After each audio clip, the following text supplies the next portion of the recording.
You are now listening to Potty Mouth Radio. Yo. Alright. Yeah. Lie to me constantly, telling me honestly, probably using me. Nothing is real to me when everyone's fake to me. Nothing is new to me, nothing is news to me. What do you want from me? How do I help you? Telling myself that I ain't nothing but a vessel. Nothing but a muscle to be flexed by some other bitch. Nothing but a dick to be loved by some other bitch. Nothing but a nigga to be loved by some other bitch. How do I tell myself that I'm nothing to these niggas who fuck with me? Shit would get ugly, I tell the truth. Lucky if I ever do. Comfortable convos, money make you feel it too. At 22, I had big homies who slimed me. At 25, I rolled the dice and snake eyes surrounding me. Money on my head, but I'm collecting a bounty. Mountain issues, don't waste no paper or no fucking tissues. Pistols, what I need when I need a breakthrough. Recognition of my pessimistic tendencies. A bunch of niggas who didn't have the propensity to do it on their own is naked up and it gets to me. I get fidgety when it's wartime.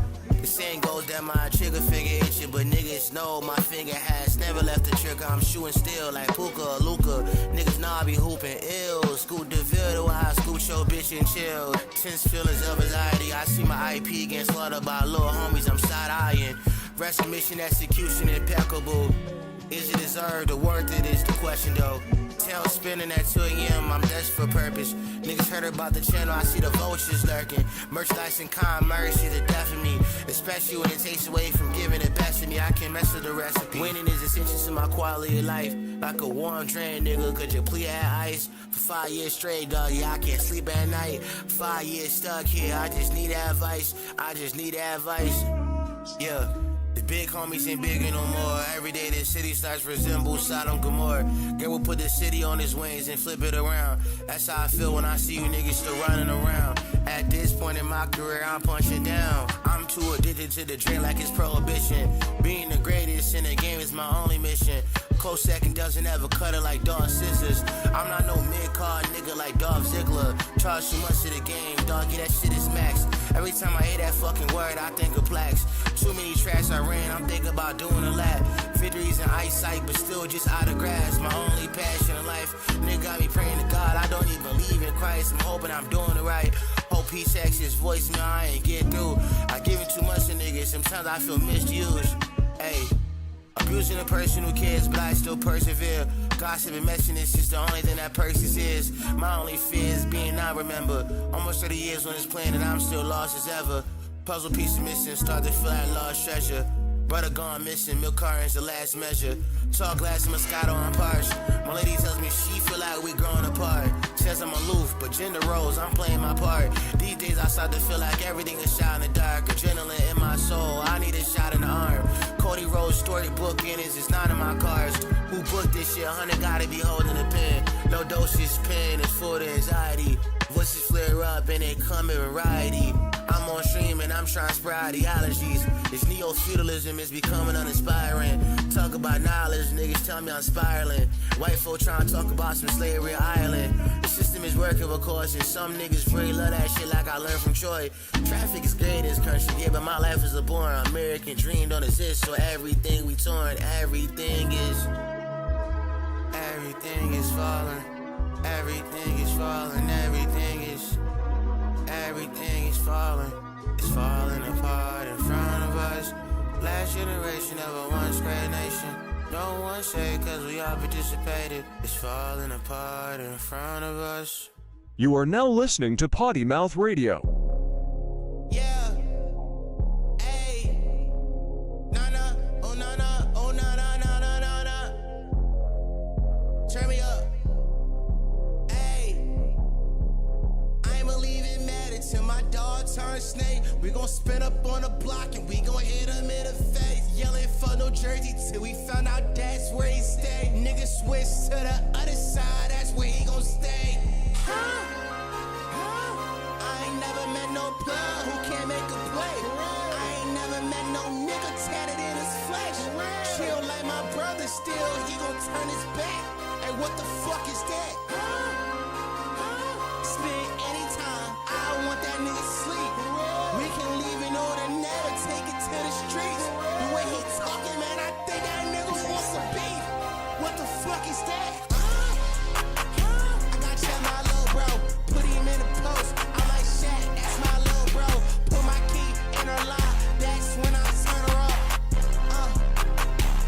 turn my niggas up. Tryna turn my niggas up.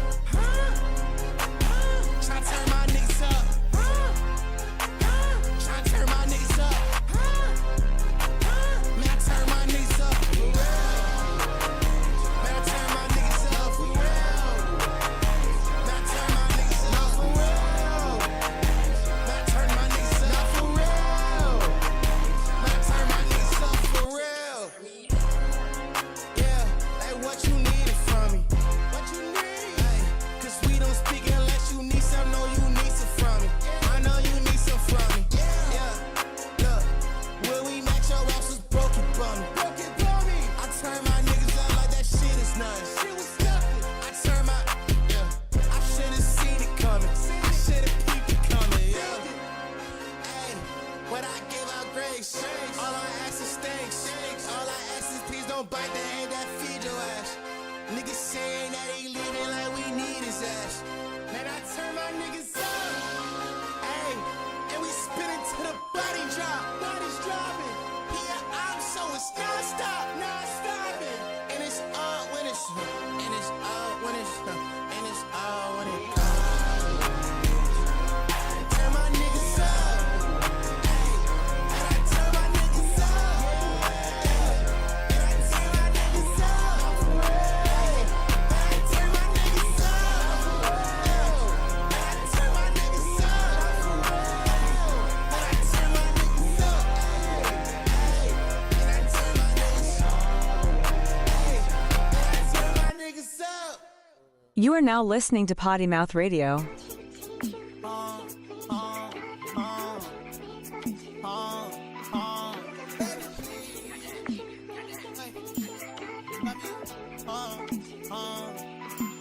Baby, please, tell me I'm right for you. Tell me you right for me. Tell me I'm right for you. Say it's for life for me. I ain't here to fight with you. No. I came to fuck off a pill. I came to fuck off a vibe. My money dead, I could feel. She like to spend it alive. She told me tonight she gon' slide. Baby, you playing games. She about to pass it to the guy. Hush around me, come and take our side. Hella fly, got drip to the side. He a brokey, he shopping at Saks. Me, I only cash out in Dubai. With a bad bitch having good sex. On a late night, sending drunk texts. Baby, please, tell me I'm right for you. Tell me you right for me. Tell me I'm right for you. Say it's for life for me. I ain't here to fight with you. No. Baby, please, tell me I'm right for you. Tell me you right for me. Tell me I'm right for you. Say it's for life for me. I ain't here to fight with you. Come get it right with me. Come hop on a flight with me. Anywhere you want. Fly from the bitty, we hop on a flight and get litty. Anywhere you want. Say that you leaving, girl, you won't. Say that you love me, girl, you don't. I got a problem with tricking. I got a problem with fucking these women and treating them different. Heat of the moment, I know it. She get whatever she want when she want it. She get whatever she want when she hop on top and ride it. Feel like a pony. I got another one. Yo. Oh, shit. Oh, chat has covered my face. Oh God, this is there we go. This is I gotta change chat size. Welcome everybody. How y'all doing? Welcome into the stream. Today is Friday, August 1st, 2025. It's currently 8:56 p.m. inside Philadelphia, Pennsylvania. And it's a brisk 71 degrees outside. Wow, nice. That's why I got my sweatshirt on. How y'all doing tonight? How we doing, y'all? How y'all doing tonight? I feel great. I feel amazing. You know what I'm saying? Great things happen to people who wait. Yeah, facts. Chat, let us know how our audio sounding, of course, to let us know if we need to change the audio. Yeah, how am I sounding? I'm making sure the mic is picking up my voice. I gotta boom it a little bit on some Metro Boomin shit. Metro Boomin, make it boom. I'm trying to make it boom right now. Metro Boomin, make it boom. Y'all tell us how 4 voice sound. Y'all tell me how my voice sounds. Make sure everybody's voice sounds impeccable. Yes. Outstanding, if you will. Outstanding. Saying little loud. Little loud? Is it peaking? Listen, if it's a little loud, you know, it's better than a little low. I'll tell you that right now. Is it peaking? Y'all were in Y'all stay in FD B-sides videos. I know. By the way, chat, we will react to that today. I'm not Yeah, gonna Dom lie. hasn't seen the full video yet. I think we're gonna start stream with that in a second. Let me just get chat box together. Damn. Wow. Damn, you got the dimensions written down? Yeah, I do. Damn, okay. Yeah, I do. Cause You I are now listening to Potty Mouth Radio. my fault. All right, there we go. These are the box dimensions, better for a corner. All right. Before we get started, before we really jump into today's stream, first things first, I would like to tell everybody to support us monetarily if you like us. It is the first of the month. You know what that means? Bills have to be paid and rent is due. So if you want to support us, you can support us by subscribing to our Patreon, patreon.com/pottymouth. Over there, we are doing reaction videos. We actually didn't do one last week because it was a weird week for us. It was a weird week. But that is the selling point of the Patreon. Also, another selling point, I'm realizing this, and I want to say this here too. Another selling point of the Patreon is a lot of YouTube membership people are asking for audio. And for a while, I was trying to do a double upload. But I'll be honest, my internet is not fast enough, and that's inefficient. I'm currently working on figuring out a workaround. But I will say this: if you are a YouTube membership person, if you subscribe to pay, if you cancel your YouTube membership, if you are a YouTube membership person who just listens to audio, you don't want the video, you only want audio. Cancel your YouTube membership program. Subscribe to the Patreon. It's the same exact podcast, except there is audio uploaded onto the Patreon. I want to put that selling point in here because that is another benefit of Patreon.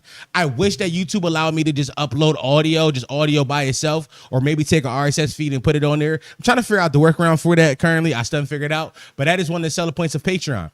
So along with the 3 podcasts a week plus the reaction videos, you also have access to the audio version of it, which a lot of people are listening to audio only podcasts, and that's fine. I want to help y'all get the best content as possible. So patreon.com/pottymouth, that is a way to support us. Spare change, ma'am. I'm broke, nigga. But if you are somebody who doesn't care about that, you just want to watch the videos, you just want to watch the podcast, perfectly fine. Subscribe to our YouTube membership program. Also, it's easier for you. If you're just a YouTube video watcher, right, it's easier for you to just subscribe to the YouTube membership program for $20 a month. You get 3 episodes a week. That's 12 episodes a month. It's the best in the business. We podcast for the working person, man, woman, non-binary. Doesn't matter what the fuck you are, how you identify. We podcast for you. YouTube membership program for $20 a month. You get 3 episodes a fucking week. That's 12 episodes a month. Best inside the business. Spare some change? Got any change? Can you spare some change? Okay, so now that we got that out the way, we got to talk about well, hit record. It's not recording on OBS. I forgot. Yeah. Well, I was about to say it's gonna be a little late. It's fine. Okay, so now that I got that, so now that we got that out the way, today was an interesting day for the fellas. Why was it interesting? Our uncle FD Signifier made a video on his B-sides. Where we are heavily featured inside of it. Now, I haven't watched the full thing yet. Ford texted me about it. A bunch of people DM me about it. Telling me I was heavily featured in it, which is dope. Dope sauce. I knew I was going to be featured in this video, though. I knew. FD called me last weekend and was like picking my brain about some of these ideas. So I knew I was going to be featured in it. I knew. I didn't know at what capacity I was going to be featured in. Didn't know what capacity, but I'm very excited. All I know so far is that there is a clip that I'm loving. I'm loving this clip. It is. By the way, we're probably going to add it to the soundboard. Not today, but maybe Monday we're going to add it to the soundboard. This clip right here. You pinning this is great. Yeah, I pinned this one. I pinned it. The following is a result of my thoughts influenced by 2, what I would say, powerful voices in hip-hop criticism from relatively opposing sides from the generational and artistic divide. The following is a result of my thoughts influenced by 2, what I would say, powerful voices. Heard that? Inside of hip-hop criticism. I'm a powerful voice in hip-hop. Yeah. Yeah, I think you've been anointed, gang. I'm anointed. It's time. I've been listen. If he already didn't anoint me enough with this. That's why this man is a star in the making. That's what it got. I'm anointed even more. Yeah. I'm anointed even more. I'm anointed and appointed. Yeah, I mean, so very cool. First things first, I would like to say that, you know, I get killed often on this channel for my hip hop takes, but I don't do it for clicks. I don't do it for the business aspects of it. I do it to be remembered inside the annals of history. I do it for 10, 15 years from now. People come back and realize that Potty Mouth, Dom, and 4 were try to be bipartisan and try and love the genre enough to talk about it from a perspective of how do we push it forward. I do it to remember in history. I don't do it for clicks right now, right? I could get clicks, but I do think that if you do clicks, if you do videos for clicks and for a quick audience, your audience will only respect you for clicks and quick shit. But I like to think that we have an audience that respects our opinion, Yeah, which I respects our think opinion. right now on the internet, Yeah. it's the hardest thing to find. Somebody whose opinion you actually respect. Taylor said we low key like. She said you as in Dom low key like nuance, which you know Taylor a hater. I don't think that's true. I think you're just very when you make when you form an opinion, you don't fence it Yeah, at all. You are very you think about it. Yeah. Here's why I think you are nuanced. It's just like you usually think about all sides and be like, oh, okay, I fall here. yeah, And then when you don't, but then, you know, usually the idea of nuance is like you got to like give credence and explore all ideas. And it's like you should to inform your own to then give the best opinion possible. I do think it's interesting. I think what specifically we talking about Mandan stuff? You talking about Mandan? They're going in chat up against like FD having dubious political takes, which I disagree with. Well, but- his FD's old when it comes to Madonna stuff, honestly. Absolutely, It's him not wanting to believe again because he got broken by Obama. That's all that is. That's an old man not be like, I can't believe I got my heart broken by Obama. But as far as me being, I think I'm very nuanced, and a lot of opinions I give is just that you don't perceive it as nuanced because I say it sternly and I don't fence it. Like, if you listen to ideas, a lot of times they are like, okay, here's this side, here's this side. Now here's my opinion. I'll say it's funny that FD anointed you because just a few weeks ago we had a podcast called No More Hip Hop Talks. Because we're usually in this state of like, we love hip hop, we talk about it, we get shitted on it, we don't want to talk about it no more, then we talk about it again. It's a fucking cycle. Yeah. It's this fucking devious cycle. And I It is think, a devious cycle. but it's funny because at this point, how do you feel about that? Like, do you feel like, well, if FD said I'm a powerful voice in hip hop, Now, I knew I was. I mean, yeah, no, but I'm saying, but my now, voice booms, chat. Oh, I'm sorry. no, but now I'm saying like you can't not talk about, or like it's almost like it's etched in stone almost like that you kind of, or at least your opinion is respected. Maybe you don't want to talk about certain things, but I still don't want to talk about certain things. Yeah. I'm not gonna lie, just to say this too. Inside this tweet, hold on, I don't know why Twitter trying to get me to buy this. Twitter, Dom, powerful voice in hip hop media, Sharpe at the company. Then I await my invitation to Culture United. Somebody go tell the company man to get me the fuck on Culture United. yeah, it's time. It's time, yo. At this point, he's purposefully annoying me, ignoring me. At this point, our faces are over each shoulder as the good and the evil, or the bad and the evil, Or the young and old. the young and old of FD Signifiers talking points. What are we talking about? I'm like, talk to me. Yeah. Like, not ask what? I don't want to talk to Akademiks. That's crazy. Who the fuck wants to talk to Akademiks in the Big 25? What? Yo, Demi. Great TV. That's Demi. Hey, Demi. Signifiers annoying suit intellectual. Okay, here's what I learned. By the way, real quick, I learned this about FD thinks you're one of the good young ones. No, he don't. He called me problematic. Yeah, he said he did. He definitely did. He called me problematic. Yeah, he calls you a crash out often. Yeah, he don't think I'm one of the good ones. He think I'm me. And I think that's what he respects more than anything. That I'm authentically myself through all things. We smoking at FD his old pack, I guess. Real quick, somebody talk about FD's politics. Just real quick with FD politics.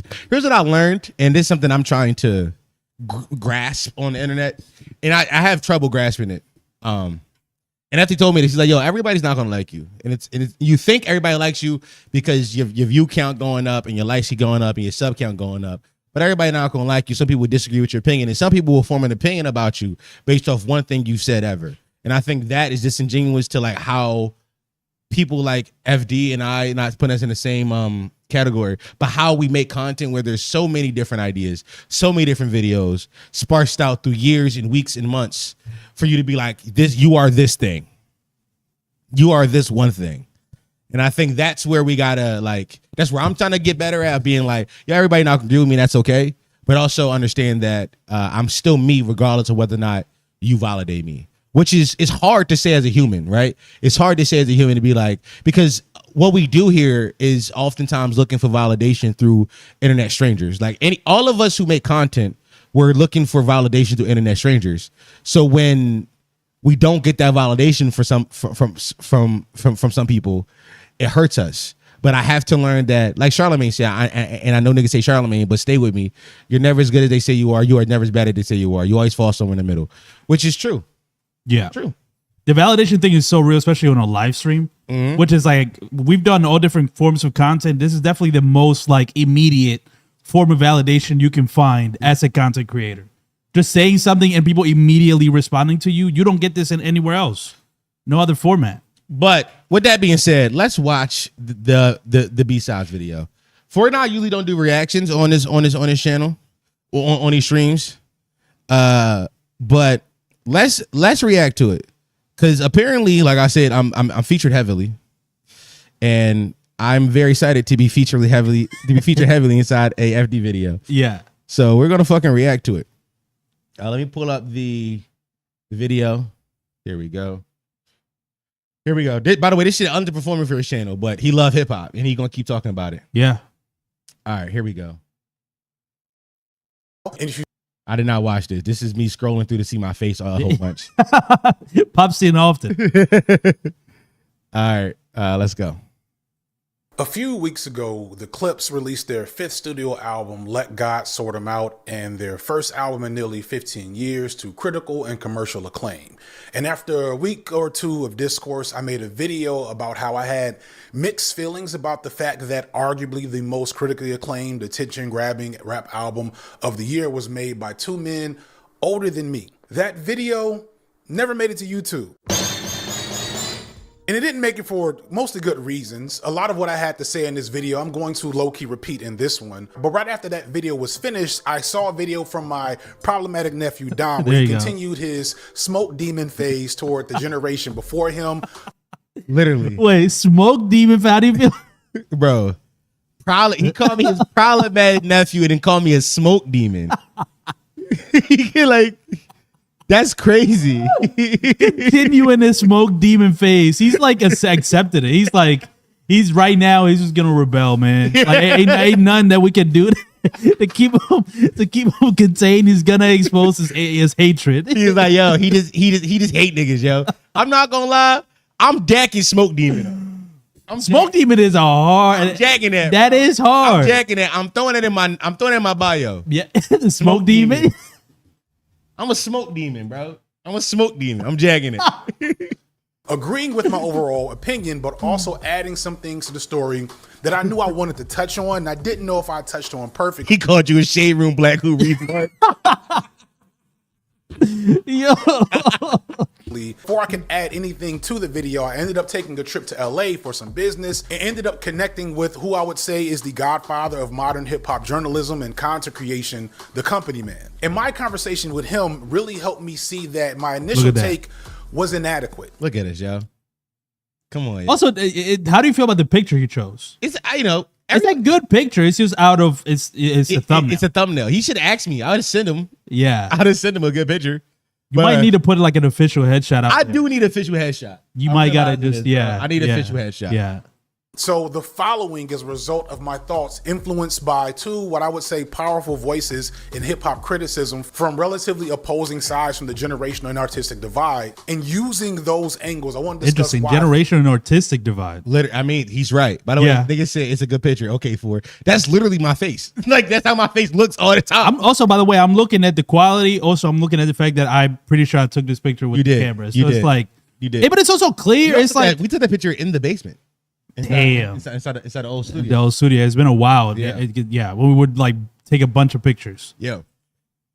I think we're at a pivotal crossroads for hip hop and music culture in general. So let's talk about Let God Sort 'Em Out and why that album is so interesting, but also alarming. Let's talk about it. Hip hop has always been an art form that reflected the energy and attitudes of America's and eventually the world's young people. In fact, I remember vividly as a teenager joking with my friends about how weird it was gonna be when someone like Snoop Dogg got old and was still trying to rap. And mind you, old rappers are definitely doing weird shit right now. But it's not necessarily the music that's weird. In fact, the last half decade has proven that old rappers. By the way, he could have just used a picture of Snoop Dogg with Trump. Right. He could have just, that's a funny like parallel. I wonder what Snoop Dogg is gonna be when he's older. Just with Trump. Yeah, literally. That's so funny. Can actually still provide the genre with amazing work. Nas went on a generational run coming out of COVID that rivals anything he's ever done as an artist. Jay Electronica oddly gave the world his first album in his early 40s after over a decade of waiting. Artists like A$AP Rock, Billy Woods, and even Killer Mike have all given the world numerous excellent projects in the last few years, while all in their mid to late 40s. And of course, probably the first to show that this was possible was Jay-Z back in 2017 at 444 when he was 48 years old. Now, one difference is the fact that unlike a lot of other old rappers, the Clips are still rapping about selling drugs, being rich, and killing people. And I love it. We all loved it. It's great. And if you think about it, it's no more relatable to a person like me when I was younger than it is when I'm older. So it's just good, fun entertainment. But also in between those drug bars, we get amazing moments about aging with hip hop and in the spotlight, gaining perspective through experience, losing parents. All this is Okay. I need to stop. Yeah, I knew when I was watching the video, I'm like, it's so funny he says this. I don't know if you want to like get the whole thing off. I don't. But I'll say this. I do think that it's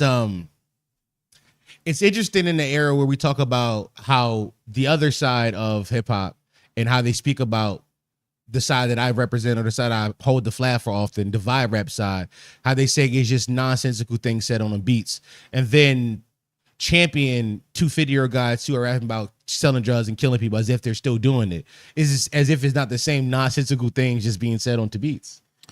Right, it's the same. Yeah, it's the same. Same exact idea. Like exaggerated or cap rap, whatever you want to call it. It's cap rap. Like we're talking about 48-year-old, 48-year-old and a 52-year-old doing cap rap. Which, like I said, I'm not mad at you for enjoying it, but I do think my problem is that there needs to be more interrogation into why you like that, more looking at it for what it is and being like, why do I feel the need to still listen to this at my big age? Or why am I accepting rappers at their big age still talking about that?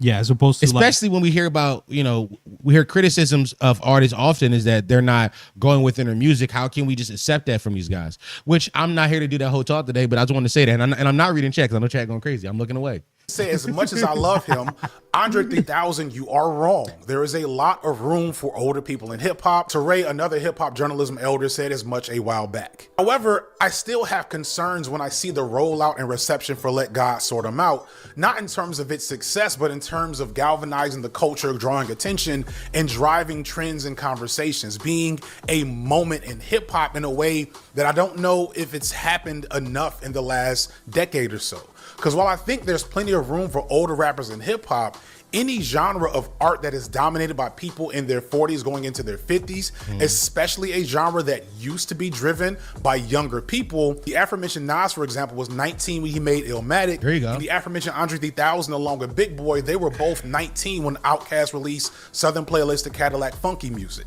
If the only people really engage with hip hop culture as a music culture and not a drama culture, and we'll get to that later. I agree. If those people are all pushing 40 and older, that means hip hop is dying. Let's stop right there. There we go. So let's stop right there. He and I agree. Yeah. He and I agree. A lot of things. Because I do think that, particularly for not to shoot at old niggas, but to shoot at the young niggas, the niggas who I hold the flag for, the niggas who I tend to represent all the times in these conversations, is that a lot of the people who cover it are not covering it as a genre. They're covering it as a drama farm. They're covering it for the messiness that happens between these artists as if it is reality TV. And I think that is why people are not interacting with their music as an art form, but interacting it but interacting with it as if it's just vibe bullshit. Right. Because they're not going out their way to make it more than that. Right, and why it's being devalued almost, because the people that he's going to get into this later about who are the hip hop, the people that are talking about hip hop currently, and they're the older folk. And if the older folk are not even focusing on music, you think Kai Cenat is going to do it, and that's a little foreshadowing for what he's going to get into. But one thing I wanted to say when he mentioned Andre 3K was that Andre 3K's decision to just do like flute album music looks way better now in hindsight, because it's him understanding that hip hop should be a young man's sport. No one thing, I totally agree. It's so interesting. Here we go. Money talk. My corner store just got big sips and jugs. I'm tapped in. Salute. W Rock. I totally agree with your point when we're talking about how Andre, when 3K said I have nothing to rap about, it was him being like, it's not my place to rap anymore. I've like it's not that like I don't think 3K is a hip hop kid, you know, one of the forefathers of what the current genre looks like today, can ever outgrow being hip hop. But you can't outgrow making the music if you have nothing to say. Like if I can't rhyme my current life on beats, why force it? Yeah, exactly. Yeah. And I do this why 444 was such an impactful album inside hip hop history, period, because it was a 40-year-old man rapping about his 40-year-old life. Yes. It was like, this is what adult music sound like. And Jay, I love, he's one of my goats. If you don't know this, I always said that my two goats are Drake and Jay, right? It was Jay for a long time, and then I got into Drake. But I like those guys for cadence and flow, how they shit on beats, but that's different conversation for a different day. But I do think Jay, being the wordsmith that he is just always willing to rap about what his life is like in that moment. Like Magna Carta Holy Grail was an album that was panned in 2013 when it initially dropped, but it was his life. He was really becoming uber rich and buying art. It was his life. It was his life, and I do think that is more important for me when I think about these older when I listen to the older hip hop albums from older hip hop cats. Is like you provide a perspective that doesn't exist, that hasn't existed ever before. Why are you doing the same thing you've been doing? Yeah. At least that it's not in a healthy place. As much as I love Kendrick Lamar's current reign of dominance, I don't know if there's ever been a time where the biggest star in hip hop has been in their late 30s. Drake's most dominant run in the 2010s, he was in his mid-20s. Kanye and Wayne before him were in their mid and late 20s. Jay-Z was maybe the first to do this in his 30s in the late 90s during his most dominant run, but he had been around since his mid-20s. And before that, Biggie, Tupac, Lauryn Hill, Missy Elliott, Run DMC, LL Cool J, and so on. Salute. These were all very young men and women becoming superstars and affecting significant change and impact on hip-hop culture, making iconic work at that time. It's not that it's not happening now, is that the way it's happening is not where it needs to be. Now, I want to be clear that I'm using the word iconic for a reason, because I'm about to give maybe my hottest take in a while to point out a paradox happening in hip hop. Okay. I'm not saying that there are no young rappers making good music right now in 2025 Tons of them. or in the past decade or so. In fact, I think that hip hop music as a whole is the best it's ever been, and this includes younger rappers. Now I know this. By the way, he's not wrong. Yeah. Like I think that is where we get lost all the time. I feel like a lot of times before, and I had this conversation too, I feel like we focus too much on the coverage and how people cover the genre in the hip hop media. Because hip hop media, I think Akademiks said this a long time ago, and I think he helped pioneer a nasty shift in how hip hop is talked about and covered, which is the talking heads make more money from talking to each other and talking about each other than talking about the music. Yeah. And truthfully, I think hip hop is more varied and more talented than it's ever been. Like, Absolutely. Truly. Yeah. And I think that get lost a lot of times when we have this conversation. A lot of times. Skinny Boy CJ, I like him a lot, by the way. He's hard. Well, that's what, because I saw somebody says you got to dig to find the treasure. With that's the problem with the talking heads not talking about the music. Then it makes you think that it doesn't exist or it's hard to find, when in reality it's not actually that hard to find. It's just you got to be able to find the channels through which people are actually talking about music. Mm-hmm. Then you'll find them. Like a Mavi, for example, like a rapper like that. You'll see one of his videos or freestyles go viral in the timeline if you follow the right people. Yeah. If you follow like an Akademiks or whatever, you would never know that there's like a good, talented young rapper out there. Not even like an Akademiks, like think about somebody from the respectable side of hip hop that people love, the culture side, like a Curtis King, like a Company Man. I was thinking about Company Man. Yeah. They will never. They don't know who Mavi is. Yeah, and they will like Mavi. I'm sorry. I'm not saying they don't know who my Mavi is. I haven't done the research on the channel to know if they covered a Mavi album or not. So I'm not gonna make that assumption. But I will say that they have not championed Mavi the way that I think people should, or Navy Blue or Mike, guys who I'm like, that's like we're talking about the underlings of like real rap. Like it's kind of like, which one of those guys? Like, well, Earl got a bunch of Alchemists produce shit. Yes, and Mike has also worked with Earl a lot, so that same kind of lineage. Mike like, is of the lineage of Earl for sure. Yeah. So if you like that kind of shit, and Navy Blue's kind of like been there too. Also, you got like Deontay Hitchcock, and you got fucking what's like Chris Patrick. It's a bunch of guys. It's a bunch of guys. Marco Plus. I love, and he's a great rapper. He recently did a song with Smino, which hopefully gives him more of an exposure, because that was him trying to get kind of like a more like a girl record almost. But yeah, these rappers exist. But who's talking about it? It's us. That's why it was also you. That's why powerful voices in hip hop media, man. I try. I don't do it enough though. I will say that I don't do it enough, and that's something I want to do more. Is talk about it more. But truthfully speaking, if I have to be candid, as a channel that is trying to grow, I'll be honest that it's hard for me to talk about those things because I know you don't care. Like not even sense of like talking about the younger hip hop. It's like hip hop period. Hip hop period on our channel don't do that good. It does middling. It's middling for the most part. The shit that works for us is politics and social issues. If you look at our channel, most of the videos that pop is us talking about a thing that happened on the timeline that we intellectualize or literal politics. Yeah. Like I want to talk about more hip hop. I truly do, but it just doesn't lend itself. FD doesn't. FD is a wealthy YouTuber. He has multiple successful channels. As his bio says. Like literally, FD is a wealthy YouTuber, as his bio says. And like I want to, and but this is like, and I'm not making a excuse. This is why we're doing it right now. Have you in the video where I cussed everybody out, I shout out some guys I like. You did? In this contest right now, I'm shouting out guys I like. So when I have these complaints, at the end of those complaints, I want to be like, well, here's some guys I like. Yeah. And I think that's a better way of getting the message across. I agree. Because y'all listen to me complain. I works all the time. Y'all listen to me complain. So if y'all gonna listen to complain, let me put some alternatives in there. Let's keep watching though. Something that people my age would disagree with, but that's because they're probably less locked in than I am. And y'all know I'm not nearly as locked in as I used to be once upon a time. And part of that is because there's honestly too much good hip hop coming out these days. There's a new rap girl with a Ratchet banger every 3 weeks. There's a new Griselda project. By the way, I got a new Ratchet banger I want to show y'all later on today during Mean Brokers. Oh shit! I got a Ratchet banger I want to show y'all. I'm very excited for this. Stick around, chat. Stick around for Mean Brokers. Yeah, I mean, stick around. Every 2 months, there's an entire genre of female MCs make No Name Telephone turned 9 years old the other day. Possibly my favorite album of all time. If you know me, you know that I've said that my whole history on the internet. Yeah, everybody knows. Possibly, if you had to ask me if you ask me every day for 30 days what's my favorite album all the time, about 20 of those days I'm saying No Name Telephone. It's literally my favorite album.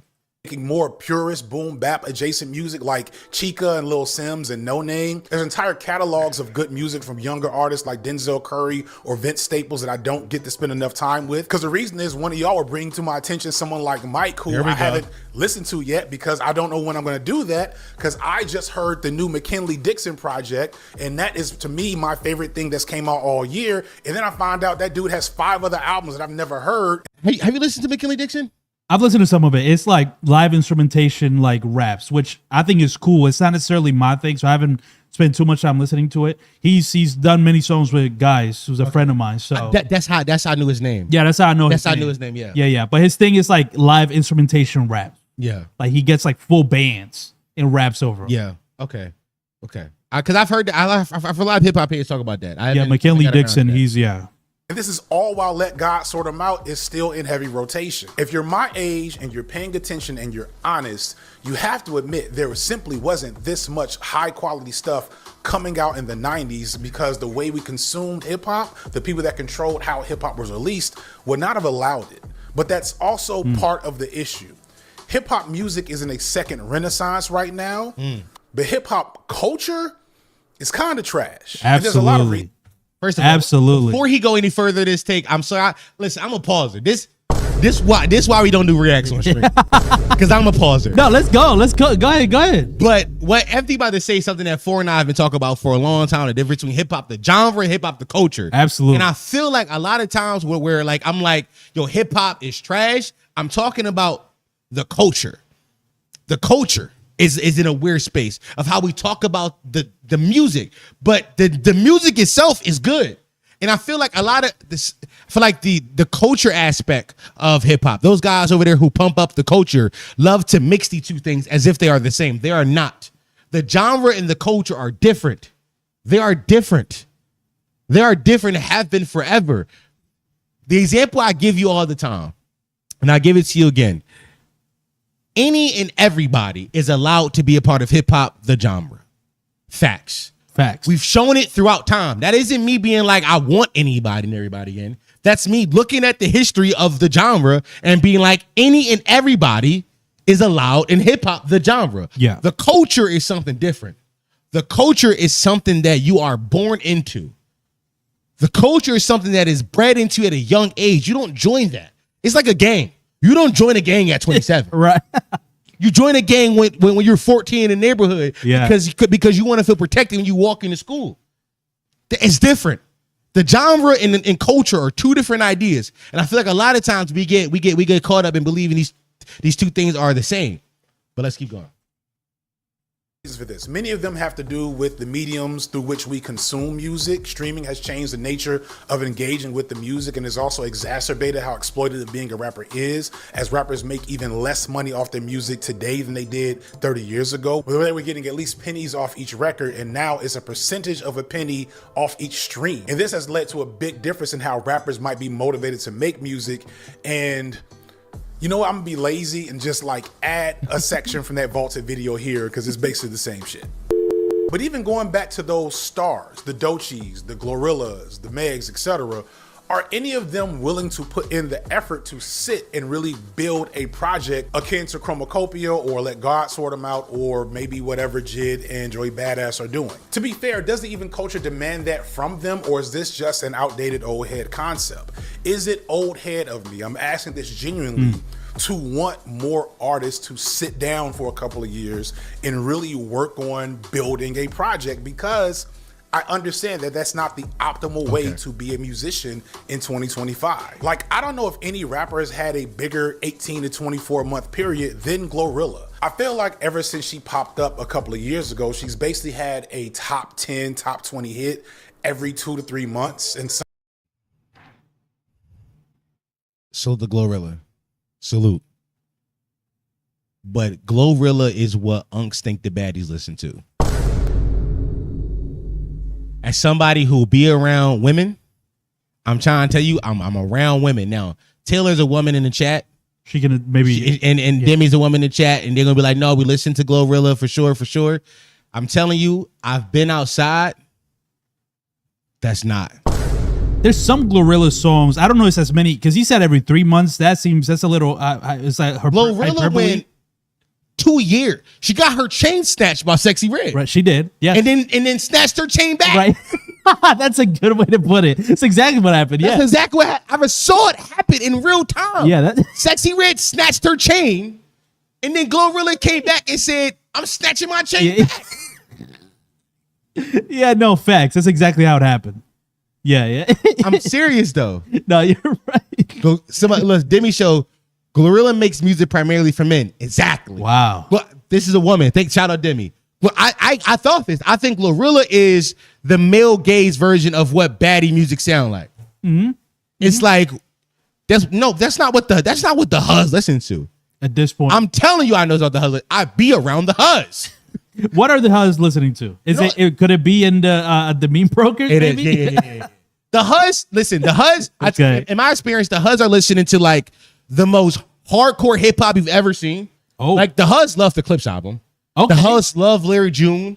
The huz either love really dope rapidy rap projects, or it's the other end of the spectrum, ratchet turn up shit where they shaking their ass on top of cars. Okay, that's it. Okay, I'm trying to tell you that there's no in between with the huz. Like, yeah, I see Taylor said they listen to V's. Facts. That shit, sure. Shit. Yeah. That's funny. No, My Glorilla's wife love Larry June. I'm trying to tell you, the Huz love the rapidy rap shit.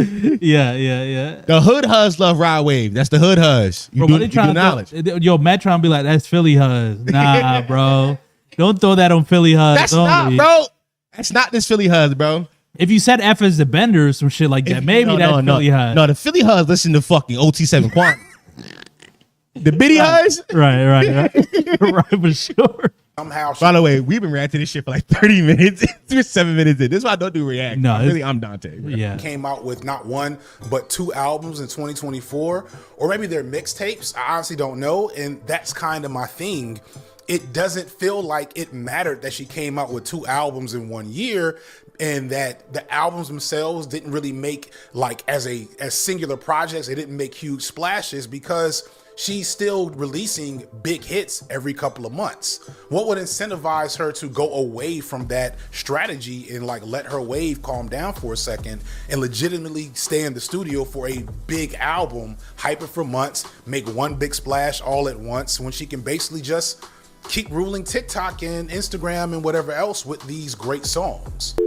And this is where my conversations with Company Man and Dom come we're in. back. What I began That's my face, everybody. And we're back. That's my face. I think it pops in a third ask time is, too, by the way. where are the huge cultural shifting moments in the form of music coming from younger parts of hip hop?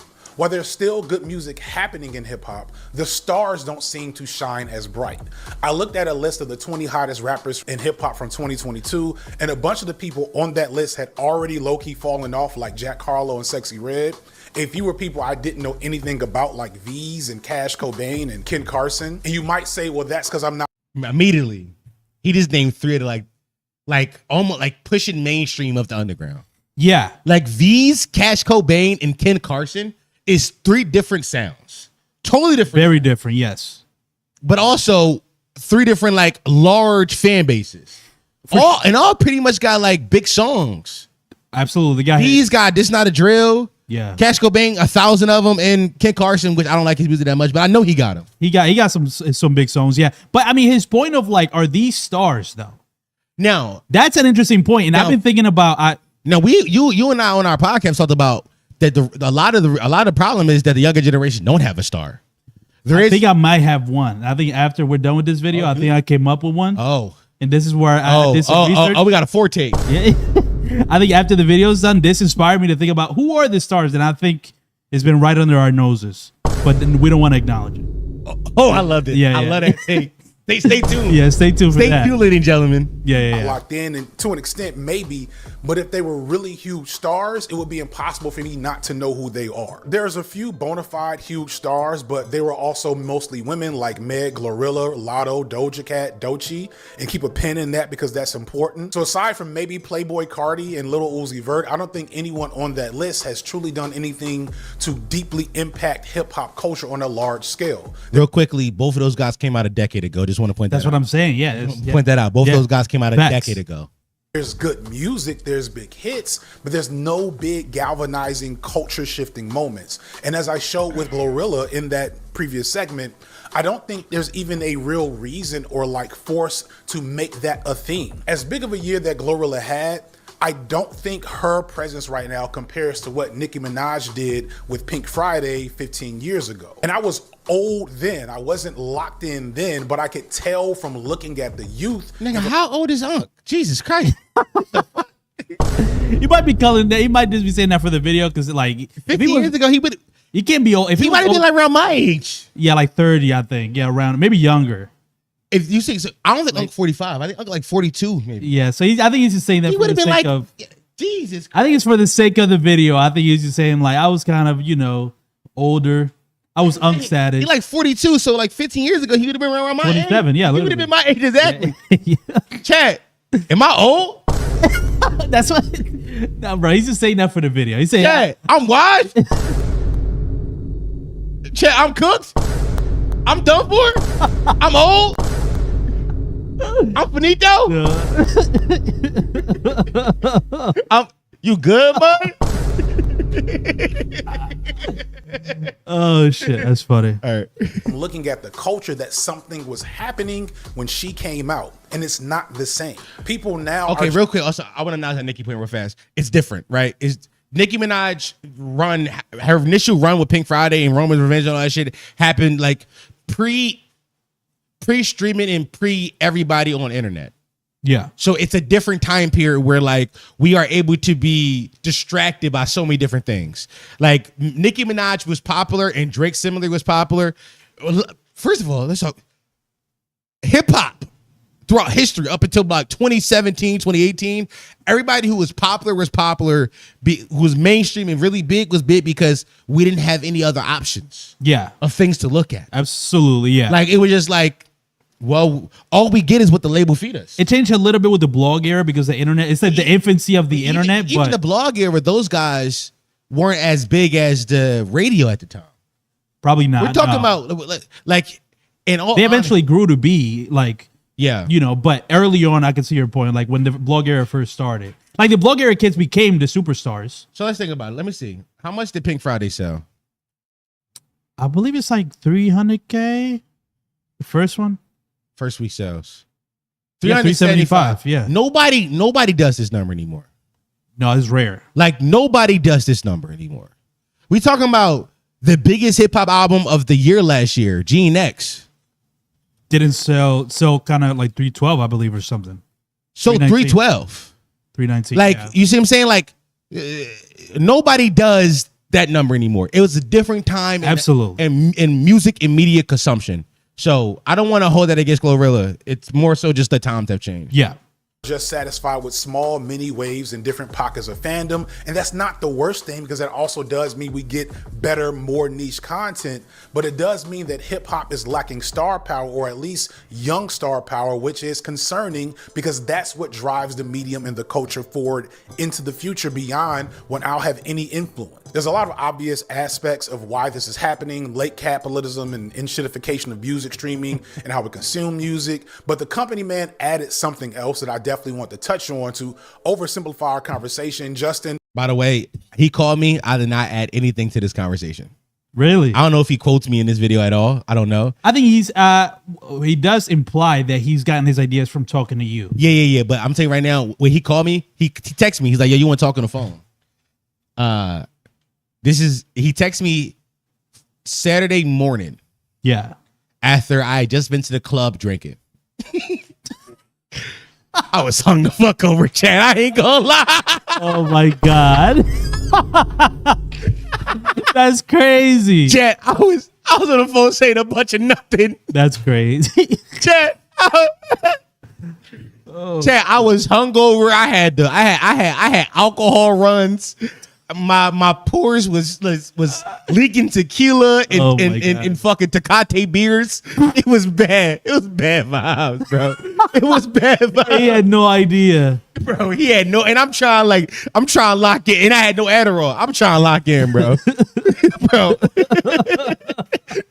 Whole lot of nothing being said, bro. Oh shit. I was like, the last thing I told, I was like, bro, when you talk about this, make sure you don't call them old heads. Make sure you call them hip hop purists. That's the last thing I said. Okay, well that's not bad. I'm thinking, you ever like get secondhand embarrassment on things you said in the past? Oh, you didn't. You felt.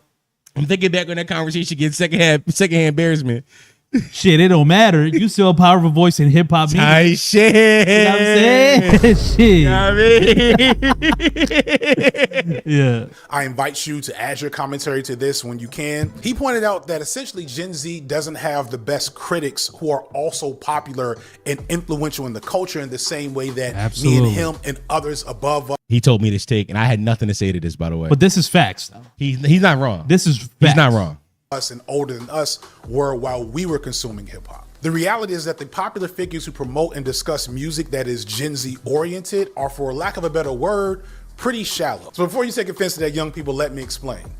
Back in my day, hip hop journalism was a real thing. No, he's speaking directly to them. Teray, Sway, Funk Master Flex, Joe Claire, Fab Five Freddy, Heather B, and a bunch of other names that a lot of you are like, who the fuck is this nigga talking about? But if you're around my age, Nah, I know all them niggas. I ain't gonna lie. I'm a student of the game, bro.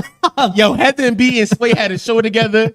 Yeah, I mean, Torre. Yeah, I know all these names. But you're also not beating the in my old allegations because if you were young, you wouldn't know this. Damn. You just did this backwards. You should have said you don't know none of them. You should have just said I don't know who Sway is. Damn.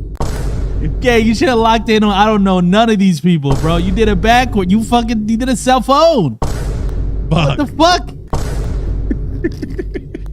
that was a little nostalgic, hit to the brain. These were the talking heads of my time. And while they weren't as in-depth or as analytical as maybe Justin and many of my peers are today, they were still seriously engaged with criticism and discussion of hip-hop. They inspired debate and discourse and admiration, and they were tastemakers that grew the culture through funneling the biggest stars to our eyes and brains and making sure that when their music happened, when their music came out, that we all sat with it instead of just consuming it as content. And to be blunt, this is not something that a Kai Cenat or Aiden Ross or XQC or Akademiks is doing right now. In our conversation, Company Man brought up this conflict between XQC and Anthony Fantano. And, Anthony Fantano didn't like Jack Boys 2, and he did like Let God Sort Him Out, right? Real quick, somebody said, how's Company Man a Godfather when his channel started in 2017? Here we go. Money talk.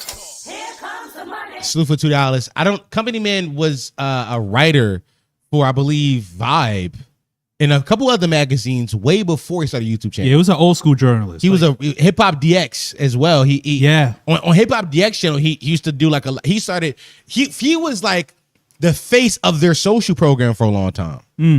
Like now we look at Company Man as just like a media guy, but he was a journalist. Yes. I listen. I don't like Cuz that much neither. But we got to be honest, man. We got to be honest. Smoke Demon has been activated. Come on, man. I am a smoke demon. First of all, look at Kimbe X Aaron from his burner. Playboy. He told me his burner. Yeah, bitch, I see you, Kimbe. How you doing? Family? I miss you. And his reasoning was that Jack Boys 2 felt a little shallow and uninspired. And the Company Man pointed out that whether or not you like Jack Boys 2, if you have an analytical stance on hip hop and that music specifically, you could illustrate multiple positive angles that could be made about Jack Boys 2 that would be a solid argument against what Fantano presented. So in a dream world where Anthony Fantano and the Company Man have a conversation about those albums, anyone who witnessed that would be richer from the experience of seeing two informed and experienced hip hop critics sharing an intellectual conversation where they may have disagreed. However, XQC is no Justin Hunt. No. SQC basically went full idiocracy on us and said, Unga Bunga, words are hard, let's vibe. It was really embarrassing. And it's incredibly embarrassing that somehow this guy... First of all, how the fuck Smoke Demon activated? How the fuck did XQC become a voice in hip hop? This nigga is a gambling Twitch streamer. Cake streamer. How the fuck did y'all allow him? It's not, by the way, I don't think anybody who listens to young nigga hip hop, who listens to Vibe hip hop, is looking at XQC for hip hop opinions. No. A lot of you niggas got rage baited. Somebody clipped that up and it became viral. Y'all was like, oh, he must speak for the young people. Nobody listens to this fucking nigga talk. Especially not on hip hop. What the fuck are we talking about? Yeah, no, that you saw a clip with a steak logo on it and then you fell for it. That's what happened. Like, stop. I hate that. Like, it bothers me because I know SQC. He just do gambling streams. Yeah. Nigga talking about some Drake. Drake is a fucking shield for Kick. Yes. It's a shield for Steak, and Steak owns the streaming platform Kick. Facts. Whenever Drake is doing those streams with Aiden Ross or XQC or for XQC, guess what? Drake is he's doing what he does inside every Iceman stream. He's going to work. Yeah, he's going to work. He's getting it back. He has a job he has to do. Yeah, he's contractually obligated to be there. That don't make them niggas hip hoppers. That make them niggas gambling pushers. Yeah, Yeah. The XUC take did like blow up into like hip hop circles, which is it's ironic because it's like if you like you said, if you know about XUC, you would know why are we taking him serious? Like nobody in the streaming community takes his opinion serious. He's just one of their biggest ones. But even outside of hip hop, people don't take XUC serious, let alone his hip hop takes. Like it's that was definitely some like you got rage baited. It got aggregated. I think around the same time. I think there was the dirt take also like it got combined into this mega thing of like white people's boys. takes. Yeah, white boys in hip hop. White boys talking about hip hop. Which is because like here's the funny like fuck. I know I hate Dirt. I'm not even gonna defend him, but at least Dirt actually has a channel dedicated to making hip hop videos. XQC does not. He does. He makes gambling. Yo, this nigga used to do loot boxes on that fucking game, whatever that fucking game is called, where you do loot boxes on. Yeah. It's not hip hop, bro. And I hate that for some reason people respected his opinion. Why Drake even went on there? It's work for him. I just said that. It's work. Contractual obligation to stake. Let me put in their language. Okay, go ahead. These niggas Drake haters. Let me put this out there. Like Drake is a gambling company peddler. He peddles product for a gambling company named Stake. Stake in the late 2010s, early 2000s started to sponsor a lot of Twitch streamers. Twitch banned gambling on their platform. Stake said, fuck it, we'll make our own platform called Kick. Kick was only made for their people that they already pay to do gambling streams to gamble on stream. So when Drake goes onto these streams, notice it's always a Kick stream. Notice how Drake has never done a Casanat stream. You know why? Because he's in bed with Kick and Stake. He's in bed with Kick and Stake. He can't. And Casanat keep talking about some next time. It's never gonna happen. It'll never happen. It's never gonna happen. It's never gonna happen. It's never gonna happen. Yeah. He's in bed with Stake and Kick. So when you see Drake do these streams, it's him going to work. He's, like I said, he's doing what he does every single Iceman stream. Clocking in. He's clocking in. He's going to work. He's never done Akademiks stream because Akademiks is on the other one. What's the other one called? A Rumble. Hey, is he not on Twitch? He is on Twitch still, but Rumble is a different thing than Kick. Yeah. But that goes to say, like, he wouldn't even do an Akademiks figure. That's on Twitch, and that's supposedly his man's. So, like, listen to what he's doing streams on. Listen to the common denominator. Stake. Like, we have to do the knowledge. Yeah. Do the knowledge, please. Yeah. Fuck. Is a prominent voice for Gen Z on anything, let alone hip hop. Say what you want about Anthony Fantano, but one thing you have to admit is that he's a thoughtful critic with an informed perspective, even if you don't agree with it. And Fantano has millions of subscribers across multiple platforms. I have 1 million subs across multiple platforms. Justin Hunt is pushing 400K. Curtis King is over 300K. And the hip hop podcast world is dominated by people like Joe Buttons and others who are born from the same cloth as he is. And then there's the traditional hip hop media entities like Ebro and Sway. All of those things are still around. But all of us combined pale in comparison to giants like Kai Cenat, especially when it comes to getting the attention of Gen Z. And as hard as it is to believe, for those of you around my age watching, Kai Cenat is the biggest and most influential figure in hip hop right now. And Let's stop. I gotta be honest with you. What you're doing right now is a racism. Okay. I'm being honest. If I gotta be honest, okay. What Unky's doing right now is a racism. Okay, go. Yeah, okay. Explain. Kai Cenat is not hip hop. No. And that's not me dissing Kai Cenat, saying trying to other him from black culture or anything like that. Is that Kai Cenat does not make hip hop content. He recently came out and did a warning or like a disclaimer. I don't know if you saw that clip where he has now in his soundboard a disclaimer saying, "I am not a hip hop voice. Do not take my hip hop opinion seriously." Because the thing happened after he rated Jack Boys through a 9.5. Everybody was killing him, and he's like, "Y'all got to stop taking my hip hop opinion seriously." That's how much he's trying to distance himself from that. But I do think the problem is he's just the biggest black voice that engages with hip hop. That's all it is. That's the problem. Yeah. Stop looking at everybody black as hip hop. That's a racism. Yeah. Right. That's a racism. I know, but yeah. I'm sorry to tell you, Unc, and I love you. You got my face all up through this video, but that's her racism. A race. It's like, Cassinet is not hip hop. He Yeah. never has been or never will be hip hop. He's an entertainer. He's a streamer. He is not hip hop at all. No, not at all. So saying that he's the biggest young voice in hip hop media, that's like saying fucking Iron Man is fucking DC. Yeah. Close. He's a superhero. Right. It's tangential, but it's not. Close. Yeah. Iron Man is a superhero. Wrong company. But I will say though, off Kai just being as big as he is, unfortunately, Kai's voice when it comes to hip hop is probably the most influential for his audience. I think that in that way, it like accidentally makes him like a hip hop voice only because his large audience listens to him when he says something about hip hop.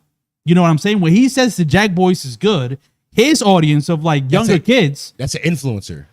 Well, okay, that's a good point. That's a good point. That's a good point. Like influencer within hip hop as opposed to a hip hop page. No, that's an influencer. Like Kai can do that with damn near any brand ever. That's a good point. It's not strict to hip hop. It's not strict. It's like Kylie Jenner when she posts like a song on her Snapchat, like in the mid 2010s. Okay, I see what you're saying. Yeah, Kai is that's an influence. What you're describing is Yeah. the definition of an influencer. Right. If I say I like something, my leaders and fan will go flock to it Yeah. because I liked it. Yeah, Because they think I'm a tastemaker. Absolutely. Yeah. They don't make me hip hop. That's No. two different things. Hip hop never had influence. I'm not saying that, but you are now putting an adjective in front of influence, which I'm not putting there. Cassinet is an influencer, period. Yeah, he can influence anything. Right? The adjective of hip hop is saying that he specifically is influencing hip hop culture, which he isn't. He's not. No. And I think we should start treating him like that. I think Uncle FD is going to get into it. The problem is he's the only one young with a real like visibility that's even talking about hip hop that anybody knows. That's why there are like hip hop purists. Not gonna say old heads. Hip hop purists are seeing Kai as like the voice of hip hop because he's just like the young visible guy, the young visible black guy, as opposed to like the actual people that do consider themselves hip hop. It's hard for them to like disentangle the two. I guess I think that's what it is. Definitely for the youth, and no minimal shade to Kai. He's not who you should go for any type of substantive hip hop journalism. He's not a tastemaker. He's not providing criticism or analysis. Absolutely. It's mostly just antics and jokes at best. You're right. The closest thing to substantive commentary for Gen Z is probably Sean C, who's barely Gen Z because he's 29 now. And Sean C has a large following, but Sean C is 1000% the person we're talking about. And Sean C is definitely Barry Gen Z. He's a cusper because I'm the oldest millennial. He's older than me. So, excuse me, I'm the oldest Gen Z and he's older than me. So he's a cusper. But he's right. Sean C will be the guy. all the other younger oriented content media entities that I can think of that are also youth oriented are more like Kai Cenat. That whole streaming world, while I get that it's, entertainment and I don't get streaming. I don't get that world of streaming. I don't think it's directly a problem, but I know it's not serving hip hop criticism in any meaningful way. It's just a lot of young dudes having fun, which I get it.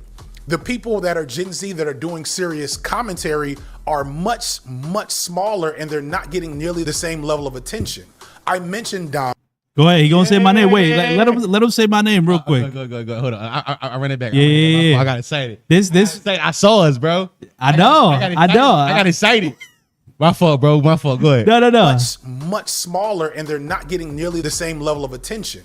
I mentioned Dom, who along with Four, with the Poddy Mouth podcast, and they're just starting to get traction the last couple of years. Then there's people like Top 5 Troy, who I think is pretty small. Dupli is another hip hop creator that's made some good stuff and gotten a lot of views. But beyond him, who's Dupli, yo? We gotta lock in with Dupli, yo. Dupli used to be, I believe, a Fantano highlight channel. Really? Oh, that's a source for a lot of. Yeah, and I think he transitioned into just making his own content, which is smart. I remember he used to post, I think Dupli is one word, I believe. I don't know. I think Unk put it as two words, but there we go. This color right here? Yeah. Every type of Wait, is it might not be this. Okay, hold on. It might not be this guy that I'm thinking of, but Dupli sounds familiar. Okay. Yo, Cuz got motion. No, he cooking. Yo, why Cuz why the fuck put this inside this? You know what I mean? Yeah, he's he's not as one channel at all. No. He got motion, gang. Look at these thumbnails. Yeah, no. Look at the thumbnails. Look at the views. Yeah, no. Good thumbs too. These great thumbs. Great thumbs. Shout out Dupli. Every level of rapping ability explained. Okay. No, he a cooker. He a cooker. Is he sauce? Chat. Y'all fuck with Cuz or no? Y'all know him? Yeah, I thought I knew. Every type of rap fan. He's terrible. Explained. He terrible. Oh, come on. He's terrible as crazy. Come on. He's terrible. Really? Why is he terrible? Is it because he's white? I fuck with him heavy. Yeah. Legit. I don't know, cuz this is my first time seeing him. I have no idea, brother. Ro. Why are you saying Ro? Bro. Lincoln could be cool on forecast. He's not terrible. He's actually lit. Never heard of him. I don't know this man. He might just be white. I don't know. I gotta tap in though. I'll tell you that right now. The definition of the ASA Yams tweet. Oh, the white boy tweet. So bro, I seen this thumbnail made his rounds. I saw this. That one, yeah. I saw this. I did see that on Twitter. Yeah, yes. I saw that thumbnail. It's yes. This by the way, that shit almost made Rage Bait last week. That's very funny. You know, that shit almost made Is It Rage Bait or Not last week. Yeah. Okay. All right. Let's. Yeah. W Dupli. W us. I can't think of too many hip hop channels that are doing actual journalism as opposed to just making hip. Whoa, we're not journalists. Here's what I'll say. I guess the only reason he's calling us journalists is because we listen to music that is outside of or at least we listening artists that people don't talk about. So it's perceived that we do a lot of. I listen to a lot of music. Yeah. So I listen to something. I've said it once again. I say it. 4 listen to way more music than me. I figure out what I should listen to through 4, and then I listen to it for my opinion based off that. Right, and it's a good filter system because that way you don't gotta listen to fucking 6 Bill or whatever, some really trash rappers. Exactly. But yeah, so I guess in that vague, but the title of journalist is we gotta be careful with applying that to us because that's a whole different standard that's dead right now that I don't want to take on. Sure. For now, cultural commentators. We comment on the culture. We're not journalists. Yeah. There's no journalism to be done. I know a lot of times it can be perceived as journalism because there is a lot of care and then sometimes research put into these ideas that we're given. Not journalists. Yeah. Not journalists. Let's make that clear. Yeah, I mean, so. Yeah. Hip hop drama commentary. And I get why those channels do numbers because it seems like more hip hop fans are interested in drama than music. And I get why, because this generation's first images of hip hop commentary in the last decade Akademiks were guys like DJ Vlad and Adam 22. Yeah. That's it. I can't just pin it explicitly on a failure within Gen Z. Because that's our responsibility. Dom points out something I gave him that idea, Chad. No, this way, yeah. I gave him that idea when I was drunk. Yeah. When the alcohol was cutting my pores, I told him that. I was like, the OGs is at blame for a lot of this. There we go. Y'all didn't teach us this shit. I was like, y'all really are uncles and dads and fathers. Like, it's y'all. That was me, Chad. Let me go back.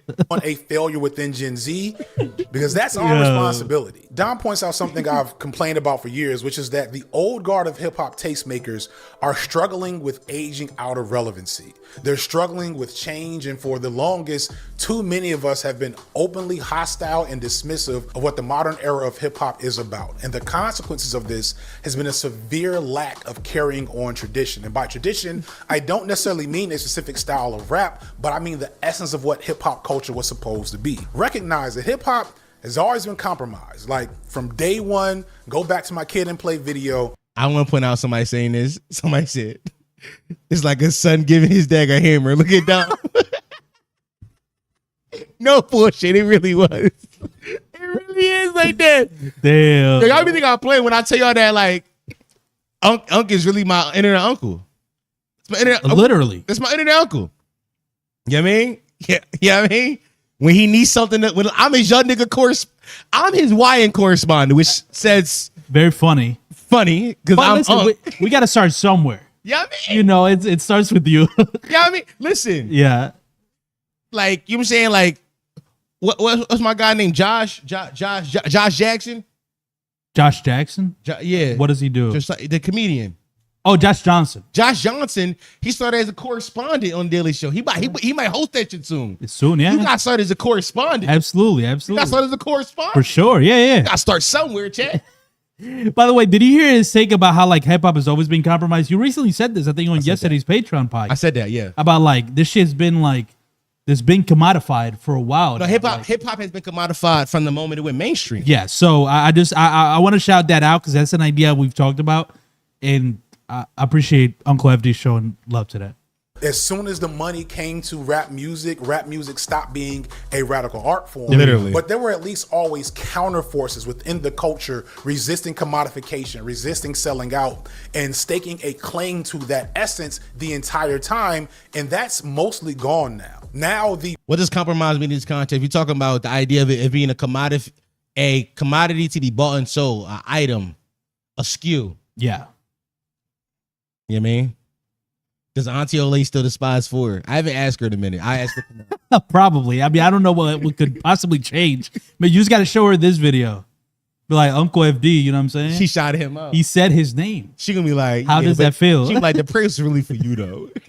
That's what she gonna say. She's practical. Listen. She like, the praise is for you. There's a reason why Ole is where she's at. She's a practical woman. No, very practical. She knows what the fuck she needs to do in any regard. Happy belated Auntie Ole, by the way. Biggest, most influential faces in hip hop culture are doing commercials for Target in the middle of Target being boycotted by black people. So please believe you had issues with Snoop Dogg and Nelly performing for Trump like early this year. I can't wait to see what Kai Cenat and his homies are doing 20 years from now for, President Baby Hitler that will have. Nigga, they just did a Target collab. Did they? AMP was just in Target. They just was renting out a whole Target, was running around doing for the AMP summer stream. I did not know that. Literally. Kind of nasty. Like, bro. Literally. Yo, okay, a completely different topic. Let me see if I can. It seems like you're going to pull it up, yeah. Keep talking. As you pull it up, I mean, at the top of the year, I remember when Kai did the ad for McDonald's, I'm like, at some point, we're going to have a discussion about Kai Cenat. I didn't even know they was doing this shit with Target. What? So they just... There's nowhere else in this Target. Look around. I know. It's sometimes like... Okay.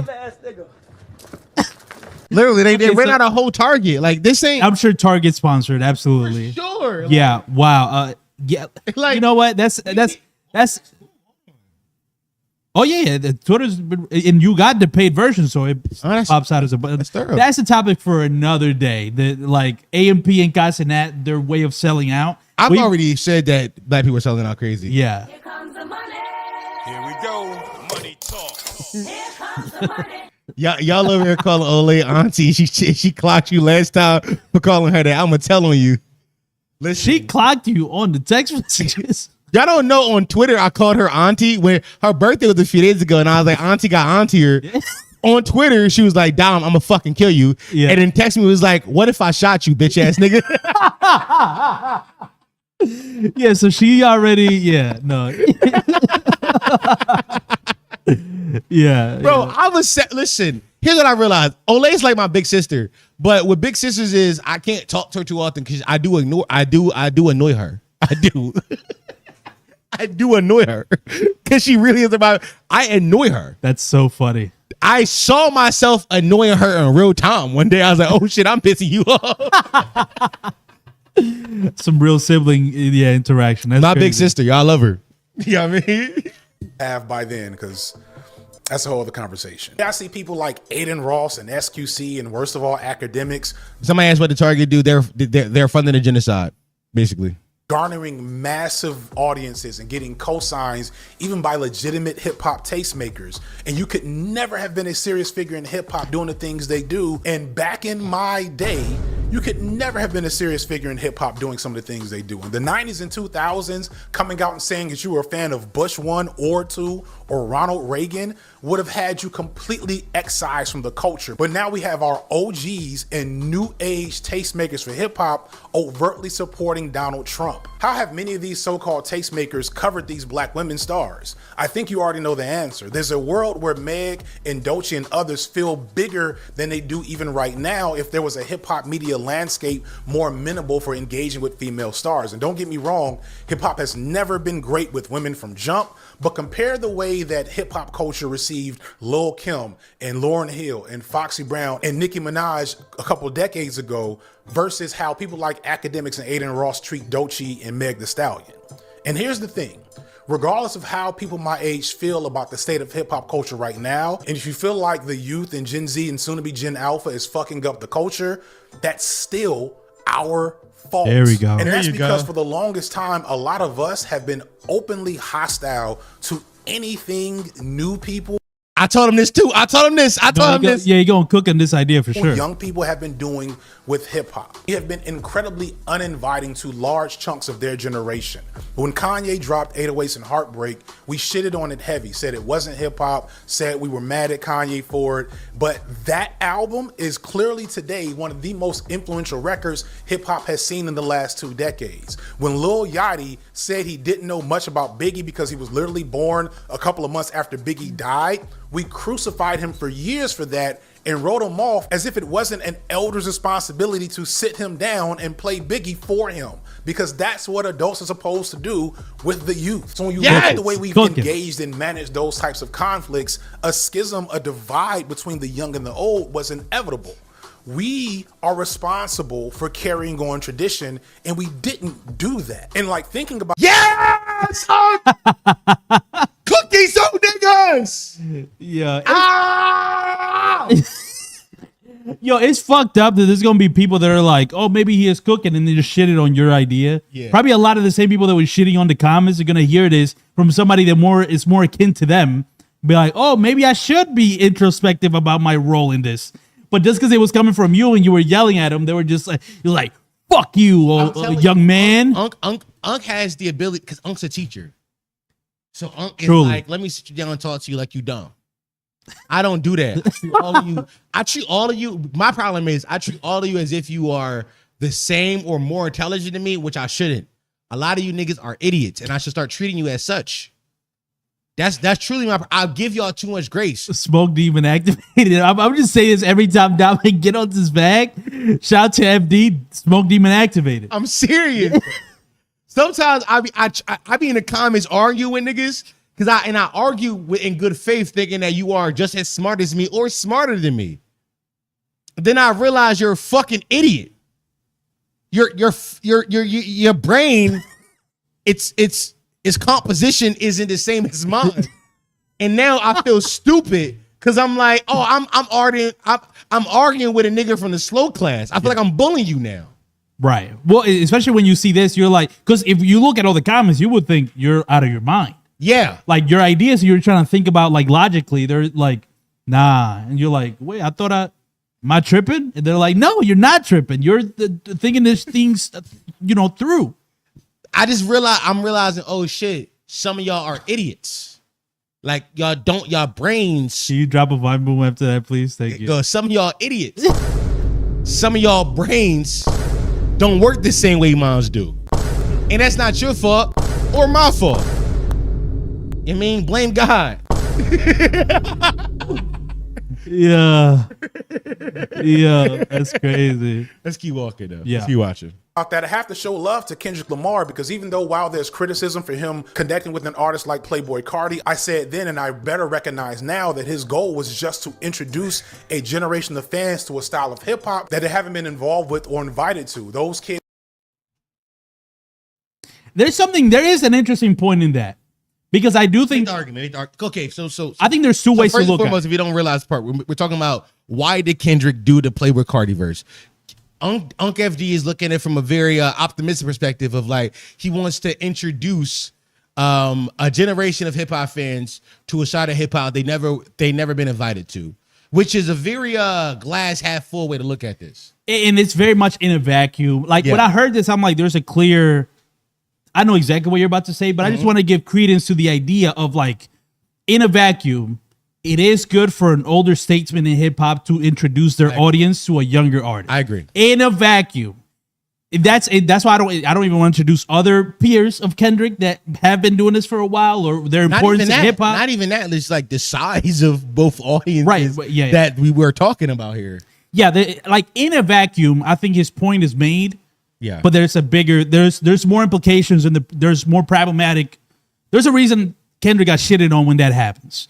And I don't know if we want to like relitigate it. I don't want to relitigate it, but I just want to. I'm talking directly to Unk here. If you watch this video, which I know you sometimes you do, because here's how I know you do, because you comment. He does, yeah. But if you see this, here's where I want to refute your point. I'm talking directly to Unk, not chat. Here's why I want to refute your point. The idea that Kendrick was introducing his fans to Playboi Carti, or trying to introduce Playboi Carti fans to the world of Kendrick Lamar, why that is asinine and nonsensical is because did you hear what Kendrick did on those songs? Give me that acid terrestrial, Carti. Twerk it for me, Carti. Make me a demon, Carti.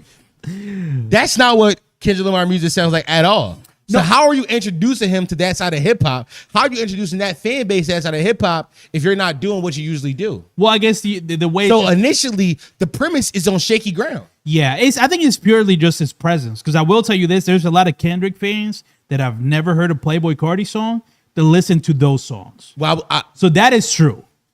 Off of Kendrick just being on those songs. Now, to follow up with the idea of reaching back to a younger generation, Playboi Carti's in his 30s. Well, like late. I don't think he's 30 yet. I think he's 30. He's 30. I think he's 30. Fuck. Let's check that real quick because I thought he's like late 20s. Because Uzi lied about his age, so like he might be younger than Uzi. I don't know. How old is Playboi Carti? 28. 28. Yeah, he's lying. Similar to Lil Uzi Vert, where like these these are their industry age, let's say. Yeah, come on. I'm not gonna lie. Carti is. I'll be 28 in October. You're telling me that for a brief blip in history, I'm lying. But he could have been your age. He could be your age. No, he's literally my age. 27, 28 is the same age. Yeah, so he could have been. Yeah, he could have been. Well, okay. You know. Either way, he's 28. He's not one of the young kids. Not anymore. And the greater point I want to make here is that Playboi Carti's audience did not. It was no reaching back and putting a platform because Playboi Carti is one of the biggest rappers of all time, and that's not even exaggeration. Yeah, I need y'all to know. Like it sounds like exaggeratory, but it really isn't. He's one of the biggest rappers of all time. Yeah. Like throughout all of history, there's like Jay-Z, Kanye West, Drake, Nicki Minaj, LL Cool J, a few other names. Playboi Carti. He's in the all-time list for sure. He's in the top 15 of the most popular rappers ever. Yeah, popularity. Easily. Let's be honest. Yes, easily. So it's like the idea that you're like being like what's what I'm looking for? Like giving about this when you're not, and it's really you trying to siphon a young fan base. Yeah. Which is the truth, is where I disagree. Oh, you think it's backwards? It's not like let me send my audience to the air. It's like let me try to get some new audience. Yes, that's obviously what it was. Most likely what it is, and so you're right. But yeah, I think you're right on that. But I digress. Yeah, that was for Unk and Unk only. Yeah. You can know that. Kids were not here to listen to Good Kid, Mad City 13 years ago. Yes, Good Kid, Mad City came out 13 years ago. There's other factors we can't dismiss, right? Like this generation has been the subject of one of the most aggressive anti-intellectualism campaigns that humanity has ever seen. Critical thinking and media literacy was basically taken out of schools deliberately by George W. Bush and Barack Obama. I'm gonna stay on that man's head until y'all understand the problem. I'm sorry if that makes you upset. By the way, this why he don't like Madami, because he's scarred from Barack still. Yeah, no, he's scarred. Yeah, he thought Barack was change, and now he's scarred. That's all that is. Yeah, absolutely. I was a teacher during that time frame, and all of us knew something was wrong when we realized that absolutely nothing had changed in the way that we were supposed to be teaching when he became president. But even with that, it's still a problem that the intellectual wing of hip-hop media for people under 30 seems severely underdeveloped. And I don't know if it's a chicken or the egg situation. Is it that there's not enough real critics, or is it that there's not an audience for it? That's hard to say, but I do know that it's for everyone that loves hip hop, young and old, who put in the work needed to fix it. Because when I'm 50, while it might be interesting to hear Social Security retirement bars from Nas or Jay-Z, I imagine it will make me sleep better at night knowing that some new little young nigga is taking over the game in a way that I had never seen before in my lifetime. That's what a healthy hip hop culture looks like. It's not the clips. As much as I love that album, being the face of the game right now, it should be some new nigga that we don't know nothing about doing something we never even imagined. Thank you. Except Playboy Card. I'm sorry. Just give me that one. You can have it. You can have it. For my combo with Company Man. Our generation is the first to age with hip hop. So us in our 40s and 50s, we're doing this for the first time, and we clearly don't have a blueprint, but we do have an example of how it can go wrong. Because when you look at rock music, that's not where I want hip hop to be. By the way, that's a great point. That rock music shit that people been saying in my comments forever, and I actually did some research on this. I'm gonna keep playing to see if he says the take that I'm gonna say before I say, but let's keep listening. Those of you younger than me may not realize it, but there was a time back in my day that rock music was a significantly more relevant. There's a new nigga called Until Japan I fuck with. Yo, Chubbs, we got an Until Japan fan. Chubbs. I hate this genre of music and music culture and pop culture and mainstream anything. It's like Blink-182 and System of a Down and Metallica or Aerosmith and all these other folks were just as likely to be on your TV screens and just as likely to have the equivalent of trending sounds or whatever back then. And right now, almost all of that is very niche and barely gets a blip compared to hip hop and pop and I don't know, Afrobeat or whatever else. And there's a ton of reasons why rock is invisible from wide commercial appeal, but it couldn't have helped that the old guards of rock and metal and punk acted just how some of us are acting right now, dismissive, territorial, and arrogant toward those who are supposed to inherit the culture. So unless you want this. So another thing that I learned when I did my a bunch of people have comments, I can't remember who commented, but there's like 4 or 5 comments saying that rock went through a similar thing. But I think maybe it was Chad who said it too. It was like, if you look at it, like a lot of it was the kids who grew up on rock who became rich. Oh. And like, you know, let's call them bourgeois. Interesting. Okay. Let's call them bourgeois. That's a good term. Who looked down at what the 90s era of what rock music was grungy and more into like the punk aesthetics and like the grunge aesthetics of like the working man. Yeah. When old niggas, the bourgeois saw that was like, that's not rock. And it completely separated the genre from that. It was like, nah, that's it. Even though call that shit punk, that's not rock. Get out of here. Yeah. Right. Even though that shit had real legs and the people of that time felt it, it was completely dismissive of that time. Here we go. Money talk. There's 160 people in here. Hit the like or thank you, talent. There's 160 people in here. Hit the like or else. Thank you for being here. Please hit the like button. It helps us get more money and get us out the hood. This video is almost over, and we're going to continue after this. Then after this, we're immediately going into our favorite segment, which is Meme Brokers, but we'll get to that in a second. Yeah. But like I was saying, rock went through a very similar thing that hip hop is going through, and I think. Here we go. Money talk. What? Bro, what's up? Yo, Darker, you gotta relax. What is that? Shannon Sharpe's son or Doja Cat daughter? Bro. Shut up. Be quiet before you get exiled. Darko, I don't know what stream you just tapped into. Sting of ours to die with us the way it died with rock. We need to be putting in work to nurture and develop the things we love amongst the younger generation. And don't tell me they don't want to listen. That's part of the process. Neither did we, and we didn't because the people above us did not respect us. Thank you. Y'all remember that even in the 90s, there were black radio stations that didn't play hip hop? Y'all remember people like Larry Blackman, the lead singer from Cameo? This guy had the nerve to say that rappers look silly. So remember how that felt. Consider what you wanted from your elders once upon a time and give that to the youth. If not for their sake, then for the sake of hip hop. Because we all talk about a shift, right? And I'm still 50-50 on whether or not this shift is really like a thing. Because I can't believe it's a real positive change for hip hop if it's only being appreciated and engaged with by people who won't be here in a decade to carry that tradition on. I can't see it as a real win for the culture until it's joined by artists half our age and celebrated in the same way. Because otherwise, it's not a shift, it's a last hurrah. If you made it this far in the video, that's a fucking bar.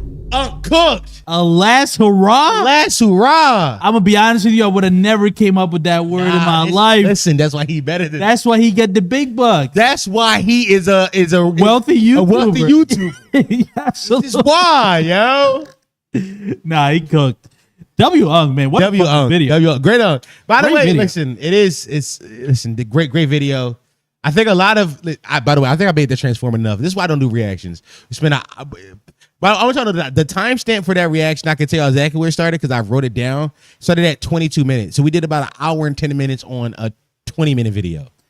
Great content. I was thinking, by the way, I think this should go in the Potty Mouth Live channel, unedited. You should unedited? Like hour long. Let's do it. We're going with like longer videos on that channel. I think that'll be dope. Just Let's do it. Watching the FD, because that's a meta for live live stream channel. What if the title is FD Cinefire stole our idea? That's too nasty. Maybe too nasty because it might be like too nasty. It's my fault. Yeah. My fault. But FD Cinefire shouted us out. That's good.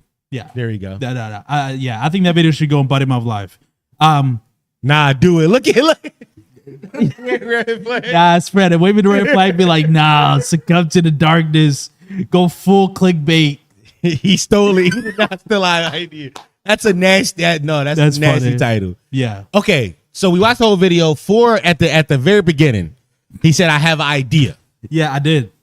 The idea was, who is the next guy to take the flag? Because one idea is that FD stated early in the video is that there is no young guy holding the flag. He mentioned Kendrick being at the top of the game, still at 40, and he was like, and something idea that you and I've shared over the last few years is that a lot of young guys are not taking the flag from hip hop. Yeah. But you said you have an idea of the guy who it is, and he has been here the whole time. Yeah. I think I know who it is. So tell me who you think it is. Listen, before I say who it is, I want to say, like, let's consider that the idea of a star in hip hop currently is complicated because the monoculture doesn't exist. Right. And so the idea of somebody that's like everywhere where you see or like doing interviews or let's say doing the rollout that the Clips did is unheard of.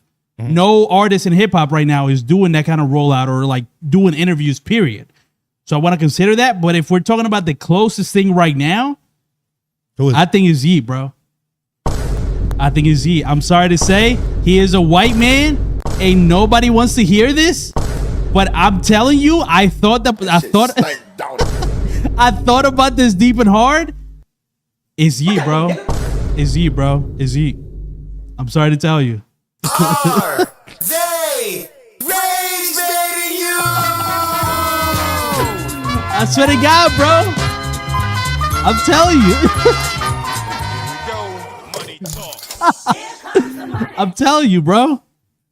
I'm telling you. Do you want me to? We got a donation. We got a donation. Hold on, let me go back. Chat moving so fast. Yeah, I still live from. Oh no, I'm really telling you in the comments. Yeah. Oh my God. Okay. Yeah. I started this by saying nobody wants to hear this. This is the last thing we want to hear. Okay. Made the case. I'm listening.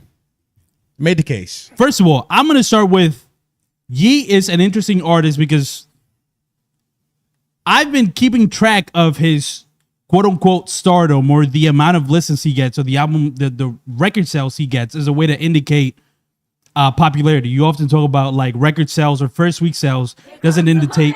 Okay, wait, let's see this. Darko, stop rage baiting, gang. This is crazy. What he said? Screwface John's son or B. Simone daughter. These are, by the way, these are great scenarios. These are great scenarios. But I think Yeat, if I think about the artist, the Gen Z artist that most represents the sound that's currently going on in hip hop and that actually makes it accessible, I think it's Yeat. Let me tell you why. I listened to the Yeat album that came out last night. Did you get a chance to listen to it? I listened to some of it because you were tweeting, you're raving good things about it. Yeah, I was surprised by how good the album was, especially considering because the last album he dropped was 20 tracks long. Mm-hmm. It felt like slop to me. It felt like Yeat doing the bare minimum over 20 tracks just to get a lot of fucking, streams. I didn't like the album. So in a way, Yeat to me has been like, he has an audience, but is he really going to be, is it really going to matter? But I started to think about when Uncle FD said there is no stars. Mm-hmm. I started to think about specifically for Gen Z. There is nobody that has the amount of things I'm going to list in terms of Gen Z artists that have created a sound. I went back to listen to his old music. He's been making music since 2018, 2019. He's been around for a long time. He is definitely influenced by the Cardi wave, which Cardi, like you said, has been around since 10 years ago. So whatever the new star is going to come after the Playboy Cardi era. Is going to be directly influenced by it. And that's, I think, Yeat was called a Yeat, Cardi clone for the longest time. He was, quote unquote, the cool kid in 2021, 2022. He was the one that was having the popular sound. There was a point where that changed and the people in the underground stopped championing him. Mm-hmm. It's when he made the album 2093. Which also the Drake feature. Also the Drake feature, which in terms of charts, I did a lot of research on this. I don't give a fuck. Number 2 in the charts was actually battling the J. Cole record to be the number 1 single of the album. So it was the most streamed songs, or one of 2 of the most streamed songs on the album. The Drake stamp was immediate with Yeat. Then I start to think about artists that have developed their sound and are trying to be taken serious trying to be taken serious musically. Mm-hmm. Recently, he put out a single called I'm Yeat. When I heard it, I like that record. It's my point. When I heard this song, I'm like, I thought it was the money that's Yeat. Yeah. You see the money that's Yeat. When it first came out as a single, I'm like, this is a good song. And something interesting was happening where a lot of older people were really liking the song. Well, Tevin Thomas from Beyond Beats Culture, shout out to the guys over there at Beyond Beats Culture. Those guys are big Yeat fans over there. Which it was shocked me, like how much they loved, like specifically that Yeat single and a lot of the Yeat singles. And I'm like, so they're clearly something, and I do use Beyond Beats and Culture as kind of like for their age range, like the artists, like the young artists that they can they're older than us. They're a bit older than us, but they can appreciate what's going on. Mm-hmm. And that made me think, damn, I feel like, and they weren't the only ones. I'd seen a lot of people that are Yeat deniers that were really liking what Yeat has been doing recently. So I took stock of that. And then now that I've listened to the album, I do think that track being called I'm Yeat is intentional.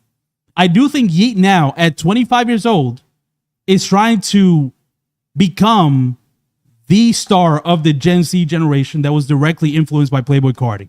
And I think of any other artist, not only I think, in my opinion, it has the quality and the mainstream appeal, but he also has the numbers to back up why he is the star of the Gen Z generation. Real quick, I wrote down how much his last albums have dropped. I wrote down a note on this because I'm like, I really wanted to cover all bases for why I think like, and I would love anybody to challenge.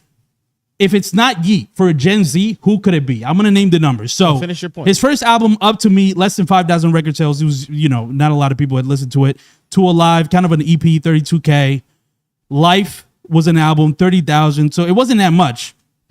Then Afterlife did 55K. 2093. Great numbers, Meg Thee Stallion numbers. Yes. 2093 did 70K. Better than Meg Thee Stallion. Better than Miley. And then the last album was 89,000 first week. Now, with all that, and also I have a prediction for what this is going to do first week. I think if the only thing I would say 100K, if only the only thing that's stopping me from predicting 100K is that it's only 11 songs. But I think to me personally, that speaks to the quality of the music, which I'm going to get into a little bit more in a second, because that also matters, right? Like if you're going to be the star, your music quality should match the popularity that you have. That's how we determine it, because there's a lot of people that are trash that don't make good music or even attempting to. In terms of record sales, like I said, I Don't Give a Fuck by Drake was number 2. Yeah. And I wrote a list of all his songs. He has approximately like 10 songs that have charted on the charts. Okay. I dare anybody in terms of Gen Z that's even comparing to Yeat. And not only in terms of numbers, I think in my opinion, in terms of quality, in terms of making an album, especially after the last album, and most importantly, an album that both Beyond Beats and Culture, which is a very specific YouTube channel. Shout out Beyond Beats and Culture. But they're, to me, in the older side of things, listening to a lot of Slightly music. older than us. Early 30s, right? Yeah. Like, who are listening to all the music compared to the random underground Twitter page that has a little bit of clout and pops into my Twitter For You page. This album, to me, has been embraced by all sides. And to me, that shows a star. Somebody that's able to appeal to everybody. So let me ask you this question. Yeah. First question is a two-part question. Are you taking side money, or are you a prisoner of the moment? Are you a part of the Yeat rollout campaign, the post rollout album production album rollout campaign? Are you taking side money that I'm not cutting into, or are you a prisoner of the moment because you did listen to this album last night? Which, how much of that is informing your opinion currently? Well, listen, I've listened to the album about 5 times now, so I really love the album. In my opinion, it's 11 songs. To me, there's no misses. And I will just add this too. Yeat is not a good rapper. I agree. Yeat is not a good rapper. So if we're talking about, when we say rapper, we're talking about the rhyme, like lyricist, like rhymer words. How on Potty Mouth, the saying we always say is like, are you good at rhyming words? The art of rhyming words. Are you good at that? That's what we say. Get hit with the lingo if you're new here. But yeah, I will say he is not. Yeah. But to me, his comp would be somebody like Travis Scott, who like was pretty relevant early on in his career, like mid to late 2010s. Okay. Was never because of how he rapped. Was always because it was like this progression of what hip hop music was in collaboration with the bigger stars. So here's what I give you pushback on. Okay. So you say Travis Scott. Well, I think Travis Scott biggest asset was that he made the soundtrack to the music. He was a producer. Yes, he made music. Absolutely. Now, somebody said this in chat earlier. I think somebody who is younger and also does that same kind of thing, I would say Lil Tecca. How come Lil Tecca isn't inside this conversation? Does he not have the numbers to back up the argument you were making yet? No. Okay. He does, in terms of numbers, he is not close. Well, he's a little close because he's around the like 50K range of artists, similar to where Yeat was 2 albums ago, by the way. Life was 50,000 first week. So I do think like maybe Tecca could overcome somebody like Yeat, but he's still young. He's not still doing 100K. I think right now, I don't think you can name me somebody that's like somebody who's making music that appeals to as broad of a audience as Yeat is doing, while also being a very specific artist born out of a post Whole Lotta Red era of music. Go ahead. Somebody said that Tecca is very polished, and this is something that you and I have talked about a lot on the podcast. We talk about the next generation of music. I feel like a lot of the problem is that the music, like the kids that they champion, like a Che or like a Osama Sun or like a Netspin, the sound isn't as polished. Yes. Now Yeat is, I would say, is the perfect middle ground between that polishedness of a Little Tecca and the unpolishedness of like a Osama Sun. I agree, but I even think in this album, the thing that stood out the most to me was how polished it was. He has a song with Don Toliver. I heard it. That is to me, it's like, this is a very clear, like, there's like some R&B guys on there, right? Who was it? Well, FKA Twigs is under. FKA Twigs. It's more like alternative, but it is more like traditional, like R&B. Almost. Yeah. Like he's doing beats. Like there's a song called ADL Is Coming where it's produced by Benny X. That sounds almost like Binks inspired. He's trying a lot of interesting. There's a Shake Your Ass record on the album. It's the second song. It's called Loco. Where it's like it has a Jersey Club like outro at the end. There's is that the one with what you call with Sa Baby? No, the one with the end of it is the streamers.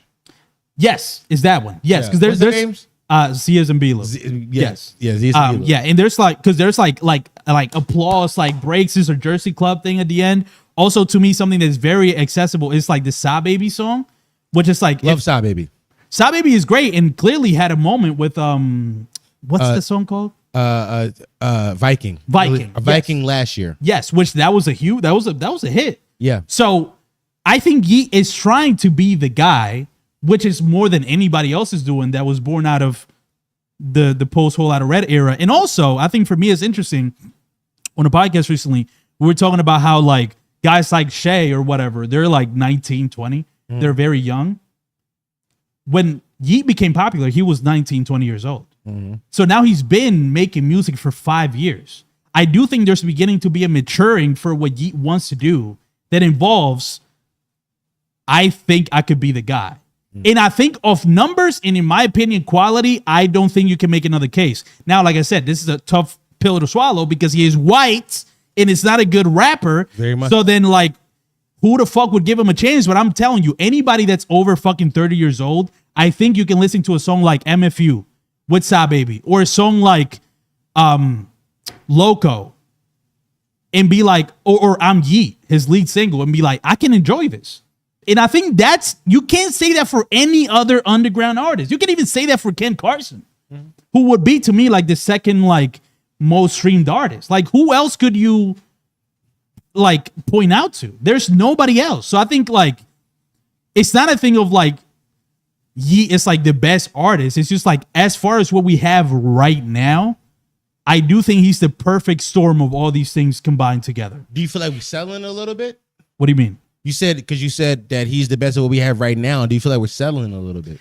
I think is there better in that might mature? Absolutely. Because I feel like I still think that Tekka will still be the best option to me as far as like polishedness and ability to write a song. For sure. I think I will say in my opinion, and this is where it becomes like kind of subjective. Like Tekka's album, long, it's like 20 tracks. Still doing that, which I do appreciate about the Yeat album. It was shorter. 35 minutes, 37 Very minutes. quick. And 11, let's get it to Yes, 11 songs, 37 minutes. Which tells me he believed in those records more.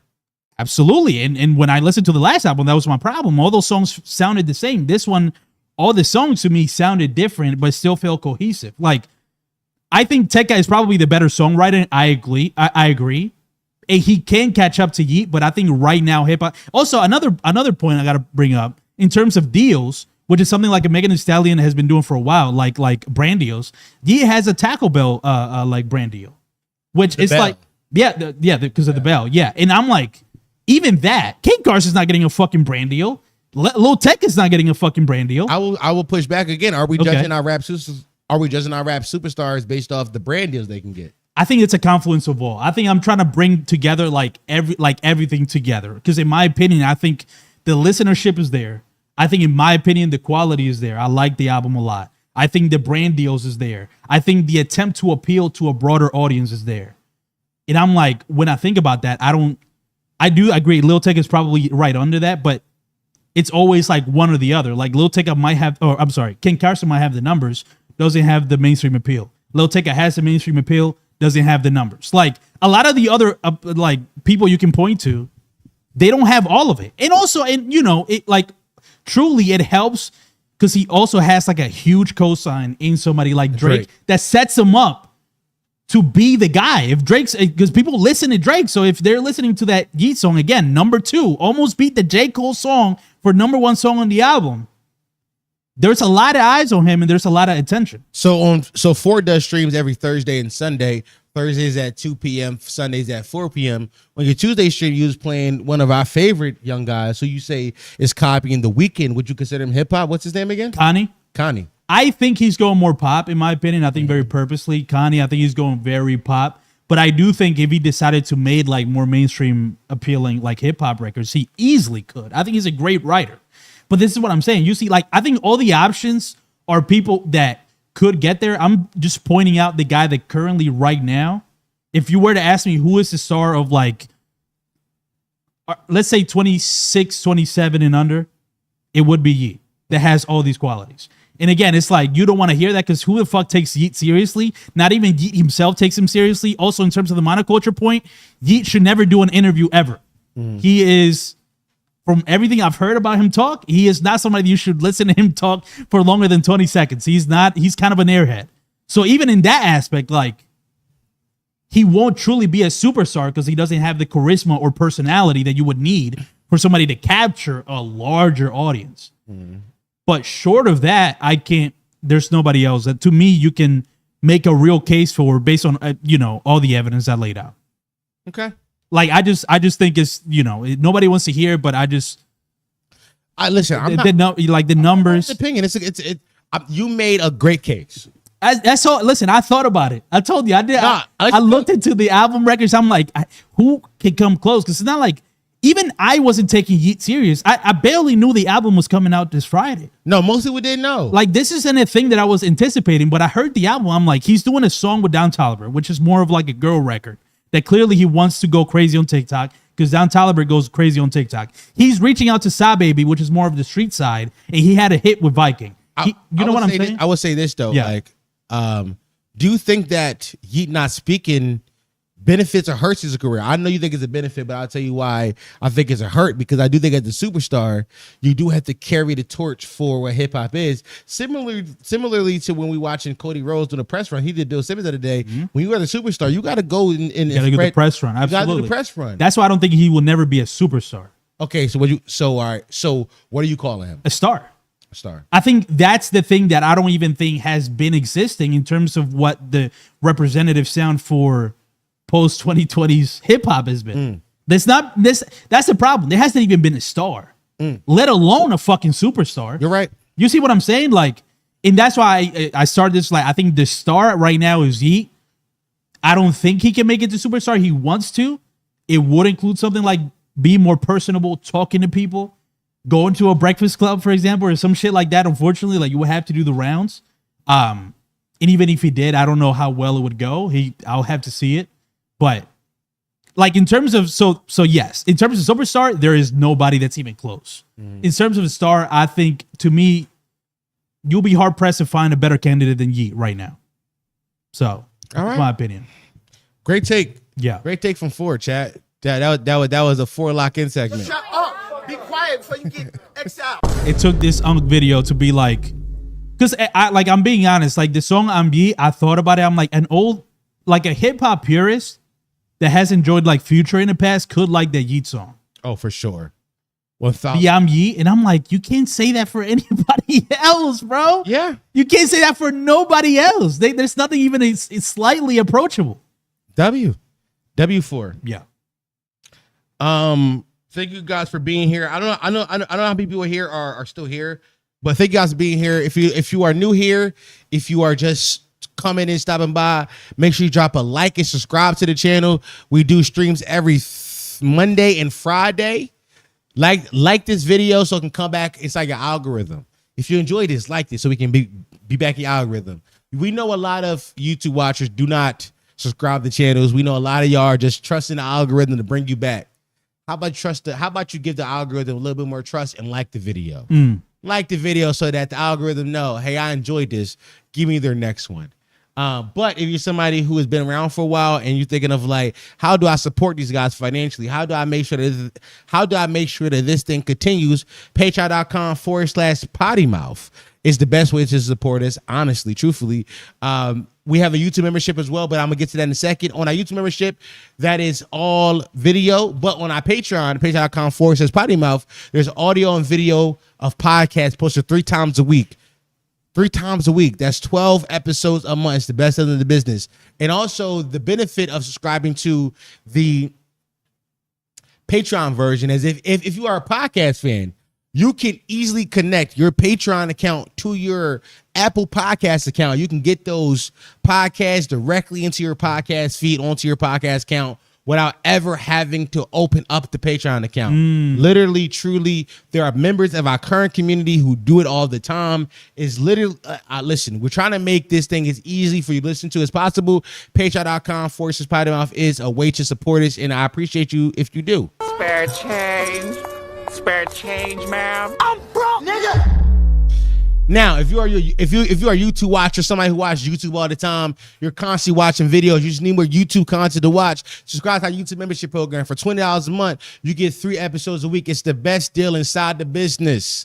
We podcast for the working person, man, woman, they, them. That's who we do it for. It doesn't matter how you identify. We podcast for you. YouTube membership program, $20 a month, get you 3 episodes a week. That's 12 episodes a month. Subscribe to our YouTube membership program. Thank you very much.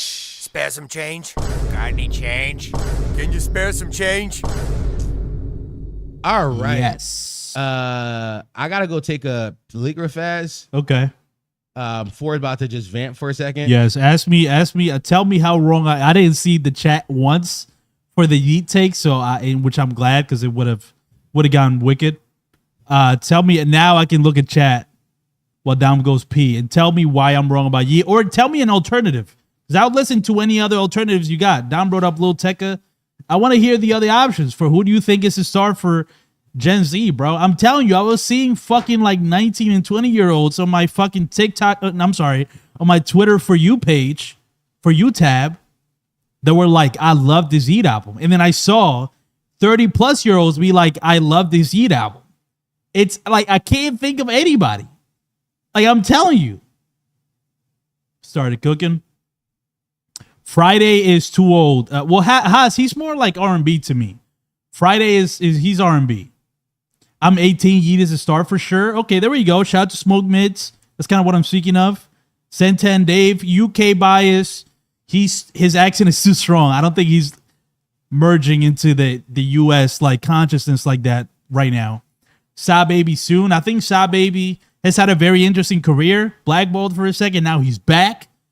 I could see him really making a push for stardom for sure if he's not already there. But how old is Sa Baby though? Because he might be slightly older than Yeat. He did a song with fucking Clairo on the deluxe of his last album, which blew my fucking mind, which shows the versatility of it. Let's see. You cook, but I would rather Lil Tecca be the star over Yeat. Listen, I'm not saying Lil Tecca can't get there. Lil Tecca's like 23. Lil Tecca is still young. I think a couple albums, he can really lock in, bro. I'm telling you. Oh, real quick, BandLab Battles this Sunday. BandLab Battles this Sunday. That's right. Thank you. Oh, shit. BandLab Battles this Sunday, ladies and gentlemen. PMs, members of the community, I made them pair up. It's 8 people, 4 teams, 1 song. Who can make the best song this Sunday, 4 p.m., twitch.tv/pottymouth streams. Check it out. If you guys are here while Dom pees, go check that out. Should be a lot of fun. We do a lot of community building exercises. I talk to the peoples a lot. The last stream I just did yesterday, they were sending over their food on the Discord. Sign up for the Discord as well. Truly puzzling eats. Listen, we have a lot of fun on Twitch. We're trying to get the viewership up over there. It's a good, we're averaging a good amount, but I'm trying to grow that. Trying to lock in. Dom told me I got to lock in, so I'm locking in. I did like 6 clips for the weekend this weekend, so I came up with a listen, I'm telling you, I'm locking in, bro. I'm telling you, I promise you. For Come Talk Music on the BBC. I'm not gonna lie, bro. I would love to go on the BBC, bro. I would love to go on the BBC. I'm talking about Beyond Beats and Culture, gang. I'm talking about the hip hop news, the hip hop show. Bro, don't go on the BBC. No, I'll definitely do that. Yo, hit me up. I'll talk about fucking whatever, bro. I'd love to pick y'all's brain on that Yeat album. I was thinking about that the other day. Do not go on the BBC, bro. That's crazy. Yeah. Well, I can't go on BBC, gang. That's crazy, bro. Let's relax. Yeah. Going on the BBC, not crazy though, bro. I just, they asked me before, would you like to get on this BBC? And I'm like, don't get on the BBC. Like now, we're like, what we doing, bro? What the fuck? Yeah. Yeah, that's crazy. This nigga for trying to get on the BBC. No, my bad, yo. I'm Beyond Beats and Culture. That's what I'm talking about, chat. It's nothing sexual. Let's relax, bro. For trying to get on it. Yeah. Okay. That's abysmal. Nah, gang. All right, chat. Y'all know what time it is. It is your favorite segment. It's my favorite segment. It is time for Meme Brokers.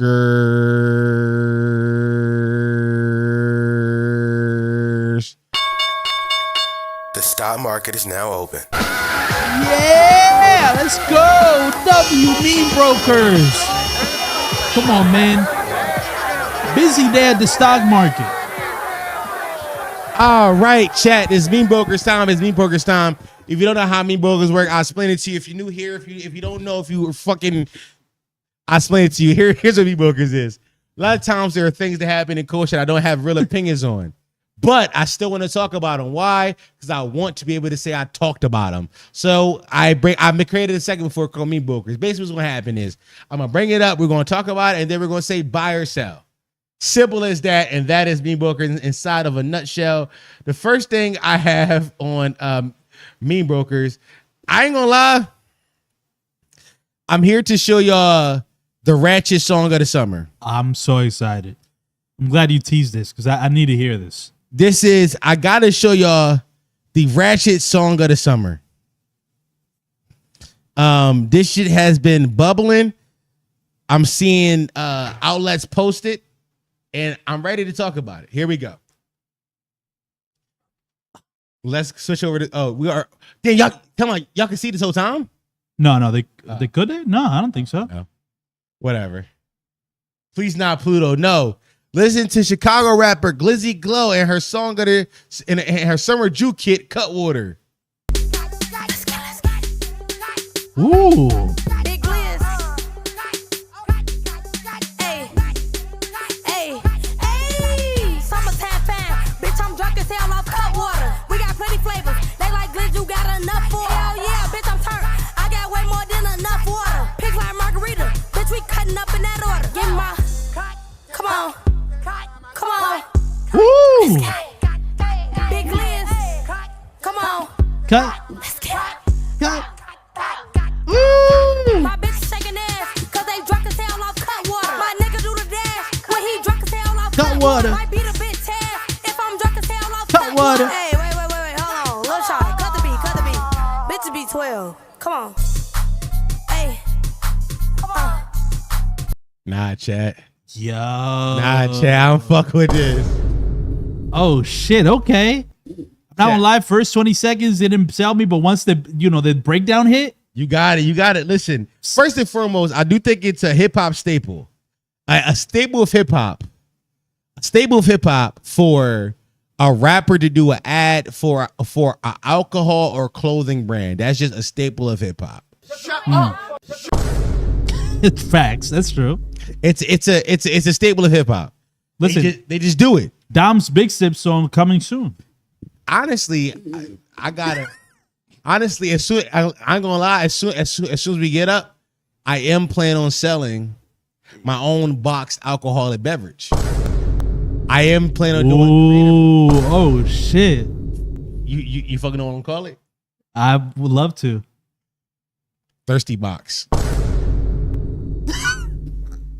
Nah, good lingo, good PM lingo, yo. Y'all not tapped in. Y'all don't know. Thirsty box. Y'all don't know. You ever get thirsty? Hey shit! Yeah, I'm saying. Hey shit! Yeah. Y'all ever get thirsty? Come on, bro. The thirsty box. Nah. It's like not open a casino.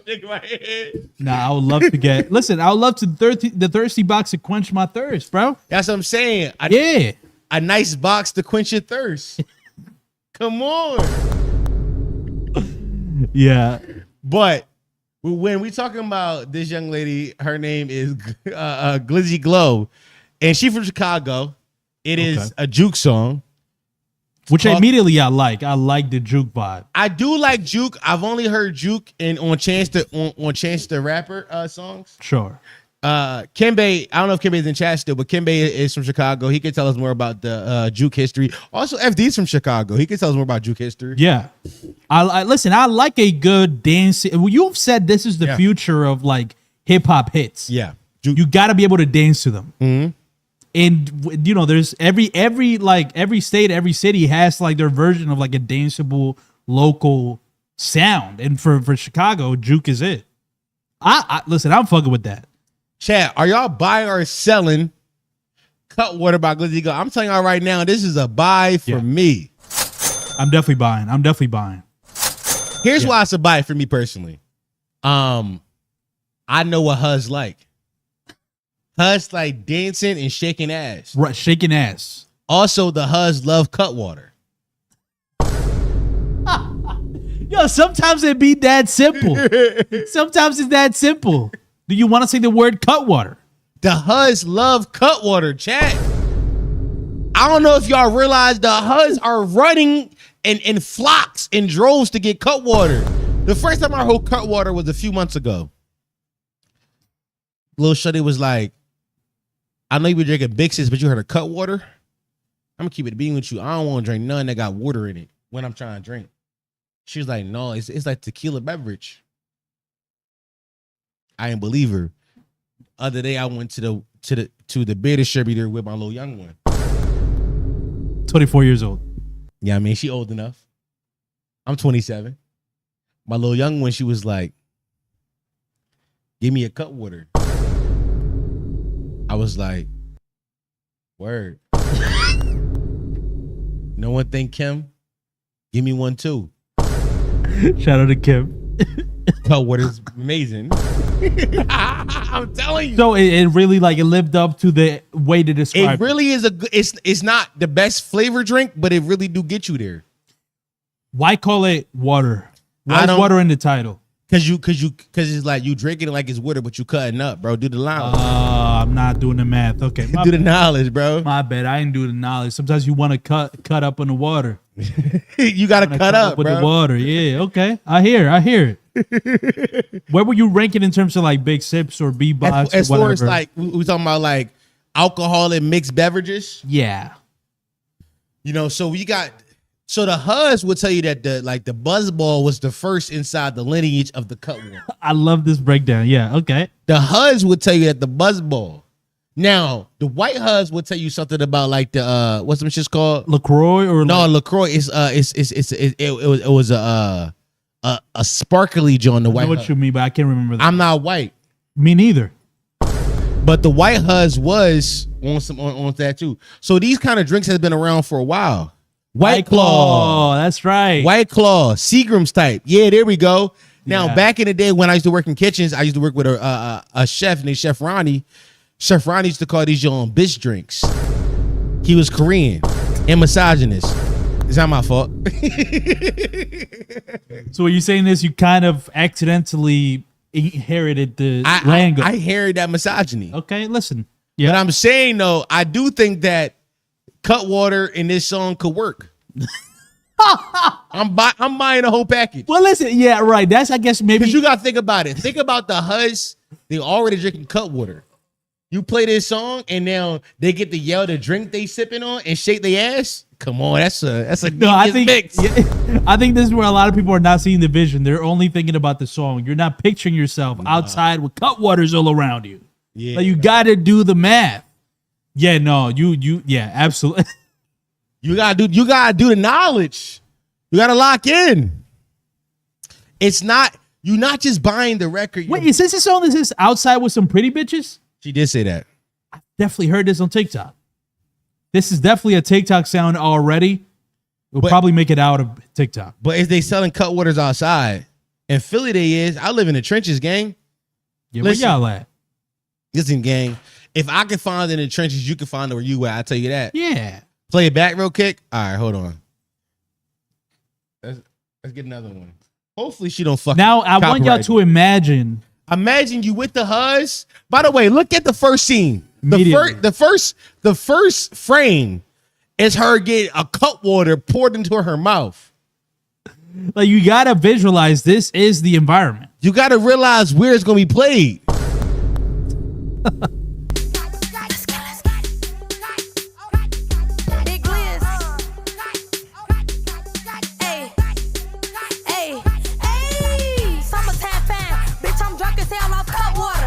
They're getting the cut water. Come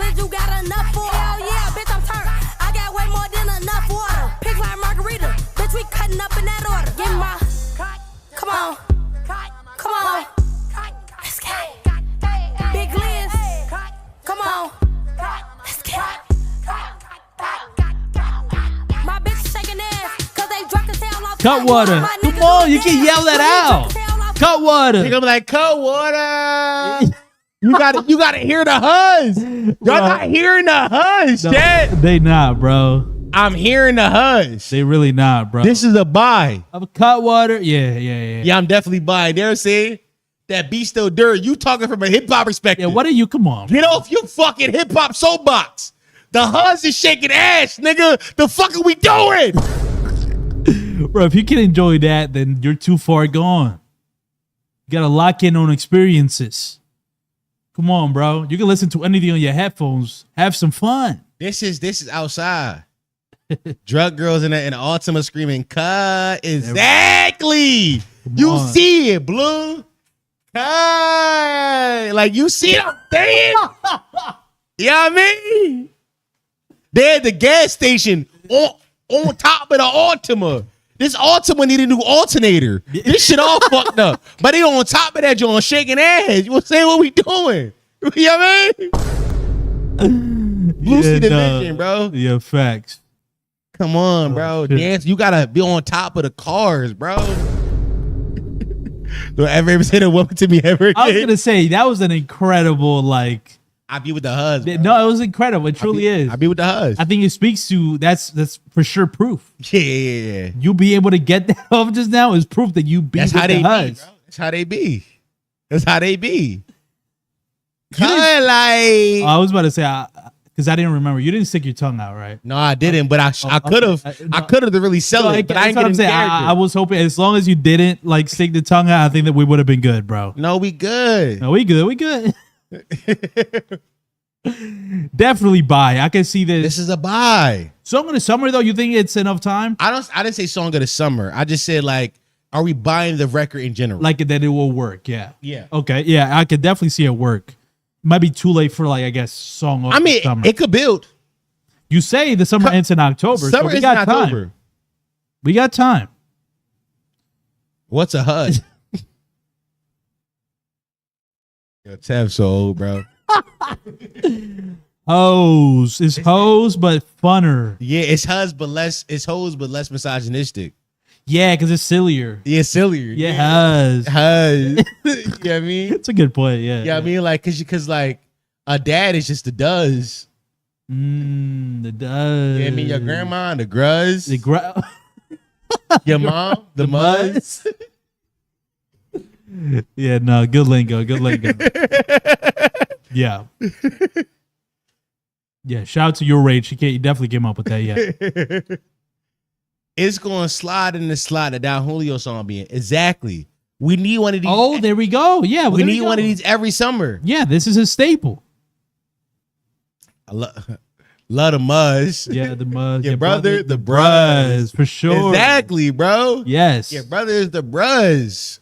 You can see them. This, by the way, is brain rot. I'm getting old. This is all brain rot language. Yeah, I mean, I'm brain rotted. I ain't gonna lie. Sometimes brain rot lingo do like infiltrate my regular lingo, and Huz did do that. Huz, chat. Huz and chat did it. Yeah. I was on stage hosting like, chat, turn up. Which was fire. It was good. It was a great sauce. Great sauce, right? It was Suz. Yeah. The Chuz. That's chat. Yo, Chuz. The Chuz. Yo, Chuz. Yo, hot in 2025 is crazy. Yeah. Oh shit.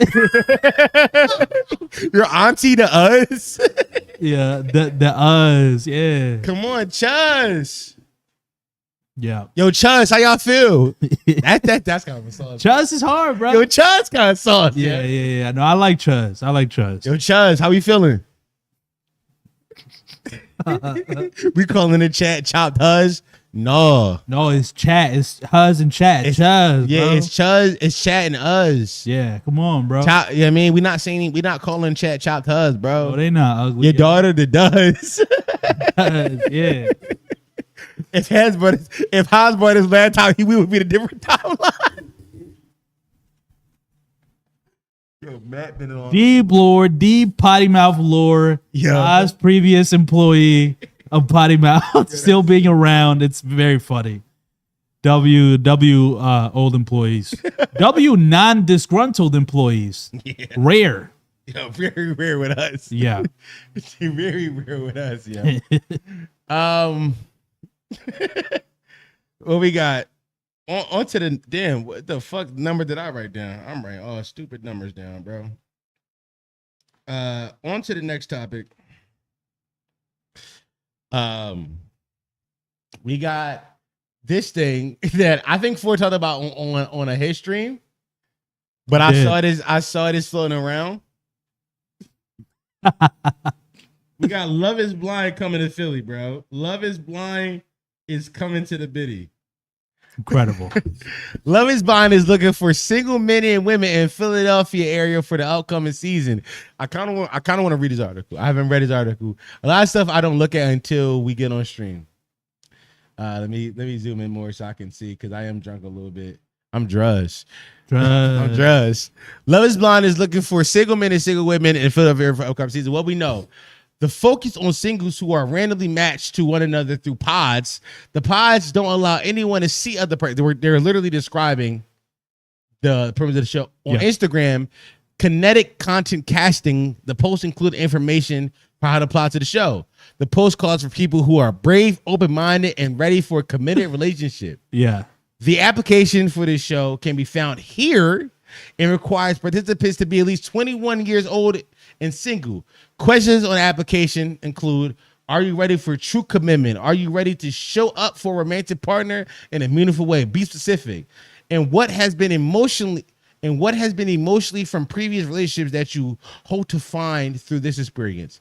The casting call is open to select cities and the casting call is open to select cities all over the United States, including Minneapolis, Austin, and St. Louis. So how are they in Philly then? Are they recorded here in Philly? No. Well, I think it's just open to Philly residents, or maybe like they call you up. Like everybody applies, but if you got to be in these cities for like the call ups, right? To be like, let's interview you in real person. Okay. I'll say I did do this on Forecast, twitch.tv/PoddyMouth streams. I applied. Did you? I did. Well, I got very close because it's like 70 questions. 70? It's a lot of questions where they really dig into your. It's kind of like signing up for Hinge, but like way more boring. Yeah. Because it's like 70 questions of like, just so you know, you will get married to this person by the end of this. So you think you can do it? And I'm like, yeah, sure, I'm committed. Your heart wasn't it? It was just too many questions. And like at first I was doing bits on stream, and then people were like, no, do it serious. And then I was just like trauma dumping on people. Because there's some questions like, why do you think you're single? And I'm like, I'm short, fat, bro. Yeah, SFB. Yeah, facts. Which, by the way, this is why Love is Blind will be perfect for me. Yeah. They won't see anything. I'm not gonna lie. That's why I asked the question. Yeah, I put it on the list days ago before you did it on the stream. How good of a candidate do we think 4 would be for Love is Blind? Are we buying or selling for Love is Blind? I'm buying it. I'm buying it for a few reasons. First and foremost, I think that 4 is the perfect candidate. Because I think you could fall in love through a pod. And I think somebody could fall in love with you. But also, it's also the idea that the girl who fall in love with you, when it's that, because you never watched the show yet. I know the premise. But there's a point in the show where like the people who like agree to get married see each other and they're like, there's a big reveal. And they run towards each other. Like at the very end, right? No, not the very end. Oh, wow, okay. Because there's like, there's pods, and then once you're in the pods, you move in together in like an apartment, similar to Ultimatum. Got it. Where they move you into apartment. So like before you move into the apartment with like this person, your fiance, you fucking have to see him for the first time. And it's like a grand reveal. I like the idea of your grand reveal being that she notices that you're 5'4" for the first time. Off just me. Oh, well, right. Because she wouldn't know before. Which I appreciate. You're saying like talking. No, you got it. I don't necessarily give off the voice of a short guy. Okay, what's that? You know, I don't have the voice or head of a short guy. Hey man, that's good. That's the body of one. Right. Which is why Love is Blind will be perfect. Because like, or maybe not perfect, but great content. I agree. Because it will be shocked. I agree. They will be completely and utterly shocked that I'm 5'3". Also, I will be shocked that they're a white woman. By the way, you will fall in love with a white woman. No, bro. That's just fucked up. It's like, you will. It's just a give and take. It's like I'm 5'3", she's white. It's kind of what I gotta just deal with, bro. Can I bookmark that shit, bro? Hold on. While we're here, let me see if I can. Matter of fact, there's not that many posts inside the community anymore. Yeah, I can scroll back and find it. Yeah, you can find it on the community. Yeah, no, I 4 was rebelling this week about marrying a white woman, which is. But yeah, I made a post in the community about this. Like, why y'all keep pushing me on a white woman? I quote tweeted this. So, Kyle, friend of the show, friend in real life, said, "Yo, Eladio talks," and his white woman said, "Manifesting." Is this her Hinge account? Picture of her at the movies. This year, thank you for the sub. This year, I really want to go to the movies a lot. The hallmark of a good relationship is going to the movies at least 3 times a month. Yeah, I mean, the one good thing I love to know about you is your ideal movie theater snacks. Here's what you don't know about Ford. Ford loves the fucking movies. If I want to hang out with Ford, the best way to hang out with him is like, Ford, I want to see this movie. And he'll be there every single time. Yeah, that's true. And you know, when I saw this Hinge profile, I'm like, this is your ideal woman. It is. And I've been telling you that your ideal, when other day when Ford made a Hinge again, we were like, Ford, you don't need to block all white women, because I do think the love of your life is a white woman. And like, I feel bad for you, but it's just based off your personality type. She probably a cracker. Because you have the same, like all the things you like are same things that white autistic women like movies and music. Yeah, I mean it's fucked up, but it's true. And listen, you know, it's just great, you know. Yeah, I'm trying to fight it. I'm like actively being like, yo, why y'all pushing me towards like milk? I am lactose intolerant, actually, in real life. So I don't know why y'all pushing me towards milk when it's like, I don't want it. But listen, if that's the only way out, I just hope y'all don't judge me, because that's the other part. If I get with a white woman, y'all can't say shit. Y'all push me there. Y'all made it happen. It will be y'all fault. I'm not gonna lie to you, bro. I'm gonna judge you, but like silently. You can't judge me if you're pushing me towards whitey, bro. It's not. Listen, I'm trying. I want you to find love, but also I can't help that I'm racist. Yeah. Oh shit. I mean, listen. Okay. I want you to be happy, but also I hate crackers. Okay. I mean, listen. I guess that's fair. You know, that's fair. We all got our things. Yeah, I'm saying. Yeah. You know, if this is the path I must walk down on, you know. You know, when I introduced Dom to my fiance, this white woman, I would just know that he just hates her guts, wants to kill her actively. Yeah. I'm just kind of like, well, you know, it is what it is. This fucking bitch. Yeah. Nah. Hey, man, it is what it is. 4 white boy having strong views on Palestine. Which way? Wait, which way? Yeah. What are you suggesting? What are you suggesting? Please don't tell me. Come on, I can't date an IDF soldier, gang. Come on, bro. What are we doing, bro? We can't go this far. This is crazy. Oh, fuck. Oh, man. Yeah. W Love is blind in Philly, though. Listen, I think Ford would be a great contestant. She's a lefty for sure. She would have strong views. But actually, she would be mad at Ford for eating at restaurants. She'd be like, "Why are you eating there? They're on the list to not eat off of. What's called ADL list? I think it's called ADL list. Yeah, they're gonna be mad at me eating like a McDonald's. Oh yeah. Yeah, for sure. Which, you know, I gotta just take on the chin, I guess. Are you a person who supports the genocide of thousands of people? That's a line from Are They Zionists? Yo, shout out to Matt with all the like deep lore. Yo, that is, dude, I don't even know. That's such a specific. I don't think it's up, right? No. I think we reposted that video. Oh, that's right, because you were clipping it out on the channel, so it might be. Yeah. Are you a Zionist? Do I have Zionists? Are they? That is. You did it on BandLab. Here we go. Are they Zionists? Are they Zionists? I forgot. This shit a banger. How about you, Bell ID? Are they Zionists? Are they Zionists? Are they Zionists? Are they a person who supports the genocide of thousands of people? That's not a good thing, I'm telling you. Are they a person that supports the genocide of thousands of people? The Listen to This While You Shit podcast and its host in no way, shape, or form are making fun of the thousands of lives lost and are aware of the severity of the conflict in Gaza. Very much aware. We would like to apologize if this segment is offensive, and we wholeheartedly support Palestine and its people.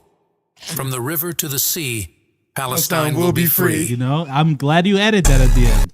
I'm so glad you added that. That's one of the greatest creations of content ever. Bro, I was so in my bag. I've never been more in my bag. Yeah, that's crazy. I've never been more in my bag than when I made that, bro. Y'all don't realize how deep in my bag I was that day, bro. That's so fucking good, bro. It's so funny. It's incredibly funny. It's peak comedy. Like, comedy doesn't get better than that. Not at all. You did that shit in audio form. This is crazy. That's nuts. That goes off. I need it. I'm not gonna lie. That might be the latest like hit single. You gotta do some sort of TikTok to this. I'm not gonna lie. Are they Zionists? Yeah. You gotta like just play that on TikTok, and because that could go. That could be a trending sound. That could be a trending sound. There was like 5 weeks or so at the top of 2024 where I was like deep in my like, how do I make this podcast the funniest ever been by being woke? And it was like this, and also I made a jerk off song. You did. I was doing shit. Why would you have politics? From the river to the sea, Palestine will be free. Listen, it's right there on the song. I do think it's just the funniest thing ever. It's the funniest song of all time. Like, I need what time at night did I make it? 7:50 p.m. Wow, not even that late. It wasn't that late. 7:50 p.m. I was like, I came up with the jingle for Are They Zionists? Very funny. Are they Zionists? Are they Zionists? Are they Zionists? By the way, the ad libs. I'm looking at you, Jerry Seinfeld. How about you, Bill Hadid? Well, I gotta hear the ad libs. I wasn't listening. Hold up. Please, I gotta hear just the ad libs, gang. Bro. Like, y'all not understanding what this is like a masterpiece. Are these ad libs okay? I'm looking at you, Jerry Seinfeld. How about you, Bella Hadid? I can't tell. We're going to find out. We need to know. We need to know. That's not a good thing. I'm telling you. That's a very bad thing. Nah, bro. This is comedic genius on a level unmatched. Yo, I've never been more funny in my life than this day. This was like peak Dom. Yeah, it's never been more Dom ever. Like the intersection of things. Pan lab. Comedy, political awareness. Yeah. It don't get better than this. Oh shit. Here we go. Shout out Chuck. W Chuck with a $50 dono. Let's go. Fire. I think about this all the time. Are they Zionists? Looking at you, Jerry Seinfeld. Are they Zionists? How about you, Bella Hadid? Are they Zionists? Are they Zionists? I can't tell. We're going to find out. Y'all gotta hear me doing a high voice though. I like you breaking this. Are they Zionists? Are they Zionists? Are they Zionists? Are they Zionists? Bro, what the fuck was you on, gang? Yo, you doing vocal harmonies with yourself? I do stacks. I did stacks.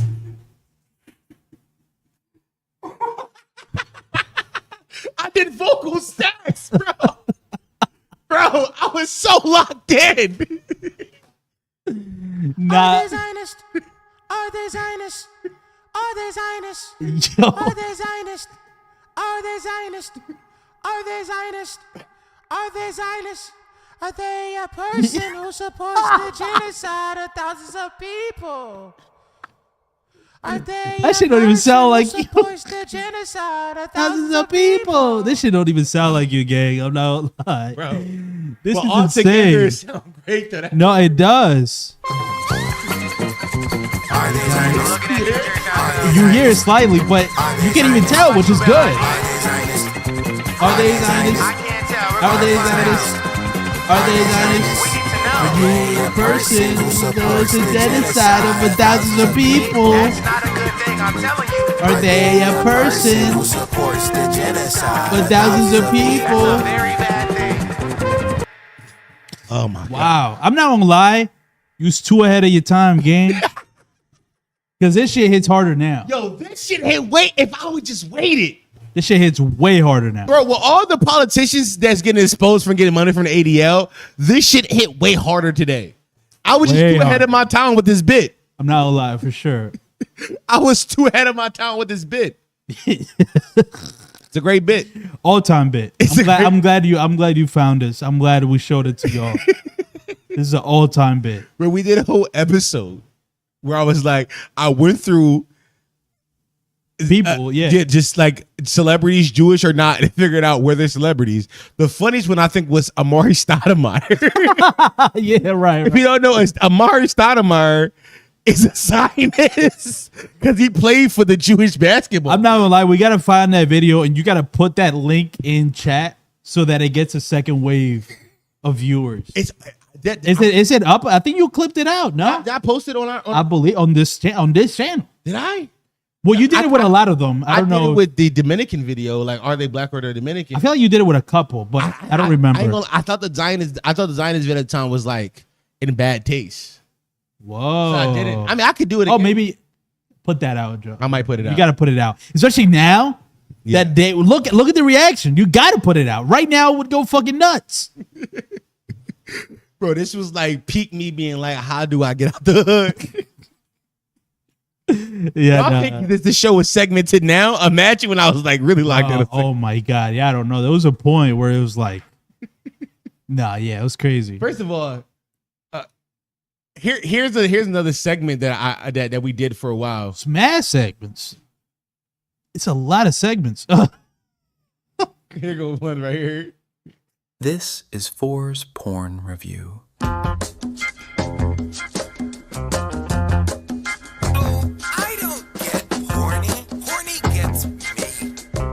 Where's that from? Well, let's get down to it right away. I'm feeling really horny. Yeah, and then I would just kind of... Yeah, I would just go on and then like... I mean, listen, we were trying shit. Listen, Bro. I would watch a full porn movie. Forrest said he would watch porns? Like a movie. Yeah, and did like for the plot. And I thought, what a great segment. It was very funny because, hey, by the way, you know what's so funny? It's funny you bring this up to this day. I find the most ridiculous premises for porn movies ever. This is not a thing. Like, I still encounter this to this day, where it's like, what, bro? Recently, I saw one where the premise was that they work in the production company of the porn that we're making. Oh, it was like meta. It was meta. They work at Brazzers. Why are you watching meta porns, bro? That's not crazy. Are you asking why I'm so meta for? Nah, bro. Yellow diamonds look like PP. No, I'm telling you, I don't be looking for it. It finds me, and I'll be like, yo, this is ridiculous. What the fuck? Why are you putting this much? Like, why are you putting this much? Like, this shit. Like, why are you going galaxy brain on the premise of this porn that nobody will ever watch? What was the name of the Lil Boom song I did? The Lil Boom? Oh, here we go. Here we go. When Lil Boom came out as a pedophile, I did a whole song to introduce that segment. Good. Little Boom, your ass is a motherfucking pedophile. You be in Walmart aisles touching little kids and shit. That shit disgusting. I seen the video. And then when the cops put you in your fucking handcuffs, nigga, you surrendered peacefully. They should have shot your bum ass, nigga. Follow Boom. Follow Boom. Follow Boom. Follow Boom. Follow Boom. Follow Boom. Follow Boom. He's a pedophile, he touched kids. In Walmart aisle touching kids. He's a pedophile, he touched kids. In Walmart aisle touching kids. Follow Boom. Follow Boom. Come on, chat. Follow Boom. Follow Boom. Follow Boom. Follow Boom. He's a pedophile, he touched kids. In Walmart aisle touching kids. He's a pedophile, he touched kids. In Walmart aisle touching kids. What the fuck? You're a horny, nasty, fucking sick fuck. You don't deserve the right to a free trial of your peers, nigga. Yeah. Hang your ass by a cross and stone you, nigga. We should all get together in that same Walmart and throw pellets at your head. Nappy ass, hat ass, nigga. I fucking hate pedophiles, nigga. You sick, freaky. By the way, when was this? I hope they castrate your dick and feed it to hungry puppies. You sick, nasty nigger. Whoa. Went crazy at the end, but I will say, January 22nd, 2024. Yeah. Predates Not Like Us. I predate. By the way, this is the first Not Like Us. This is the first Not Like Us. I did Not Like Us first, chat. Absolutely. I did not like Absolutely. The fuck y'all talking about? Yeah, absolutely. Yeah. Look at the date. Yeah, right there. Look, I'm looking at it right now. January 22nd. I did it first.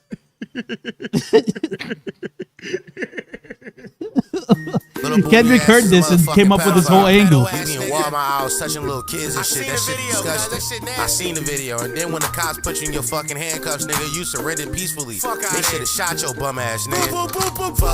Follow boom. Follow boom. Follow boom. Is he around? Is Lil Boom around? Yo, I ain't gonna lie. What's going on with Lil Boom? Flacco still commands with him. Fuck Flacco. Come on, bro. Fuck Flacco. Flacco, what the fuck you doing, gang? Fuck Lil Boom. Follow boom. Follow boom. Follow boom. Follow boom. Follow boom. Follow boom. Who is Lil Boom? Nobody knows. Weird. What the fuck? You're a horny, nasty, fucking sick fuck. You don't deserve the right to a free child of your peers, nigga. We should hang your ass by a cross and stone you, nigga. We should all get together in that same Walmart and throw pellets at your head. Nappy ass, hat ass, nigga. I fucking hate pedophiles, nigga. You sick, freaky fuck. I hope they castrate your dick and feed it to hungry puppies. You sick, nasty nigger. Fucking monkey. Oh my god. Okay. By the way, the idea of this song is so funny because it can't even be applied for anything else. No, this was for a singular news story in January 22nd, 2024. You made a whole song for one news story on one guy. That's fucking crazy. It's not even like a segment. Bro. It was for one person. Just for one guy. By the way, you could redo this with 9 Vicious. Fuck 9 Vicious. Fuck 9 Vicious. Fuck 9 Vicious. Fuck 9 Vicious. I could. You can just redo it. Keep the same lyrics and change 9 Vicious. He's a pedophile. He touched kids. Yo, that's crazy. There's one more. Bro, there's a point in time where I was trying to get out there. All these are in January 2024. For all you who know, also, there's a. I wish my company just fell apart, and I was trying to prove to myself that I was worthy of the audience I built. And this was me proving to myself. Damn, that's crazy. I'm a sick nigga. No, that's I'm crazy. a sick nigga. This was my favorites. Yeah. Yo, this rad, so I'm not doing it, niggas. They gonna feel me real good. Lock in chat. Come on, man. By the way, in 2024, I was saying the word gooner. I was on it. Top of the year 2024. Yeah. No, you was early to the I was early to gooning. This is before the Guna side. They gonna feel me real good and shit. Yeah. Sometimes I don't have a woman to fuck. Sometimes I just wanna go bust a nut. So I need a sex toy. Woo! Yeah. I need a sex toy. Yeah. Something that's good. Something that's cheap. Something to help me not under these sheets. I need a sex toy. I need a sex toy. Yeah. Something that resembles a hole on a woman. Something to make me feel good in the morning. I need A sex toy. I need A sex toy. Sometimes I don't have women to fuck. Sometimes I just wanna bust a nut. So I need a sex toy. Hey, this one for all my gooner niggas.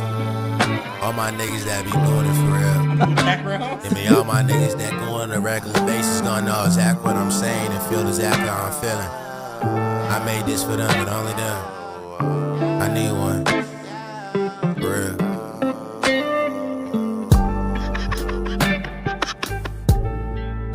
Chat, I was doing background vocals to the Goonin' Anthem.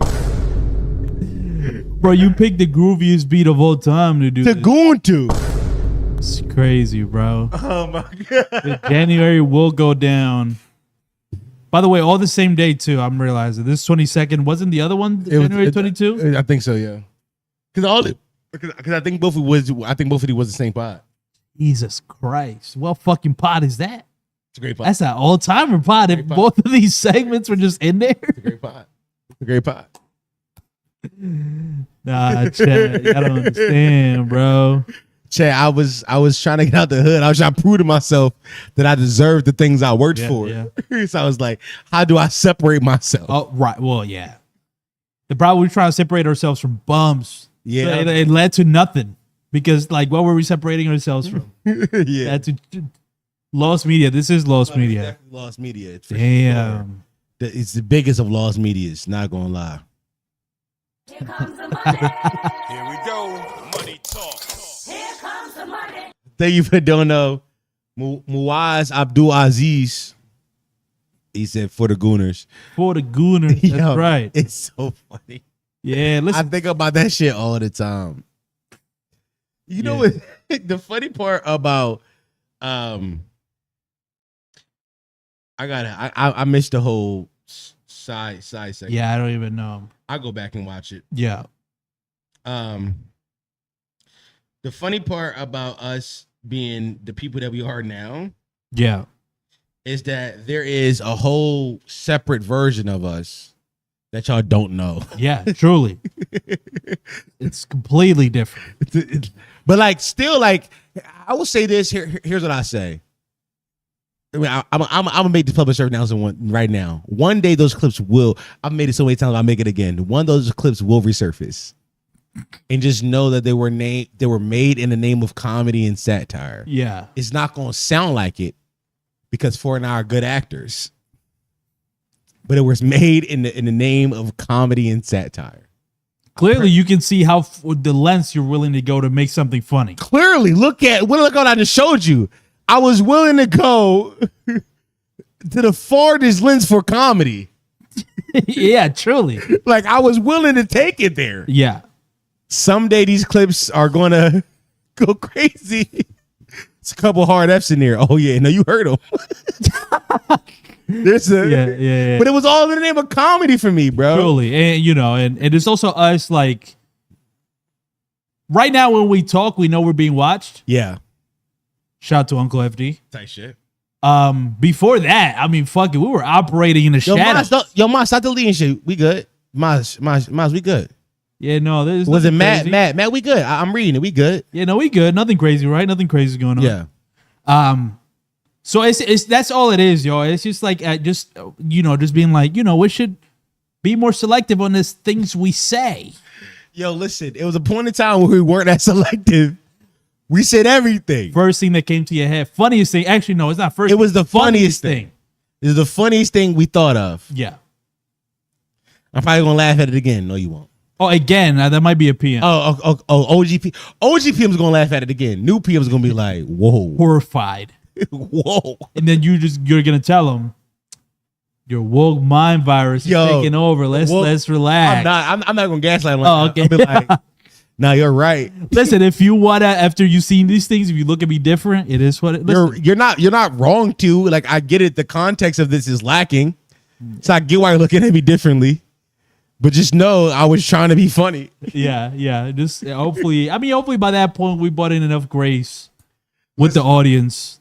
Because, by the way, like, it's funny because, like, where we say politically and socially, I feel like we stood the same. Hasn't changed. Like, if anything, we got further left. Yes. Oh, I got further radicalized. Yeah, exactly. So that's what's funny. It's just like, certain words or bits were crazy, but it's like it all stemmed from the same ideological place that you guys are watching us with that. Because that's the reason, we started off with that. A lot of our audiences came from that first. So that hasn't changed. It's just like how wild we got it. One of the last episodes we did before we deleted everything was an episode called I Will Let Hunter Schafer Fuck My Face. Yeah. I remember that episode. It's very clear. Somebody commented on it and said, yo, this is Dirtbag Leftist podcast. No, we're dark woke. We're doing that for a while. You've been doing that for a while. Even like back on the like Lamborghini legs, like the Buffalo Wild Wings bit. Like you've always been Dirtbag Leftist. It's been woke. But I want to laugh about it. Yes, exactly. Yeah, man. Totally no more time. Yeah, usual casual things like that. But I'm not gonna lie, that take is aging better by the day. No, in 2024, early 2024, when I made that video, it was different. Yeah, no, but right now, I mean, that shit. Right now, it was like everybody like, I'll suck her lady dick. Yeah. And by the way, we all know she still got her lady dick. She made it clear, I believe, right? We seen it in Euphoria. We see her print. I don't remember. You don't remember seeing her print? I watched the show. It was good print too. I guess maybe I just kind of. You good, gang? My fault. You good, Mud? My fault. No, Mud, I'm not. You good, No, Mud? Mud, I'm not. My fault. I apologize. Chef already came out. I apologize. Yeah, let's. My fault, Mud. Chill. My fault, Mud.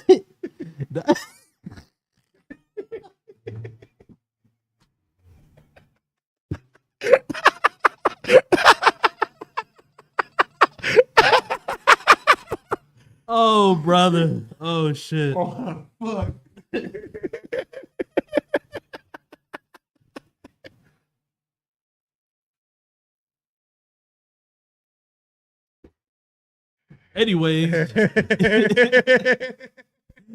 Anyhow, they got to sprinkle Wednesday Pod was. It's literally called, for all the YouTube membership people, it's literally you can go watch it if you're on YouTube. It's a $5 tier episode, I believe. So $5 you can watch the episode. It's called like No One's Listening. Yeah. Literally, that's how it sounds. You get a little bit of a taste of. And even then, we're still holding back. Yeah. We're not showing our true power. Yeah, no, facts. Yeah. I will tell y'all that one of the things I'm looking to do with this next part of my career is take back comedy from the right. I'm glad you're talking about this, yeah. I talked about it on Pod. On that Thursday pod. On Thursday pod. Or Wednesday, whatever. Was it Wednesday? It was Thursday, I think. Okay. That like No One's Listening, the pod is called. Yeah. No. That was Wednesday. I don't think I talked about it on Wednesday. Was it not? Okay, never mind. I talked about it. Then Thursday, yeah, okay. But I made a video a few months ago where I said the right owns comedy. It was a clip from the live stream. And I do think the right does own comedy. And I do think it's because like there aren't any funny leftists or people on the left who are able to joke about the things but still be inside of the ideals. I got you. Okay. It still be inclusive to the people who the right excludes. Right. Okay. The inclusivity part of it. Okay. Yeah. Right? And I do think that's one of the things I want to do. Like, so I have two crusades currently. My first crusade is first and foremost, get these old niggas to realize that they are killing hip hop. Get these hip hop purists to realize they are killing hip hop because I love hip hop. My second crusade is to get the left to own comedy again. The left owned comedy for a while, but even then it was clapter. I want to be funny again. I do think people like Stavros is doing it. I do think people like John Marco is doing it, getting the left to laugh again. But I do think I will say this: to be funny on the left is to be funnier, because you have to like have a understanding of the topics you're talking about to joke about them. Absolutely, yeah. You don't have to resort to like slurs or like ignorance. Yeah. To try to get a laugh, it actually comes from a place of understanding. Mm-hmm. Josh Johnson, yeah. I mean, well, to me, well, I guess Josh Johnson. I'll be honest with you. I don't think he's as funny as he is interesting, which isn't a slight. I think he's very intelligent and interesting. I like listening to him talk. He's a great talker, but I don't think he is as funny as a Stavros or a John Marco. Yeah, I agree. Like those guys got really good lines. Well, you made an interesting point for whenever we talked about it. I don't remember when, but the idea of like comedy went right almost to kind of follow where they thought the winner was going, and they cut their nose despite their face. Yeah, because now the right has turned on them. Yeah, or you know what I'm saying, with the whole Trump and like the MAGA regret and like the comedy podcast of Theo Vaughn and Andrew Schultz. So like I think this is the right point to try to take the comedy back, because those guys, their pussies is hurt. They're not making jokes. They'll be like, why do you do this to us, Daddy Trump? You're like, so right. Like, this is the perfect time to take it back. They're too worried. Perfect time. Because all those right-leaning guys went too far deep into politics, and now they're fucked up. And now the left can be like, no, hold on. We still got jokes. Let's make these jokes. Yeah. And take it back and lean comedy back left again. I think this is a perfect time. This is why, like, when I tell y'all, like, I'm dark woke, is because, like, I'm being, like, there has to be a line between the woke mind virus and actually being inclusive. Yes. There's a line. And I need us to recognize it as a community over here at Potty Mouth, but also as the internet inside totality of like, what's too far? Yeah. What's too far? What's too far? And what's not? And what's just far enough? Yeah, that's a good point. When are you laughing at versus with, right? You know what I'm saying? Like from a place of understanding and love as opposed to like ridicule. Or curiosity. Or exactly. Yeah. Like versus like I understand it or I don't care to understand it, but I want to laugh at you. That's where it can go wrong. Yeah, where it's like I don't really care to get it right. I'm gonna go off of the wildest stereotypes, as opposed to like how does this shit actually work? And because jokes are in like a lot of the times jokes are in like you can make jokes out of new information a lot of the time. Yeah, like learning about shit. It's like something you don't know. You learn. It's like, oh shit, now I've just unlocked all these different jokes because I didn't know this shit before. Have you ever been to like a fucking comedian on tour inside your city, and like they're opening jokes almost always will be jokes about your city, right? Because something they learned, realized or learned about your city that day, and everybody jokes about it. Like that there's comedy in that, but the comedy has to come from a place of understanding and respect and empathy. I think in my opinion. Empathy, yeah. It got to come from that. The comedy got to come from that. And I do think there's a lane for that comedy to exist. I know a lot of y'all may be new here, but the name of the brand here is Potty Mouth, right? So we are going to say things. I made it on like this on purpose. It wasn't by accident. It was by accident. Yeah, it wasn't by accident. It was on purpose. I didn't land on this name. I was like, whoa. Even though it was the fan four stick meme. My ex-girlfriend was like, like a potty. And I was like, say that again? Yeah. yeah. You even know that? Yeah. But it is, you know what I mean? Tight shit. Are you drinking the freestyle beats? No, we are, but I am. I've sobered up because I only drink one. I have 3. But before, I sobered up. All right. I'll freestyle, but let me get one more. Come on, let's chat. Yeah. Let me get a clip. Chat, let me get 2 clips for the channel. For the channel. Let's lock in, chat. Let's lock in. There's still talks left. We're about 3 hours. You're nowhere near done, buddy. Yeah, chat. Let me get talks left. Chat. Let me get talks done, and then we can move on to some, and then like 4 and I can do fun stuff. Yeah, I'm fine with that. We'll vibe with y'all. The jeans talks, I'm gonna get to it, but I'm not really focused on that. That's something I'm gonna get to later on. But before I get to anything, do I have this inside my notes real quick? I don't. I did not. All right, so I'll tell you this. Bill Burr has proven himself to be my favorite comedian. Once again. I saw this. Once again, Bill Burr is my GOAT, and he will forever be my GOAT. By the way, last time I watched his special a few months ago that came out on Hulu, and I didn't like it. Honestly, I didn't like it because I didn't think it was. I think it's as funny as other specials, but I think it's because he's trying to figure out how to be funny inside this new space. But he did an interview, and this is and these are quotes, and these are quotes from his last interview. Bill Burr says CNN and Fox News are a fucking disease, and conservatives bashing him for going woke are racist, horrible people and cowards. They never say it to your face. Ben Shapiro doesn't even want to know what the word means. His definition of woke is white liberals. The definition of woke, and they didn't even know what it was or where it came from. They just took the word from black people. Bird told Vulture. That's the worst thing about our people. Not only do they take from other cultures, we don't even take the time to understand where it came from. Bill Burr is so dark woke, and I love it. Yeah. Let me see, because there were some videos I saw floating around of him talking. Here we go. Oh, interesting. Here is a Bill Burr video talking about billionaires. My new perspective is there's nothing wrong with being a billionaire. But if somebody is working 40 hours a week, 160 hours a month, and they can't make their rent, you're not paying them enough money. Maybe you should just be worth $900 million. Yeah. Like, how does a CEO take a 8-figure bonus and none of your employees have dental insurance? They can't even go out and get a filling. There's these nerd billionaires out there saying, I want my employees to come to work terrified, go to bed terrified, wake up terrified. I mean, you don't think it's that, then they're terrified to go out and spend any money. Listen, Chad. Of all the niggas that you millennials invite to the fucking cookout, Bill Burr is always left out the conversation.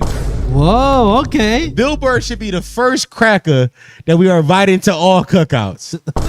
Not because he loves black culture or because he can hit the nay-nay or because he loves fucking Wu-Tang. Not because of any of those reasons, but because Bill Burr is about class solidarity. Bill Burr is a multi-millionaire and has been for a very long time. For a very long time, he's been rich.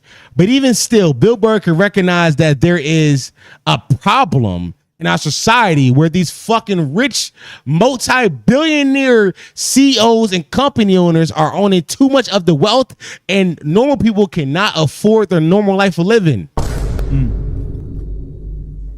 Somebody said Bill Burr's wife black, ain't it? She is. But for me personally, I don't think that's why he feel this way. I think Bill Burr feels this way because he's a poor fucking kid from the south of Boston. Yes. Like that's where it started. Yeah, for sure. Who just recognizes South classes, who recognizes class solidarity. Yeah. Could be like, yo, we're just fucking. The poor working man is not, his dollar doesn't go as far as it used to.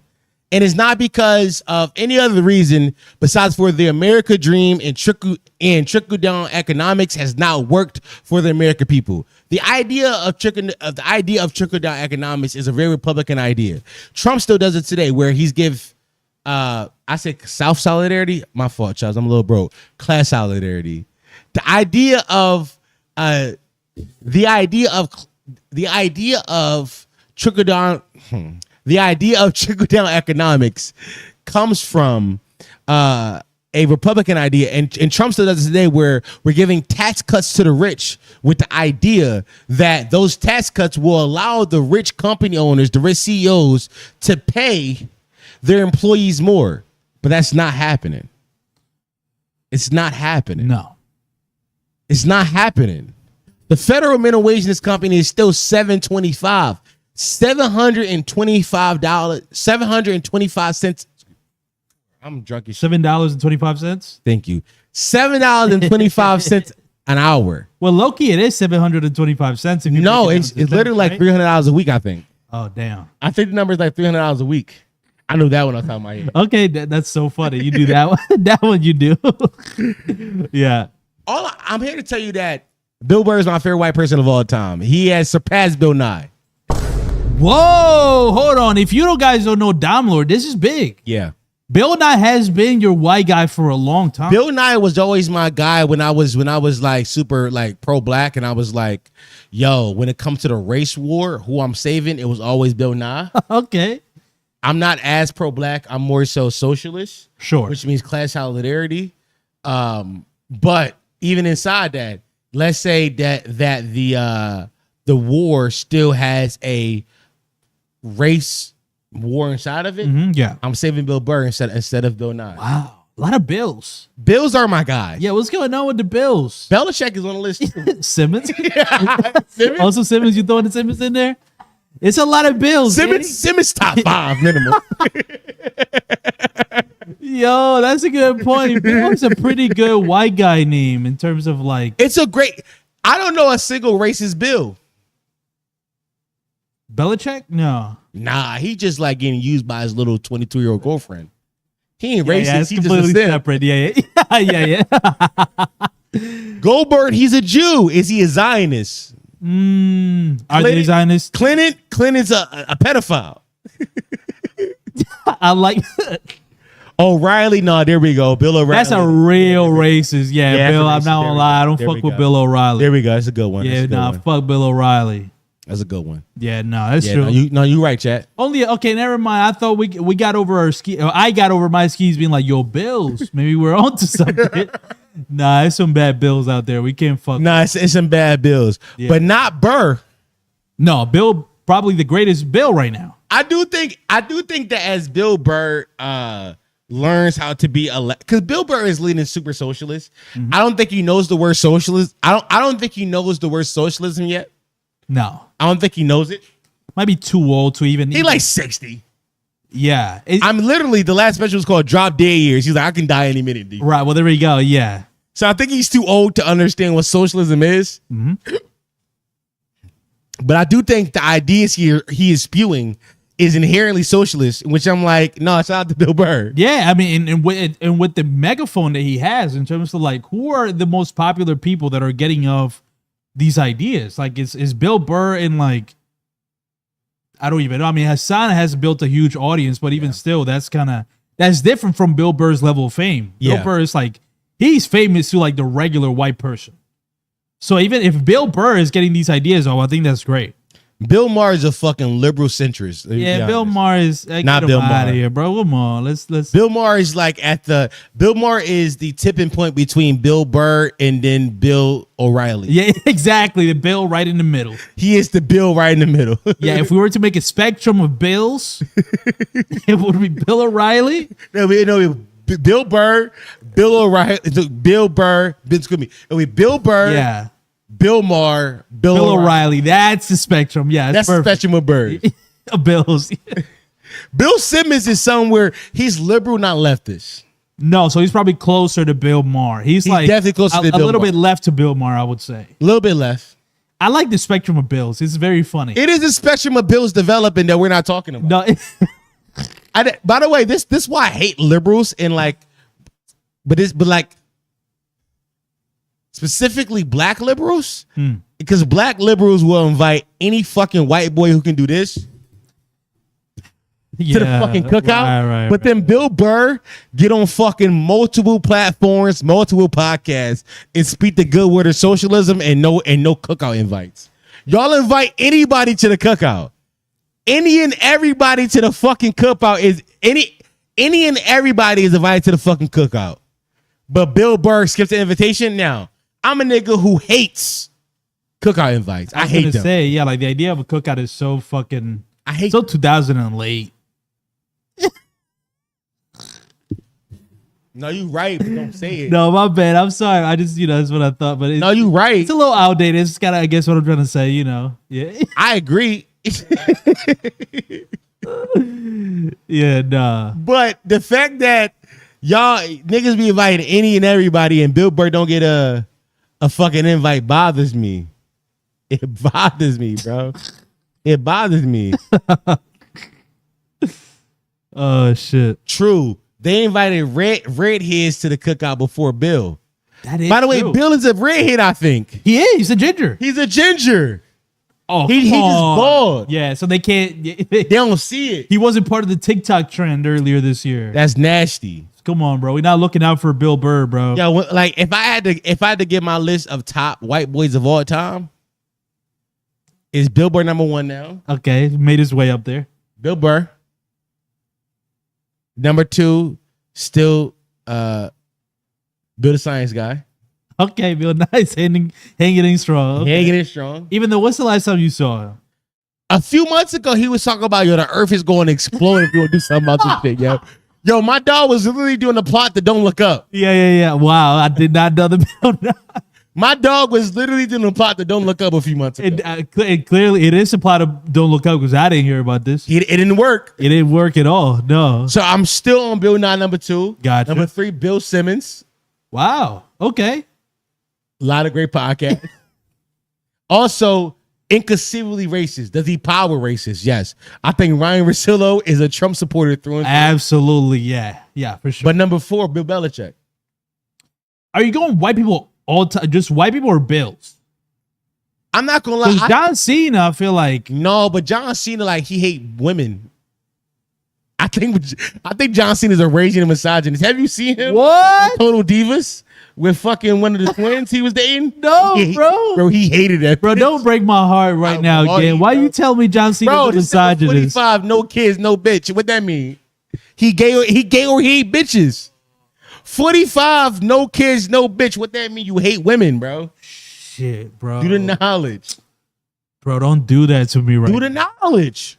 You telling me, bro, he's an Andrew Tate fan? Is that what you're telling me? John Cena would definitely like, work out and that would solve your problems.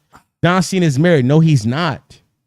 He's not He's married. definitely not fucking married. He's not married. Oh wait, is he? Wait, no, he's not married to Nikki Bella, but is he married to somebody else? No, he's not married. I know John Cena's not married. Yeah, who the fuck did he marry? What's John Cena's wife name? I'm about to look it up. Yeah, come on. I got a Google open. Is that real? I did not know the. He's saying look it up.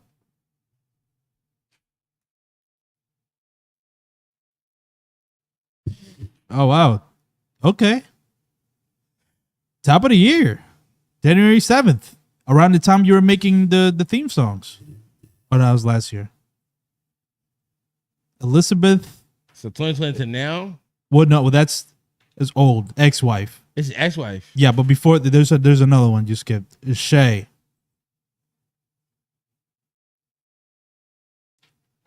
Iranian-born engineer and U.S. citizen who's worked at Microsoft, Motorola, and Sonatype. It's not gonna last, yo. He hate bitches, bro.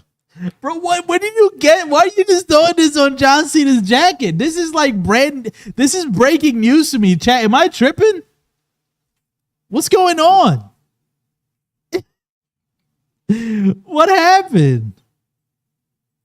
Okay. Hopefully this don't get done.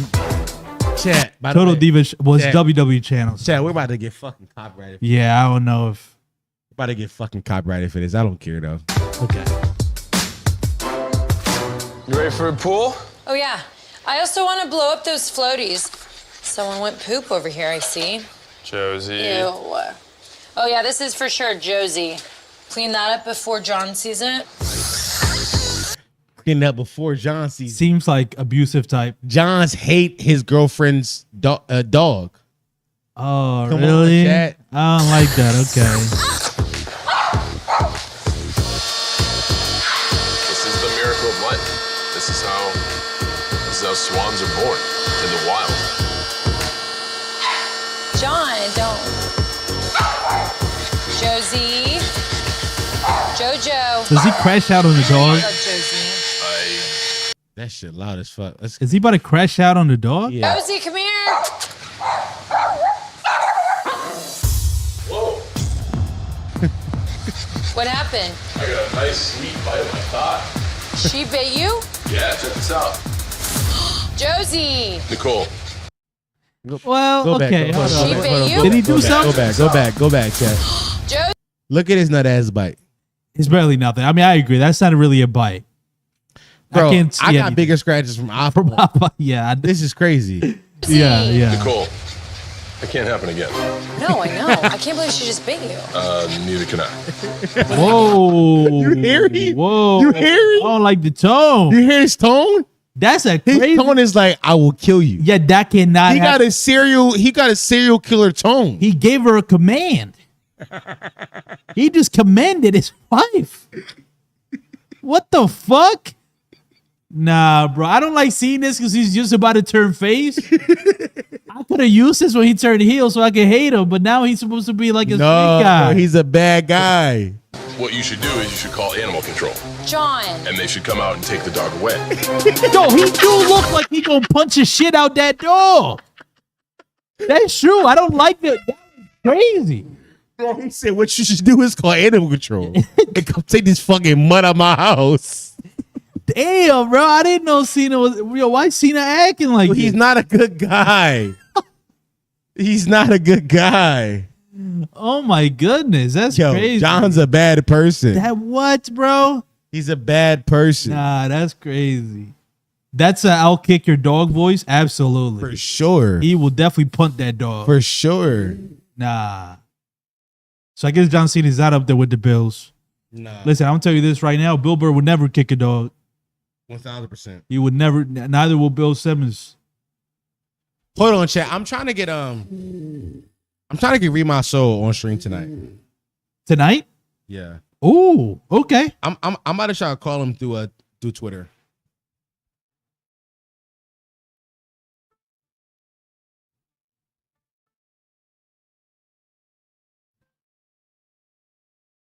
Is it ringing?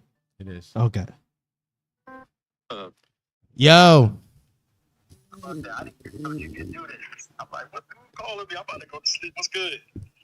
All right. I'm sorry to call you. I'm on stream right now. Do you think you can go to your setup and hop on Discord real fast? I'm on stream right now. I want to talk to you. Are you Joe Budden podcasting me right now? I am Joe Budden podcasting you right now, twin. Twin, no, I'm serious though. Do you think you can go to your setup and hop on Discord and talk to me? You a dollar hoagie type nigga. I already know people like you. I grew up with niggas like you. I'm keeping the buck though. I ain't lie to you. I'm serious though. Bro, man, I'm literally letting my vlog for my members download, and I was getting on. It's literally the bar is literally about to close, bro. I promise you I can show you. Twin, just hop on Discord real fast. You got the Discord app on your PC. I know you do. Just download it. I'll send you my name. We can in like you and I can talk. Feel like a rush, man. It is a rush. It is rushed for sure. Dog, you can't get me on stream like that, man. Why not, bro? Come on, bro. Listen, you and I both talkers.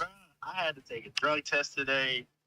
My car broke down. I had to get. It didn't break down. I just got it fixed, but I had to tweak one thing. Got it right. Man, I had a long day, man. I can't sit on stream and argue with you, man. No, we're not arguing. We're not arguing. Listen. Give me more context. You know that I've been wanting to talk to you for a while. Listen, the other video you made is old news. You've been wanting to yell at me for a minute. Yell at you is crazy, brother. Listen, you first of all, you know if I want to yell at you, I would yell at you. But you and I had a conversation. I respect you. Nigga, hold on, time out. Let me talk real quick. You just had an FD feature, nigga, today. I was like, hold on, let me go check.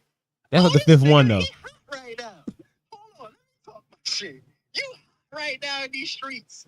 You just got an FD feature, nigga. FD just told you what you put on your shit. You said yeah, hip hop commentator. You know what I mean? Hip hop greatest commentator all time. I saw something different. I saw a lot of that. That's what I saw. It said something different, but I put a spin on it in my head. I'm like, oh, this man the goat. Wait,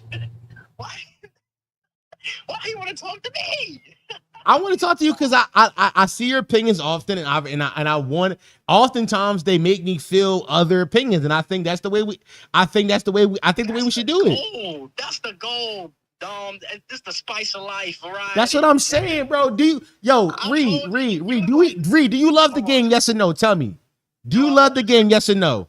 Say it again. Do I what? Do you love the game? Yes or no? Do you love this? You love this content shit? What game we talk about? This content shit. You love this content shit? Yes or no? Man, if you love this content shit, hop on stream with me, cuz. It don't gotta be non-serious. I'm not gonna present you with overly crazy ideas. I just want to introduce it so we can tease it to our audiences, and then we can do it later on. You know, I've been trying to set this up for a little minute. You gotta tell me how many people on stream right now. I don't know, maybe like 79. Ain't too many people here right now. That's a lot. It could be. You can have 79 quarters on there right now. It's a lot of pennies out here, right? We know it could. You could have 1,000 pennies and ain't shit, but you might have 79 quarters on there. 155. Somebody just told me in chat. 155. Excuse me. First of all, I am dyslexic. It is 115. I lied. 115 quarters. That could be some very, very powerful people. Bro, I gotta put on a chapstick. You know I'm light skinned, brother. Brother, we already. I told you when I answered the phone. I got you on the microphone. They can hear you right now. What's the difference between you turning your camera on and this right now?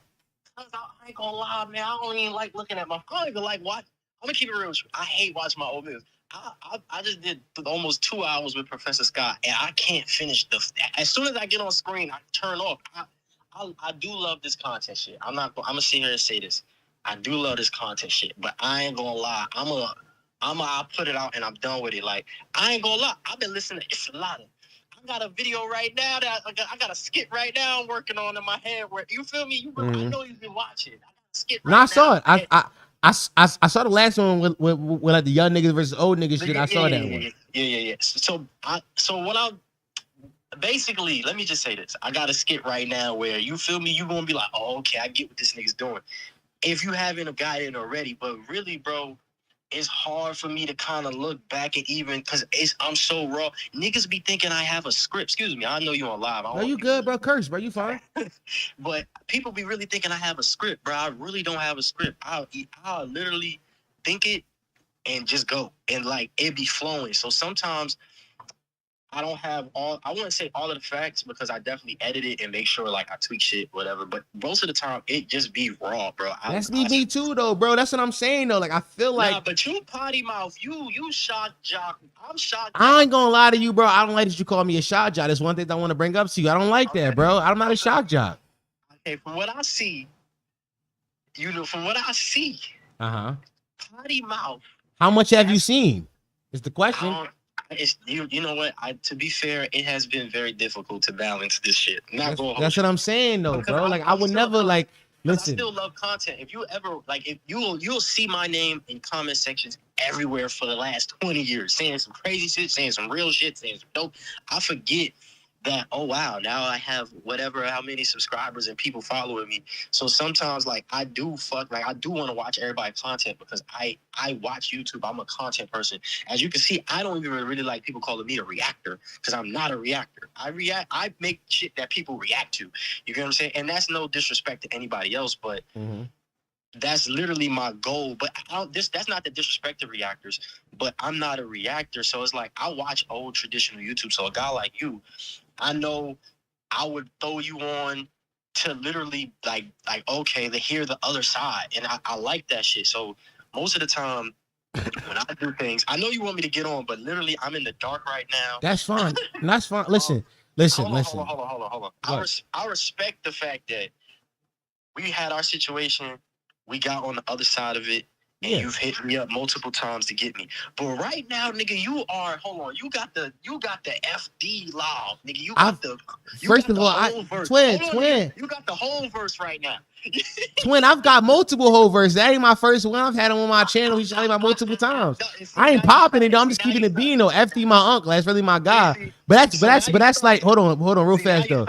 But that's like one of the things where I feel like you and I had a disconnect at is where like you see me as a certain kind of guy where like I want to present myself in different light to you in person, or like not in person, but at least to your face on stream, so you can have a different understanding of who I am as a man and who I am as a human being, right? Because I do think you have a certain perception of me that I don't appreciate, but that's not your fault for having that. It's how the internet can be manipulated.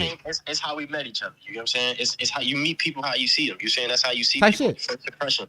It's kind of like the reason why it for me, I'm cool with it. You feel? I'm cool with all of it, and I think it was the same thing for me, and I'm glad we had this conversation because I really am not like. I'm really cool with all of it. I make jokes about it, like Moni be on my head. I still tweet, man. Y'all gonna apologize about coming at me? I be joking. Listen, twin, I ain't gonna lie. You had that viral tweet about Boss today. I want to talk to you about, but listen. I'll say this. I say this now. Hold on, Reed. Hold on, Reed. Listen, twin. Listen. If today's not a good time to you, I got you on live on camera. You give me a time where it's good for you and you and I can set it up. You hold my audience to it. My audience gonna hold you to it. You give me a time and a day and I'll be there. I'm professionally unemployed. You give me a time, bro. I'm going back. I was working for a small job, and that ain't really working out. But I'm going back to the truck. No, I know you told me, bro. And that's love. That's respect. Well, like, give me a time where I'm willing to work on your schedule. You give me a time, I'll make it work. I just got my undefeated 4-win today, bro. I'm about to retire from sneakers. It sound like you ducking me, twin. It sound like you ducking me this point. Nigga, what you mean? Nigga, Floyd Mayweather right now. Why you ducking me? Floyd Mayweather. That's nutty, bro. You can't duck me. You called me. You Joe Biden. Yo, I stand on business. Swear you know this about me. I am who I am, and who I'm not, I can never be. Dog, you gonna be a homie for life. Cause I just did Professor Scott. I just did. I've been meaning to listen to that podcast. I've been doing stuff. So you know what, twin? You know what? Let me find my best looking shirt. You can hop on right now. Let me find my best. Hold on. Let me get at least something. Go ahead. Listen, I'm gonna hang up. I give you 10 minutes. Hold on. Don't hang up. Don't hang up. Don't. Listen. Go ahead. Let me get my stuff together. Let me see. Hold on. Let me make sure. Turn the lights on. One switch. Turn everything on. Oh, man. Nah, cause the boss tweet is. See, I'm gonna give you the exclusive. I don't need no exclusive. I don't. Honestly, it's me having a different opinion or want to talk about your opinion. Like I said, you make opinions often, and I disagree or agree, and I have form opinions based off of it. And like I told you last time, I'd rather talk to you about it than just make a video about it. Cause that's how we got into our scuffle last time. I'm trying to be a thorough, straight up nigga. You told me that you and I both come from the same cloth, right? That's what you told me. So like, this is me rectifying those problems. Philly niggas is different. No, I is though. You ain't lying. Really, like historically, my brother's 6 years older than me. His pop's in prison right now from Philly. Stories. I don't even know if you connected to him. You get what I'm saying? Like like really, you like, yeah. Like I know Philly too well, right? So I wouldn't say cut from the same cloth because my mama wasn't playing that. She was trying to get me out this stuff. But yeah, it was there. You had to step over it. But I'm putting something together, twin. Give me a second. Give me 2 seconds. Go ahead. Grab a shirt. I'm gonna hang up. Listen at 12:20. You hit me back and let me know what you want to do. Bro. You don't got kids or nothing, bro? I don't have kids, bro. No kids. I got a girl, but yeah, I mean no kids. So elated right now. That's why you so happy. Yo, these kids just wore me. I'm listen, like I told you, bro. I get it. Your kids wore you out, so give me a different date. But you told me you was ducking me, bro. Figure out your excuse. I'm ducking Pick you an excuse. I'm not ducking you overall. I don't want to say I'm ducking you, bro. I don't want to be up. I don't want to argue with black men on the internet. We're not arguing, bro. This is a respectful disagreement. And this is a meeting of minds. Hold on, and I have to get over that because obviously my opinions are valuable now. To me, that's my whole thing, is that, and there's no disrespect to even myself. It's just that it don't matter, bro. Like to me, hold on. You said what's this thing called? What's the thing? Discourse, right? Discord, yeah. I'm a very old soul too, so listen, I'm over 30. You feel me? Like over 30s. I'm a very old soul, brother, so sometimes I do need you to walk me through this shit. My cousin had to set this up for me. I got you. You got the application on your PC? Unfortunately, yeah. I think you'd be watching me. I'm the type of nigga to put the black over. I'm the type of dude to put the black over my thing, so I got to take that off. If you got the application on your PC, I'm gonna send you my name. Matter of fact, okay, you gotta let me tell you. So it's right there. Open it up for me. I've done it before, so I kind of know what you did. Yeah. I kind of know what I'm doing a little bit. Open it up, and then Now I'm not on no new PC that got water and fire and ice. No, twin, I'm on a twin. Somebody donated this joint to me, bro. I ain't there neither, bro. You know what I mean? Okay, I ain't making no big money. Don't let the FD signifier cosign fool you, nigga. Nah, you got Jay-Z, nigga. You feel me? You got company man. What that mean? Hold on, time out. Pause. That's not Jay-Z. FD got millions. We talking millions.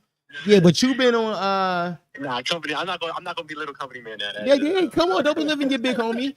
Come on, don't do that. I'm trying to just show you, and because John, my dude, like John Lewis. See, you don't even see. Here's the thing that you don't know about me: that I'm locked in with the bread too, niggas. You don't know that like a lot of my. Bro, I peeped. Y'all run together in the gang. Yeah, bro, you didn't know that. I've been locked in with a lot of these guys. Like I'll be like honest, you know, foreign man I've had on stream. Unc FD, Lil Bill. I've had a lot of these guys on already. Bill, my dude too. He posted that video. That's why you found that video. Bill posted that shit. No, actually, no. I'm gonna give you the video that got us to the spat. I found that because it was on my homepage and I watched it and I was like, oh, he got some good opinions. Some good and some bad, and I wanted to I talked about it. I realized that you didn't like how I spoke about you. You saw the Venom statue, and you called me a nerd. You know, I'm gonna keep it real. Let's talk about that. Then, twin. Hold on, twin. Hold on. It said install it, update. So give me a second. Okay. So we're gonna talk a little bit before I get on and show my pretty face. The crazy thing is, and this is on anybody that ever known me. I went to PS 161, PS 162, CES 4, Mary Bertram High School for Business Careers. I moved to Hilton Head, South Carolina. I went to Hilton Head High. I can give you the whole thing. Ain't not nigga ever called me a nerd.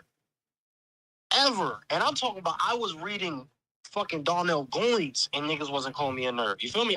I'm that type of nigga. It was the way you were speaking about the culture in that particular video when you said street niggas ain't hip hop is why I got to that point. And I understand that, right? But that is something that I've never experienced.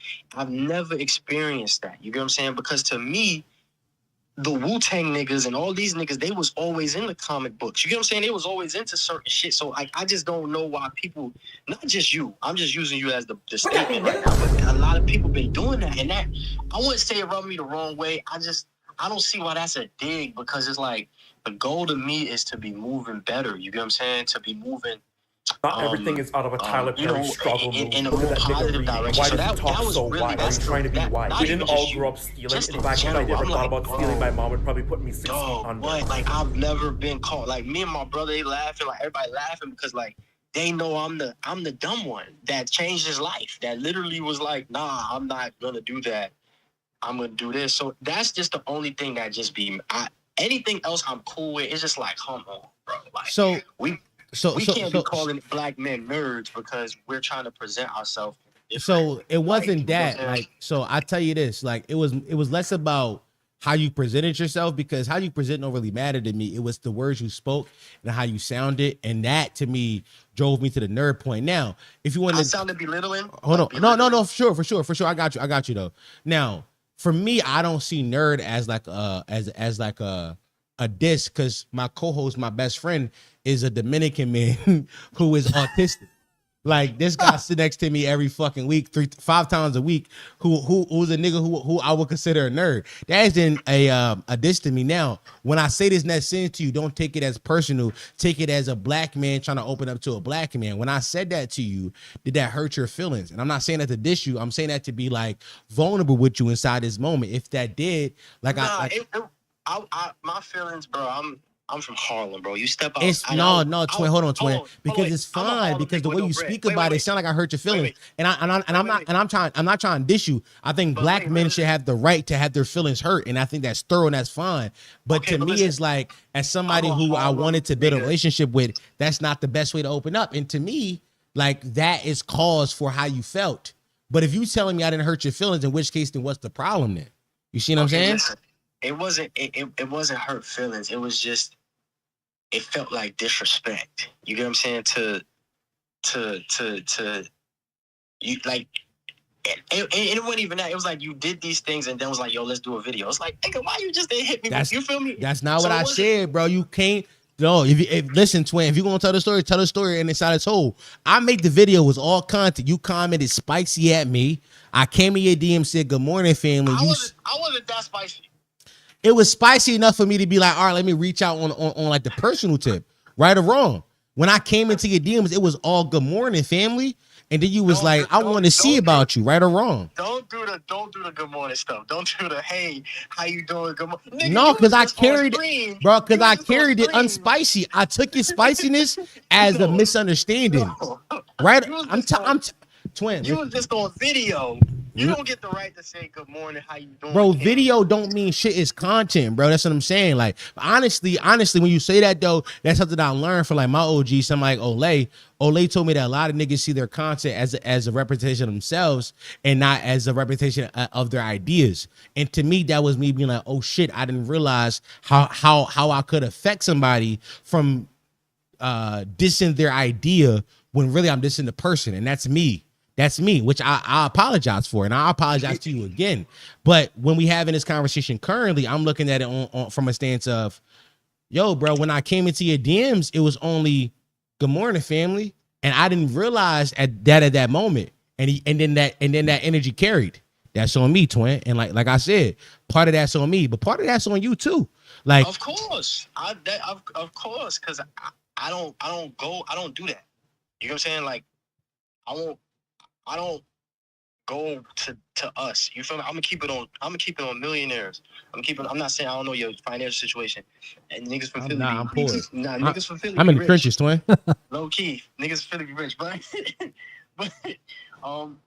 for me, I don't do that. Like, you rarely see me do reactions to other people's videos. You know what I'm saying? You rarely see me nitpick at content creators. That's why I asked, do you love the game though? Because I love the game. Let me explain. We play different games for different reasons and different. That's why I asked you, what's your definition of the game? You know what I'm saying? Because my definition is different.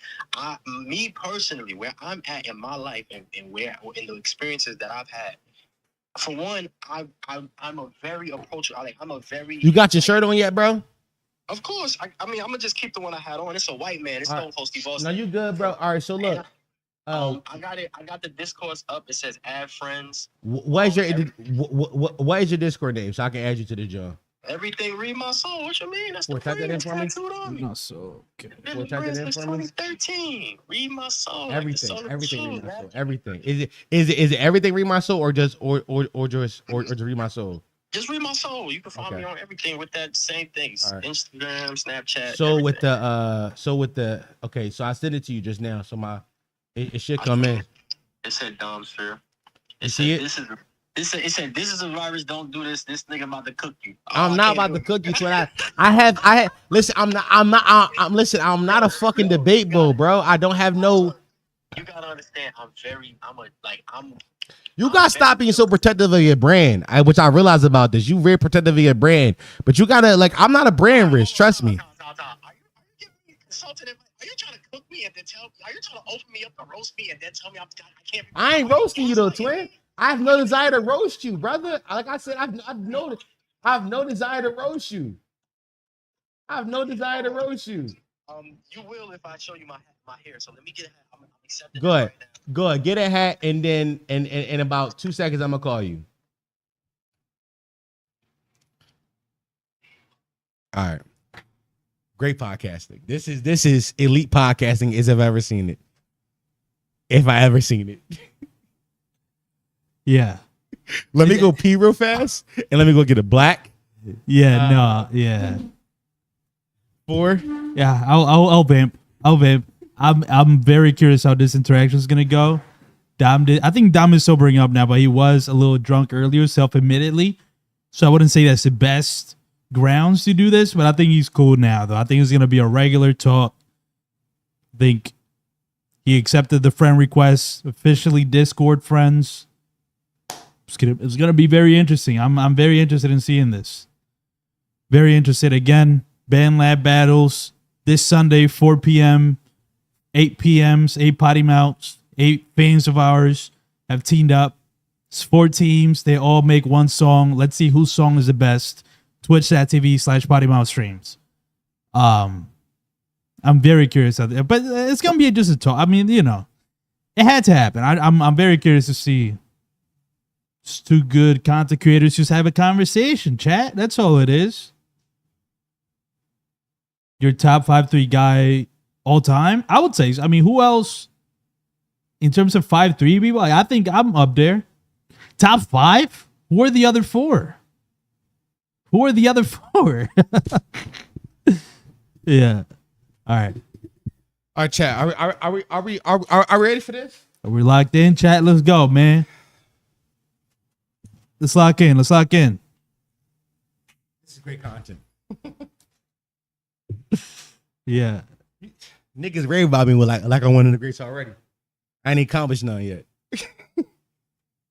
My fault, Reed, if you watch this back. Let me pop my shit for a second. You glazed me, bro.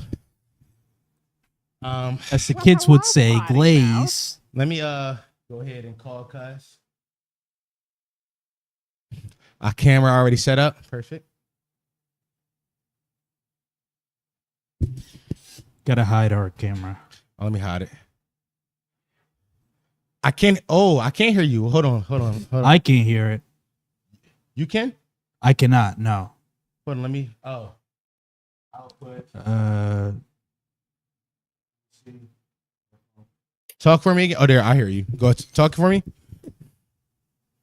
Well, give me a second. There you go. We can hear you, yeah. I gotta find a way to get y'all off of this so I can put y'all on hold on, give me a second. Built-in microphone. Default. Why'd you go to default? Y'all can hear me? There we go. Good mic. No camera? No camera you gonna give us, bro? Hold on. I'm not that pretty, bro. Come on now. No, neither am, bro. I'm 300 pounds, bro. Locked in. Nigga, dark skinned niggas didn't stop it.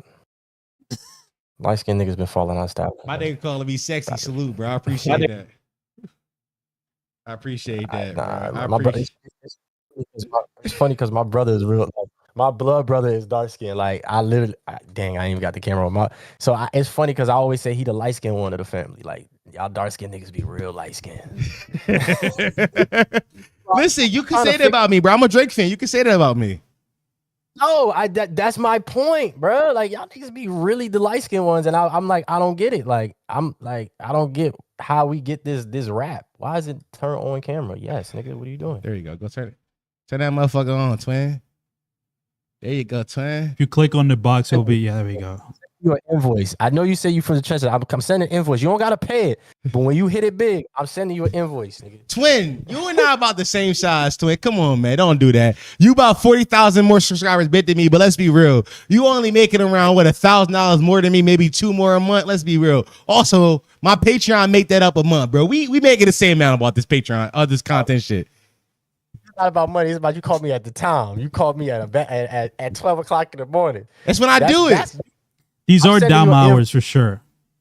That if you blow up, look, I'm sending you an invoice that if you blow up, the numbers might change. Nigga, if you like get, if you next to FD on CNN one day, nigga, that listen, I'm sending the invoice. Yeah. How about this? Where if you blow up, yeah, I mean, just know that this shit getting clipped up 1,000 times after you blow up. Facts. Oh, this nigga go you. Yo, I had Reed. I had Reed in the crip with cross face. Nah, what's up, man? Why hey, you? Let me just go ahead. Let me just start it off. I appreciate you doing this. Yeah. No matter where it go, no matter what it is, the fact that we sharing this moment or whatever is dope because at the end of the day, we could very well be doing something else. You get what I'm saying? Especially at this hour on this day and these times that we are in. So, you know, if you watch any of the people, any of the off things that I've done with people when we really get real, I'm a totally different person than what you're gonna see on the content because that's my like I'm doing skits and shit. Like, I'm entertaining. You get what I'm saying? So when I actually speak to people and I actually meet them, it's different. I want it to be different and I want it to be real. You know what I'm saying? I don't want it to be no fake internet. Because I'm from New York, I'm from Harlem nigga with no bread. That's me. Mm-hmm. But I'm also have another. I lived in the South since I was 16, 17. So like, I did learn a lot of like, you know what I'm saying, love and care for people in general. So if I open up that door, that New York door is always closed. But if I do open it up, it's like the South. You come in, we could kick it. You could ask me anything. We could be anything. We could do whatever. As long as we have that connection, that bond, that we're not gonna, you know, do what that shit is. You know what I'm saying? So that's all I gotta say. Let me have it, G. Listen, Twin, I've no desire to get you in the gotcha moment. This is something that I've been wanting to do for a while. I messaged you about a week and a half ago, maybe 2 weeks ago, and I've been wanting to talk to you. And I was like, fuck it, let's do it. I'm Dom for if you obviously know that, but this is my co-host for. That's right. Nice to meet you, Reed. Nice to meet you too. They think I'm Dominican when I was in New York. They always thought I was. I see that. Yeah, you do give. Yeah. No, I don't see it. I listen, tell you something. I know Dominicans. Matthew, hold on, look at that nose. I see it a little bit. I see it. It's a nose thing. You did say like the nose thing is a giveaway for the Dominican. I see it a little bit, but your face not round enough. You got like an oval shaped face. My mother's Puerto Rican, Afro-Latina, right? She's Puerto Rican, African. My dad is Irish, Native American, and black. So like he's okay. My grandmother's like Irish and black, like almost a white woman, damn, but like the cute kind. You get what I'm saying? So, everybody always thought I was Dominican. You know what I'm saying? Me no black. Okay, nice to know. But I went to the South Bronx. All my girlfriends was Dominicans, and my mother's side of the family is Puerto Rican and stuff like that. So I'm a very versatile person when it comes to all of that. So let's start with our initial meeting, and I want to lay it out there. So I made a video about a ReedMySole video. He said that street niggas ain't hip hop. I watched it off stream, then brought it to stream, and I didn't have favorable words for my brother here. And honestly, I look back on it, and I'm kind of disgusted by some of the things I said because I did talk about him in a way that was unfavorable. But I thought it was all in bounds with the content. I reached out after he commented, and then he and I had a run-in that wasn't the best, but we ended on good terms. When you think about content, right? When you think about that, what is your how do you handle criticism from outside resources, from outside sources criticizing what you do? Because my thought process is always like, by the way, I'm learning this still. Is always to be like, I can't watch that shit. I can't watch it because if I watch it, I'm gonna get mad. Did you feel like you had to watch my video and then you got mad at me, which I respect? Like I said, I ain't mad at you get mad at me. Nah, you good. I made like 30 videos that morning. Like I hit record a lot that morning. Oh, really? You was gonna respond to me? I was going to respond, brother, and it was gonna be worse than how I did when we talked. Like I'm cool with criticism. I'm cool with you coming at my content and my ideas. The moment people start, even on Twitter, the moment people start saying you a bitch, you nigga, I live in South Carolina. I never called you a bitch though. Let's start that. I never called you a bitch. You good. I'm saying in general. I'm from South Carolina, bro. Like I'm a New York nigga that moved to South Carolina. Any nigga that's from the city and moves to New York, we're the craziest kinds of people, bro. We go down here to do the craziest kind of shit. I'm a very fun-loving individual, and I'm a whole different person off screen, right? So once people start coming at me, I feel like, oh, now you a nigga here now.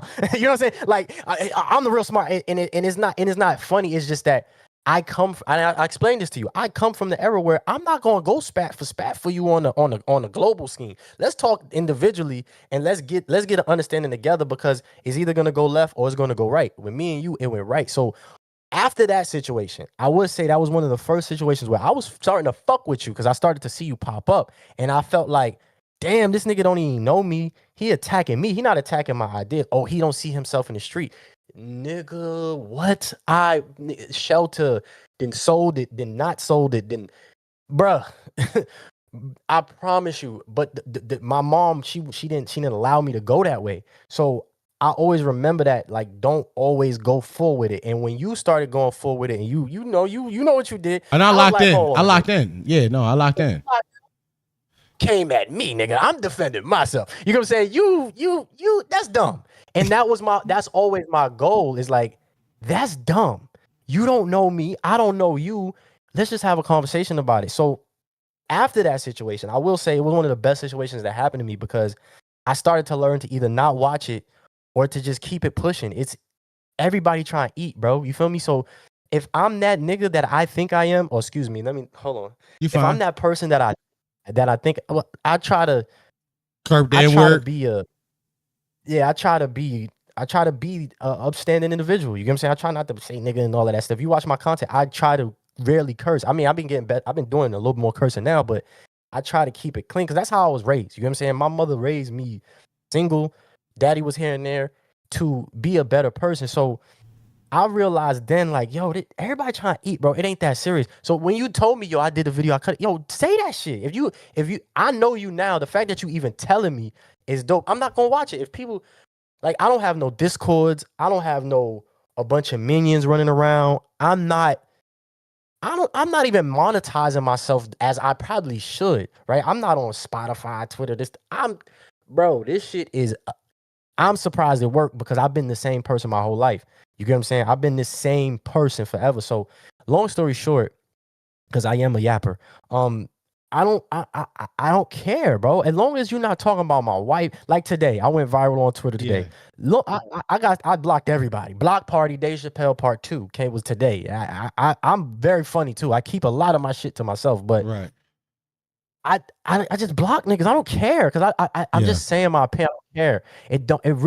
I don't know these niggas. It don't matter. I'm not on Spotify, Twitter. I'm not trying to monetize OD and do more. I'm just a dude really trying to pay these bills. Bro, I done had every job in the world. That shit don't work. They think I'm everybody think I'm a cute, nice nigga, and I could play that part until I don't want to play that part no more. Mm-hmm. Right? So I'm on the internet to literally just add my conversation to it. And after we had that situation, I realized how dumb I was about approaching you on some. I was that person, right? I am that person. My brother calls me, right? They call me but they don't call me no more, because I don't do that no more. Yeah. I got a family, nigga. I'm trying to go in. I'm trying to be the RCDC world of hip hop, right? That's what the skits are about. Like, I feel as though there's a curve missing. So not to take you too far, but yeah, bro, I don't care no more, bro. That's what I'm here to do. I'm here to have niggas, bro. I had the torture chamber roast me one day. I don't like Kush. Right? I don't like Kush. Torture chamber? Yeah, I know Kush. I don't like him. That ain't got nothing to do with me. He roasted me one morning. I was dying. I woke up that morning, dropped my daughter off. My daughter is also special needs, so I do a lot, right? Bro, I thought that shit was hilarious because it was an old video that I reposted to see what niggas would say, because it was the J Electronica video where I felt as though he had the better verse on fucking Control, right? So it got maybe 300 views the first time, 100 views the first. It was before the algorithm was in my favor. I reposted it. Moni kicked my back in, chilling with Moni kicked my back in, right? Not on a bad tip, but she was like, Reed, stop playing. You know how she do. And I thought that shit was funny. I laughed, I joked, I was in the comment section, cool. Torture chamber the next morning or that same day roasted me. Reed, man, shut up. So let me ask you a question, bro. Let me ask you a question. The question I want to ask is, like, you know, I think that hip hop is experiencing not a less of a cultural divide, but more of a sound divide. And I think that your content is leaned over to one side of the divide. I watched a video about Drake and his apparent MAGA shift. I would like to know, like, when you made that video, how much research went into it? Because when I watched it, I was upset because I think you're smarter than you. I like to imagine you're smarter than you are. And when I watched it, I saw obvious plot holes in it. And I want to connect with you on that, because to me there were so many things I saw and I was like are easily debunkable as far as Drake is a MAGA shift happening. So before you answer, I would like to say that I agree with the initial premise that Drake isn't for the people. Right, I agree with that initial premise. I think that Drake, but I would disagree with your finale of it. I think that Drake is a capitalist before a Republican. And what that means is I think that Drake leans on the idea that there are more markets to be tapped and more money to be made. And I don't care about leaning into one side or the other as long as it made me money. But your thesis was that Drake has leaned to Republican. You say that his belt buckle, his apparent collaboration with Kick and Aiden Ross, and like all those kind of things. And I wondered like how much thought went into that video before you made it, because I go ahead. And you call Mr. Dirt and them niggas too, correct? Like you have relations and connections to Happy Dad type that side. I don't have any. I have not made a single cent for Happy Dad. Happy Dad has never given me a single cent. What's the Dirt? What's the Dirt is a friend of mine that I've made through content. I've not made a single cent to Happy Dad. I've not been bought or purchased by any company. The only people who give me money is no. Hold on, let me answer this question. The only time I ever made money through this content shit is through the YouTube AdSense, which you also made money through, and through creators. Like not creators, but viewers of my content giving money to whether it be through YouTube, whether it be YouTube membership program or through my Patreon program. I have not made a single cent from any single company ever. Man, I got some dope vlogs on it. It kind of get you a little closer to me. But all right, so for that video, I think that's a shift that's happening with a lot of people, bro. And I think it's been happening for a very long time. You've seen plenty of videos, but I'm not the first. That video, I'm asking you about your opinion though. That video, I've been feeling like that for a while. Like I said in the video, I've been feeling like Drake is eventually, if you hear these certain dog whistles, I think what I've noticed in those type of people, and I've mentioned the frat boy thing, and I think you missed that point. The frat boy thing, I've dealt with a lot of frat boys, right? Mm-hmm. I live in South Carolina. You can't get away from really. Like if you live in a decent part of South Carolina, you're gonna be around that frat boy. My dad will sue you. Pink shirts, dark boat shoes, like that's the aesthetic here. Of course, I'm gonna tell you about the Geechee Gullah, but if you really look at it, that's there, right? So I'm into the Geechee. I'm a very knowledgeable individual, right? I've read a lot of books. I've read a little bit more when I was younger than I do now. But I've seen this. I've seen this type of shift, and I felt like he's been doing that low key for a while because he's always glamorized the frat boy side of it, which is like the frat boys want to get closer to the hood because they're not that. So they only understand trap, and they don't think that hip hop. I don't know why you've been lying, but your shit is not that inspiring. Oh, why you rapping like you're trying to get the slaves free? These are connection points to where you can only view Black America as the streets or as gangsters. And if you're not that, you're a nerd, right? So for me, whoa. I'm not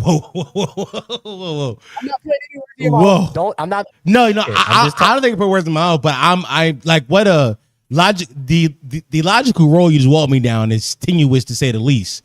I think the way how you got from I don't know lying. I don't know why you've been lying, but just not aspiring to nerds seems very Hey, listen. I would listen say to, listen. What I'm go ahead. I don't know why you've been lying, but your shit is not that inspiring. Why you rapping like you're trying to get the slave free. I didn't put in I leave a lot open. But you can't leave a lot open if you are the person who is breaking down lyrics. Yes, I can, because there's also another video, right? That's not my fault. You only watch one video. I'm asking you right now in real life. I'm giving you the answer. Okay. Right? Then the line of you not gang, YG gang, this person gang, that person gang. You're not. You don't do that, right? So these things you could pull out yourself. I feel as though I shouldn't have to break all of it down in one video, right? FD did a video and he's for what, it was 3 hours. And it's still more content to unpack, right? I feel like before you go forward, I feel like if you're gonna make the claims, you do have to break it down. Like if you're gonna make the claims, you have to break it down. Like I said, I agree with your initial premise. Drake is not for the people, but where you and I disagree at is the idea of MAGA, right? So the idea that Drake cares about American politics is giving him too much credit. And I'll say I'll give you my full opinion. I think that Drake is too rich and makes too much money in America to care about American politics to ever be the Democrat or Republican, right? I think Drake is how much money can I make, and both sides want to give me money. Have you ever heard? By the way, you're a sneakerhead, so I know you heard this. Michael Jordan said that Republicans buy sneakers too. Drake ideology, in my opinion, is Republicans buy music too. So I think that calling him MAGA is a very specific ideology to put on him, when I don't think that he is number one. But it's a term. Red pill, MAGA, manosphere. These are all like a term that we're bunching together. Now they're all different. Yes. So how can you bunch them together? They're all different. Keep going. That's not me, right? I can't. But you are the creator who made the video, though. Listen, but I can't give you everything. I can only get you to click. I can only get you to watch what I'm presenting to you. You're taking out what you want to take out, and you're pinpointing these situations. I connected a point. I laid it down. We're here debating it. I said I never was like he is a right-wing Republican who's going to vote for Trump. I never said that. I alluded to it very, very, very openly. I alluded to it like, yeah, but it was more manosphere music, right? And it was jokey. It was like if the manosphere was a baby, it was made to Marvin's Room, right? I think that's a very, very manosphere song, calling a woman about the nigga she with. That's very like, okay. You know what I'm saying? Okay, let's talk about them. Okay, so okay, so you get what I'm saying? Like, no, I get you. But let me rebuttal to that. So when we talk about the manosphere, okay, finish. I apologize. My old saying used to be, I'm not here to be right. I'm here to be me. I'm not media. I'm a content creator. You get what I'm saying? I'm not telling you this is finite. Nah. Because then I'll give you a skit the next day where I make a video about what's this thing called? What's this guy called? Freddie Gibbs, where the business side of myself is like, nigga, you shouldn't have made those videos. And the other soul side of myself is being a creative and just being free and being open. So yes, ReedMySole, if you know the name, it opens up for attack because I'm giving you my soul, my raw, honest, whether it's wrong, right opinion. And that's what we're here to do. Debate is not, I don't want to debate people because yeah, I'm wrong. I don't want you to think I'm right. I don't want you to think I'm trying to be right. So why do you present your ideas as facts and not as comedy? I don't think I ever present my ideas as facts. I disagree. I watched your video. I watched particularly the video I'm speaking of, you the Drake video, but once again, I need to make sure that if your fans watch it or Drake haters watch this, I need you to know I'm not defending that Drake isn't a man of the people. He is not. He is suing UMG for no other reasons than selfish purposes. Drake is not a man of the people. He is not a socialist or a Democrat. He is a apolitical capitalist who wants to make money off of the people. I need to make that very clear. But my problem is when we throw labels on people to get clicks, which is why I have a problem with you. When you say that you internet. Don't get on the internet, bro. Hold on, time out. But you have a responsibility as a creator, right or wrong. Responsibility to grown people who get on the internet, bro. My content is not for children. You make your own mind up. That's not me. And I don't ever want to take on that responsibility, brother. If you don't read and you don't do your knowledge and you take my video as finite, that's on your parents. That's on your mom. That's on your dad. That's on the people around you. That's on your OGs. That's on everybody. Okay? That's not. Would you call yourself anti-Drake propaganda then? No, I don't, bro. No, I don't. Go back and look at my video before the beef popped off. Go back and look at it. It's Drake. The hip hop needs Drake versus Kendrick. And go look at that. Go look at that.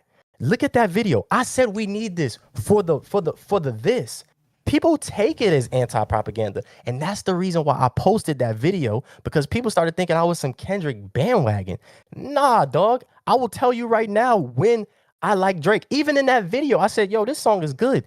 You could have waited 24 hours and would have got an answer to your question on a skit that I have planned for this week coming up. You could have waited, right? Me? Because it's never ending. Yeah, I'm saying in general, okay. Anybody that feels like you or how you feel, you could have waited. I'm a joke. Yeah, what did I miss?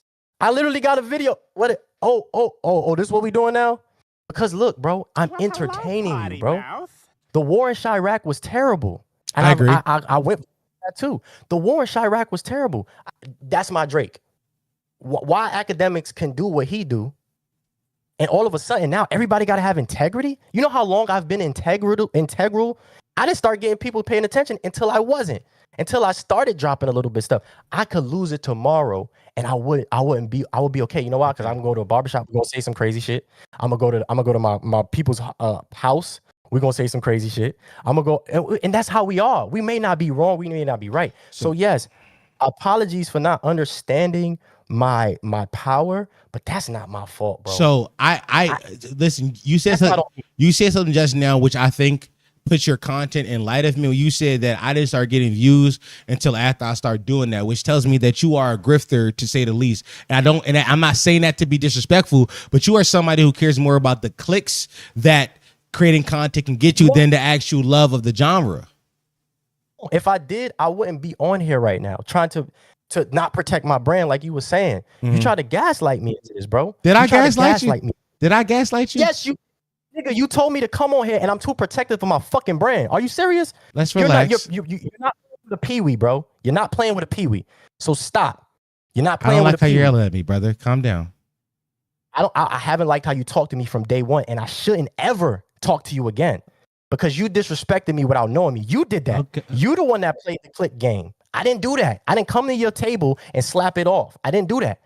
I did not do that. I'm a respectful individual, and whatever you're going to say, I'm going to get in the comments like I always did from day one. Say some crazy shit, right? Whatever my opinion is at that time, I'll get up the next morning. I learn to be a better man. Even after this, I'm going to learn to be a better man. I don't even feel as though this is bad right now. I feel as though you wanted me to not protect my brand. So let's not protect the brand, bro. That's not what I wanted. When I said that you were too protective, when I said you were too protective of your brand, I was speaking in the context.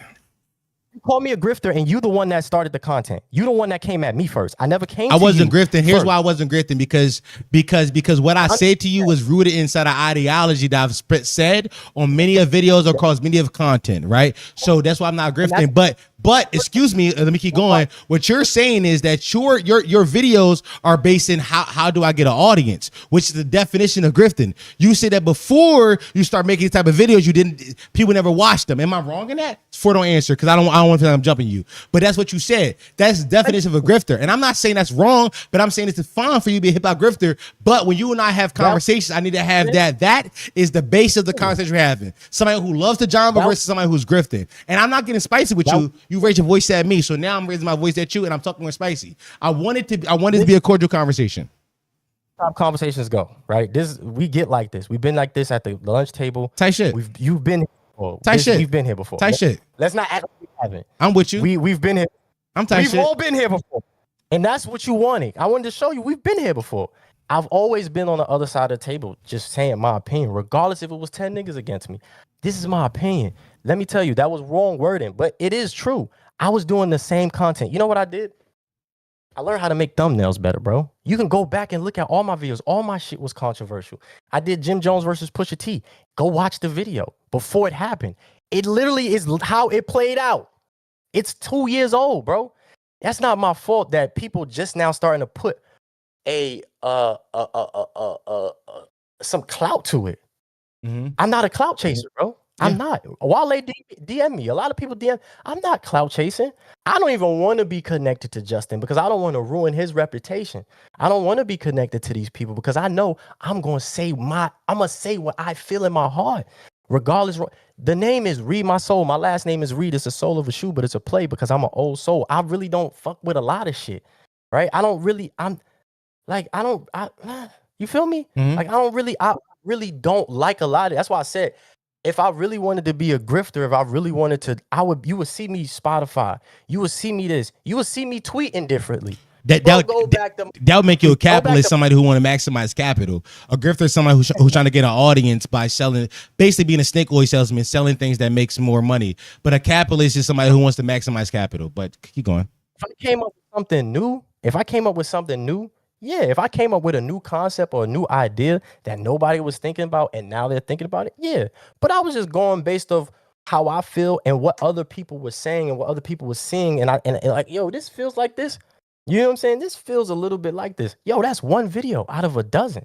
If you think that off of that video and you didn't go back and watch the XXX video and all these other videos where I'm just reporting, I wouldn't say report because I try to stay away from that word, where I'm just contenting what I feel as though would cause conversation. You get what I'm saying? Because all of that at the end of the day is just a conversation. Ain't nobody wrong, ain't nobody right.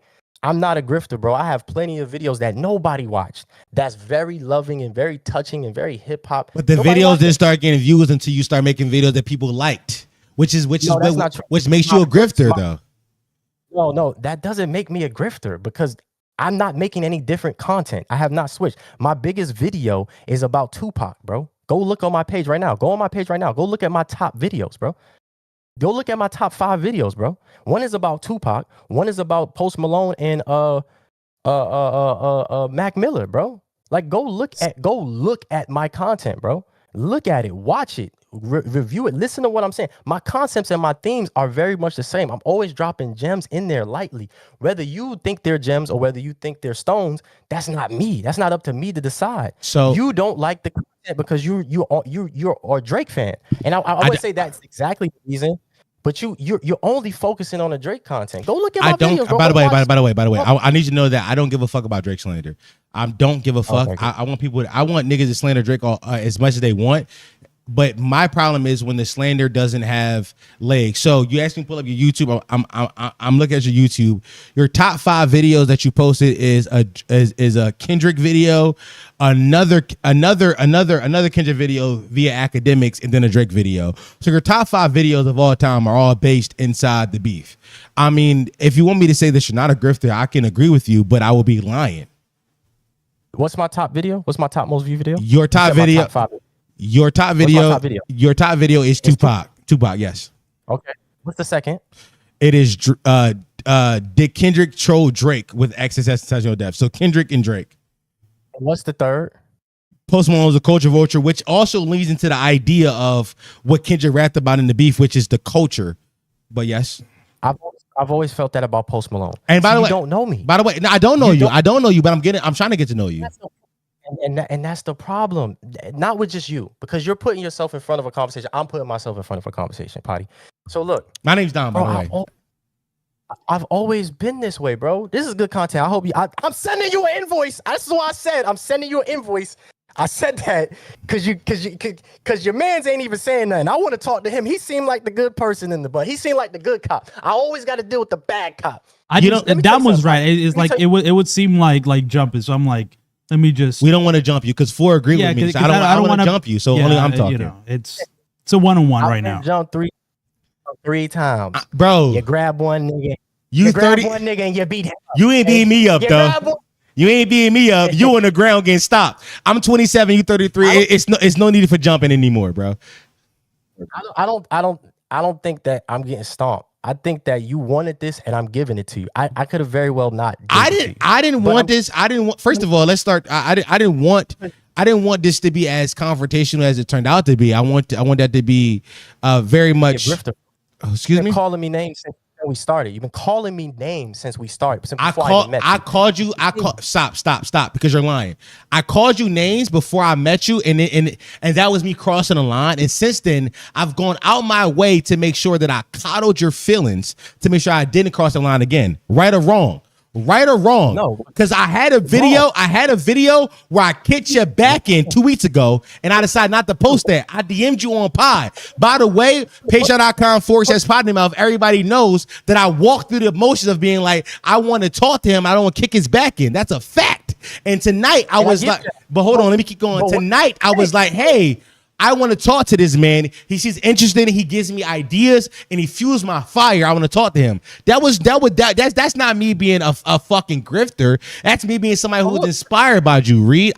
You inspired me, and I wanted to speak to you as a man because I did not think that I handled myself as the man I thought I was. Because you came in my DMs. Because when you came in my DM to say I want to see about you, I said, here's my address. And I told you to come kill me. You didn't. So I presented that. I was like, no one think that's not the right way to do that. I'm lying. I told you that was dumb. But no. It's dumb, but you didn't kill me. I'm alive. I said, who said I wanted to come kill you? I wanted to see about you. You know how we get down. I come from the era where we actually fought. Then come kill me then. I've always fought. Why would I come kill you? Exactly. My fault, Reed. I apologize. Like why would I do that?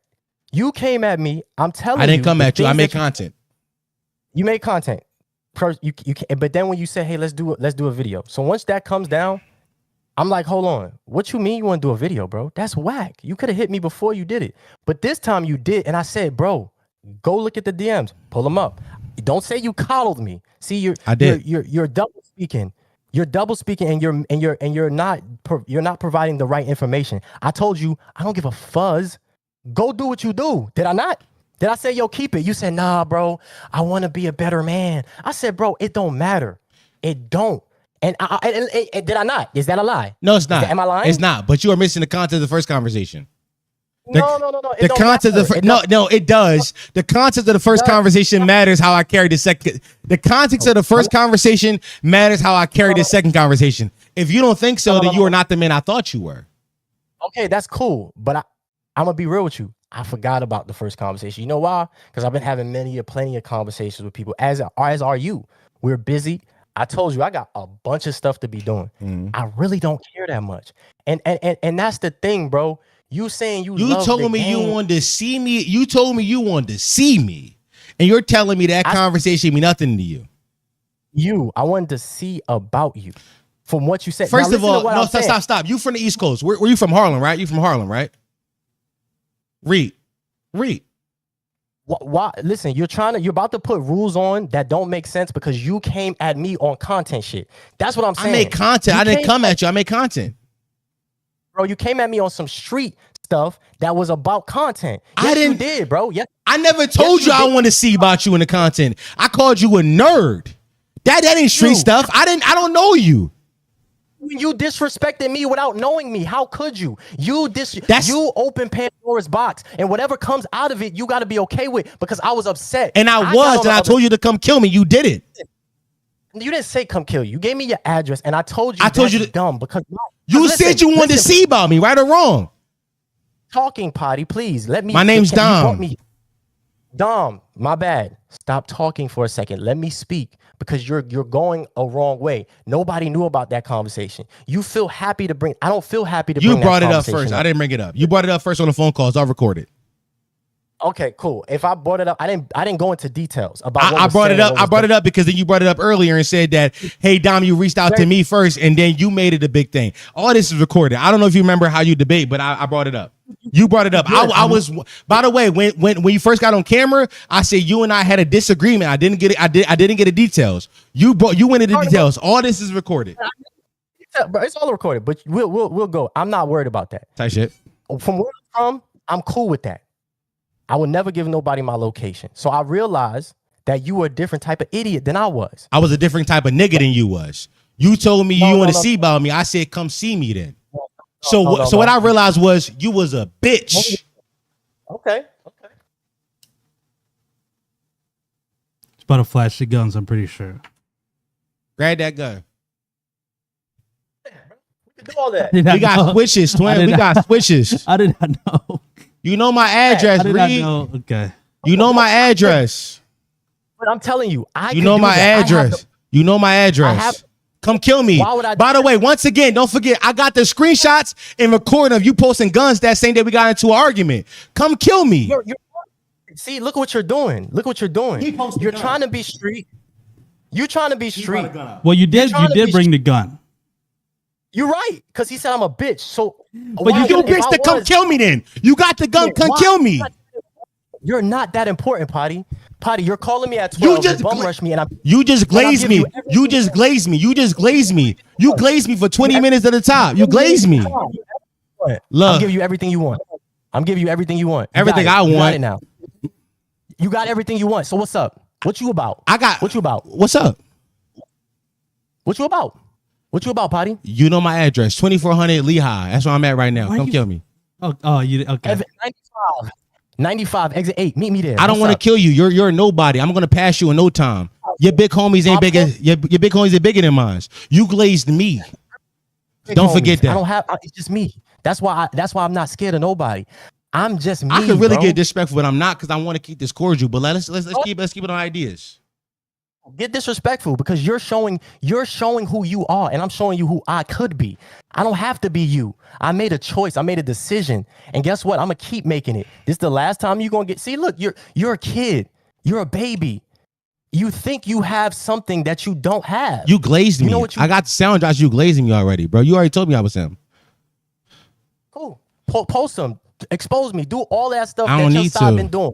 Nicki Minaj, I got screenshots of. I don't care about Nicki Minaj, bro. I've already beat you inside a politics argument.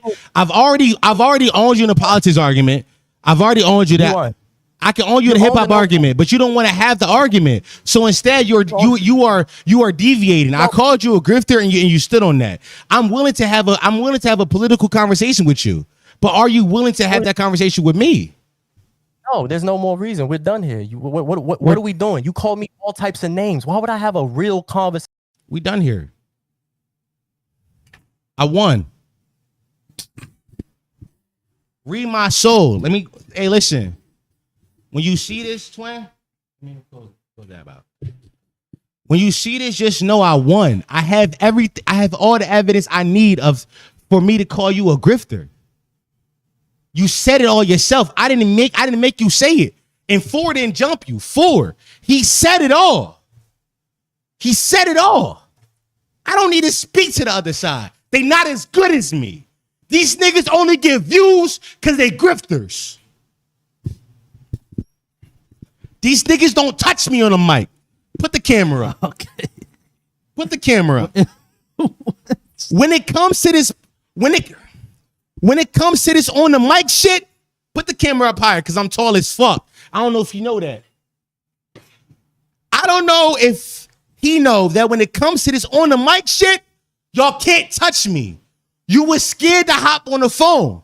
Don't forget, it's all recorded. I'm lying for speak. No. He was scared to hop on the phone. What he said, oh, you going to ambush me and you going to cook me. Right or wrong? He did say you going to cook me. He did. He said that. Then I cooked this dumbass. And when I cooked this dumbass, he couldn't take the heat. He start 4. Did he not bring out the old messages first? I think so, yeah. 4. I said, you and I had a disagreement. We got over it. And then he got into the specifics. I let it rock. Because he called me dumb. And I said, no one thing that's cool. Get your shit off. ReedMySole. You're on this microphone. You'll never touch me. Salute to you though, twin. I appreciate what you do, and you are needed inside this culture. But don't forget how you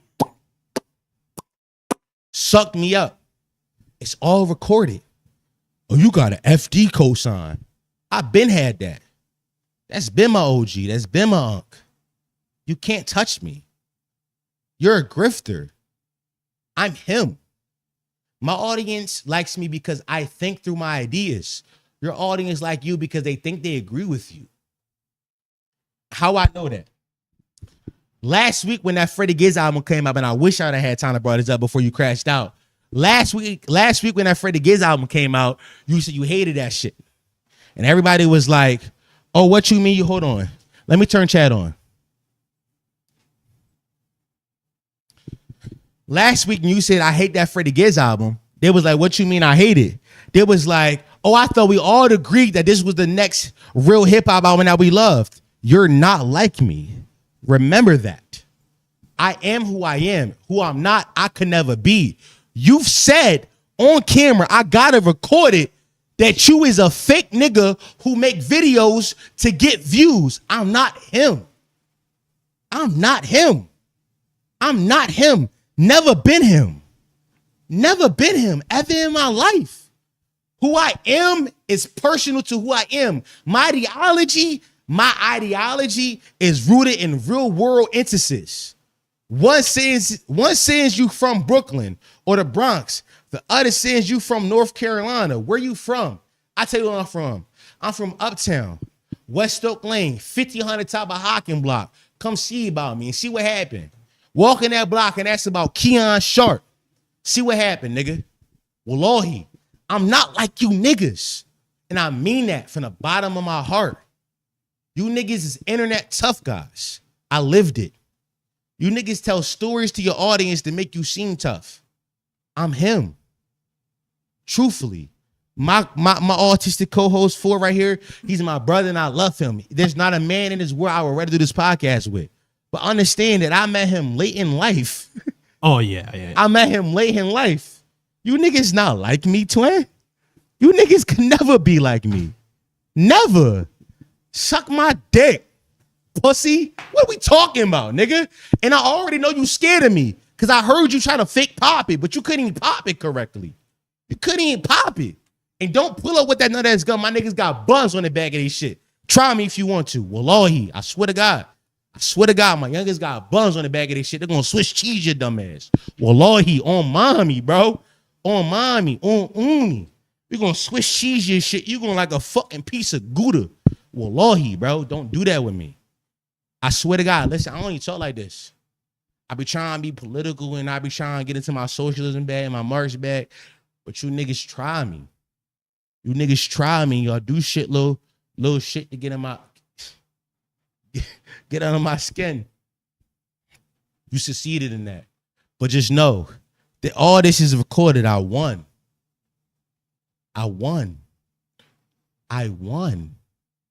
Block me and unfollow me on socials if you need to. It is what it is. I'm not Drake. I need you to know. I'm not Drake. I'm not Aubrey Graham. My name is Keon Damir Sharpe Osborne. My name is not Aubrey Graham. My birth name on my birth certificate is Keon Damir Sharpe Osborne. I'm not like you niggas. I go by the name Dom Sharpe on the internet. I'm not like you niggas. Wallahi.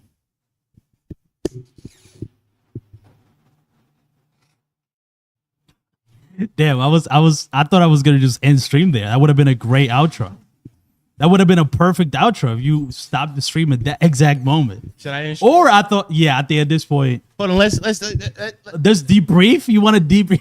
Yeah, because I do like. You want to debrief? Okay. All right, well, chat. Let's debrief then. W clip. Chat. W clip. How we feel? That was good. Great clip for him, except it's real. Let me tell you this. I knew once Dom said, like a little bit early in the stream, I'm a little drunk, and then said, let's talk to ReedMySole. I mean, there was only one way. I was Dr. Strange. I didn't want to do it that way. Bro, well, maybe I just know you. I just know you. And then the moment ReedMySole started speaking, I'm like, this will only end one way. And I can already see it. So it went exactly as I expected, especially if you're a little buzzed. I don't think you're drunk. I think you've definitely I was trying to be diplomatic with Cuz, though. But you were trying to be diplomatic with another Flacco. Which is like, I noticed that early on. He's the Flacco of the other side. Yeah, he's just a Flacco. And then when I realized that, I'm like, the moment, there was a point, I think somebody in chat said it, and there was a point where I realized it. I was like, the only possible way for this to be worth it in the end is for somebody to crash it. Yeah. And I'm like, okay, so we know where we're heading. It's obvious. But yeah, I mean, listen, the moment he said, listen, I don't really, be thinking my shit, really. It's up to you.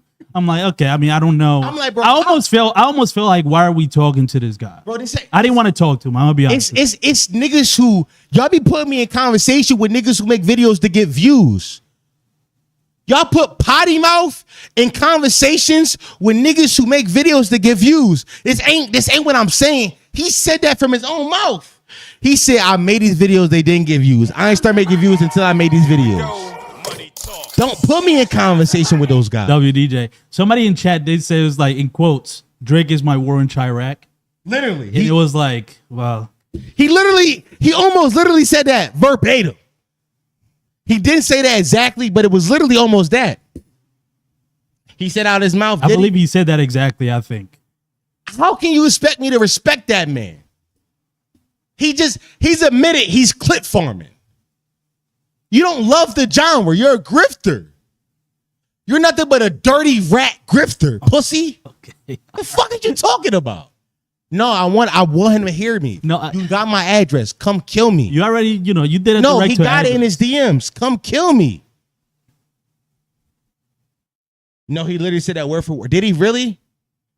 I ain't gonna lie. When I watch this back and I made this clip and I make him look dumb, he's gonna have a fucking nightmare. Because he's too protective of his brand. He's too protective because he's a fucking grifter. These niggas be grifters, gang. I'm not.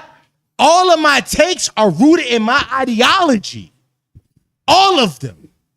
Every single opinion I've ever gave on this channel is rooted inside my ideology.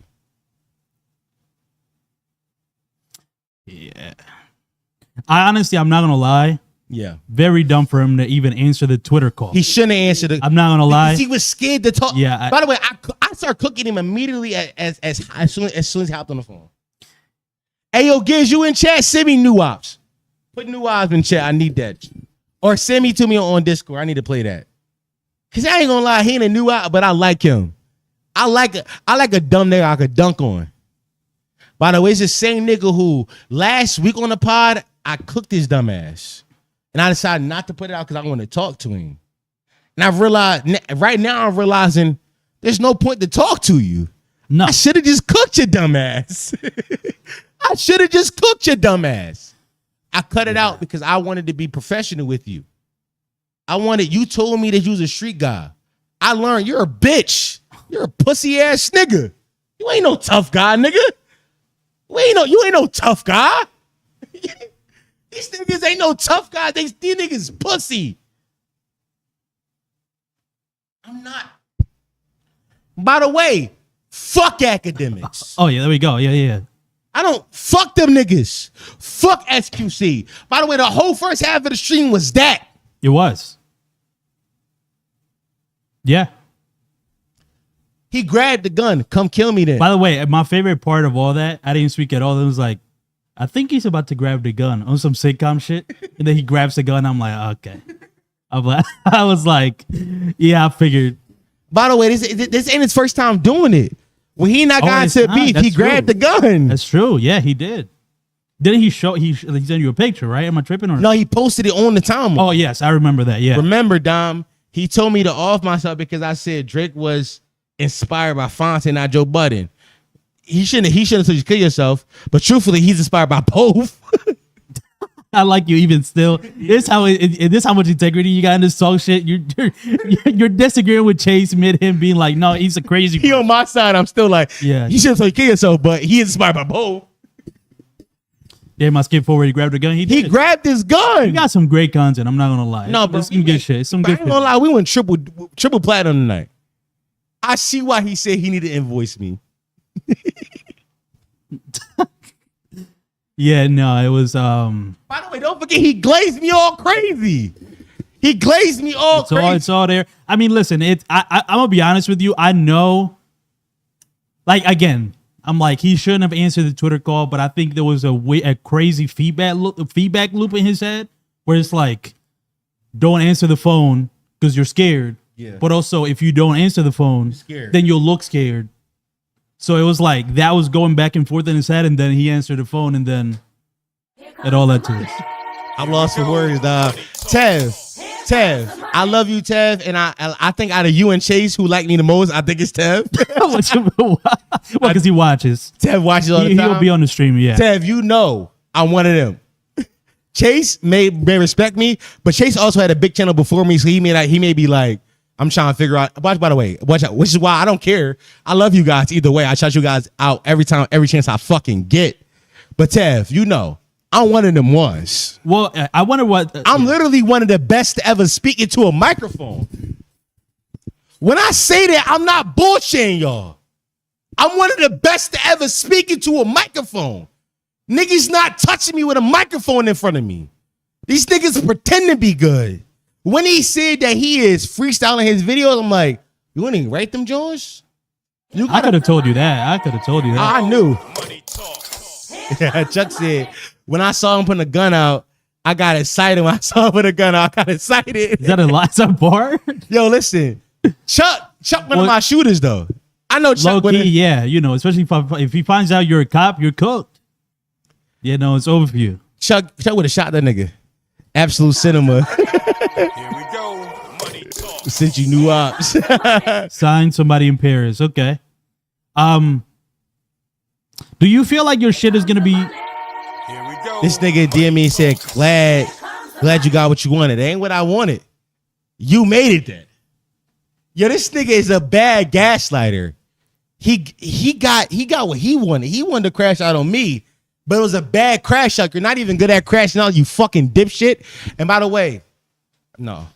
Yeah, don't do that. Let me tell you this, though. You know what I'm going, though. Yeah, you're going crazy. But I will say this. Since we're doing a debrief, it is funny because earlier on we talked about how, like, how do you feel about the drama aspect of all this? Which is not something you want, but it's something that will become part of it. Yeah. Here we go. Money Yeah. talk. Dom did try hard, but this will inevitably. Hard, we bro. saw there's many. Listen, I'm gonna tell you. Here's what blew my fucking mind before I even make my point. When he called you an idiot, then like a minute later try to be like, oh no, we cool. You know how we get. And I'm like, I thought that was the crash out. I thought you would have gone full. I let him cook. I was like, oh yeah, we good. We good. That was crazy to me. I thought that was gonna be the moment where he went full on. I'm crashing out. Because by the way, when he called you an idiot, he said, I believe this is around the same time. He said, I never liked you from the beginning. So I thought that was a mask off moment. And of I like, heard it. I was like, word. I thought this was like the mask off moment. Is like, I got over me not liking you. But that was weird because then he went back to, nah, you know how it is, gangy. And I'm like, what? Wait, what? How are we back to? Is this a buy or sell? Oh yeah, I ain't gonna lie, we are buying this video, but we're selling ReedMySole. He's not the guy you think he is.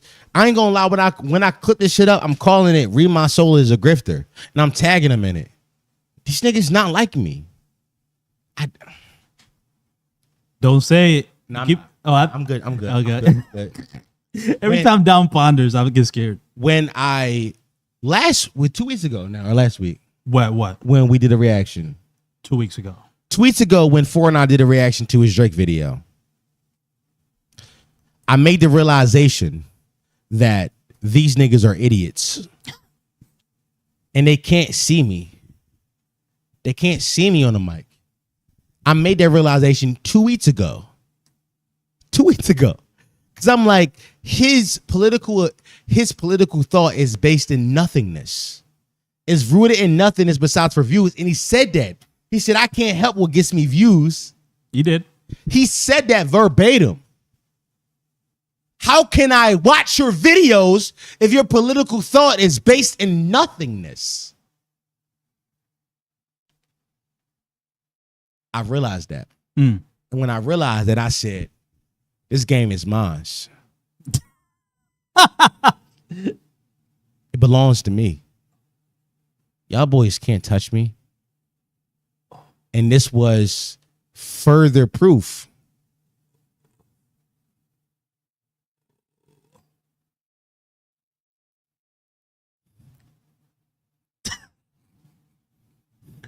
Somebody please do a dramatic edit of when Dom looks straight into camera and says, "That's when I realized this game is mine." Somebody please make a dramatic edit of that. I need Boy, that. you already know I thought this game was Yeah, I know what you're doing, gang. You're creating the best video of all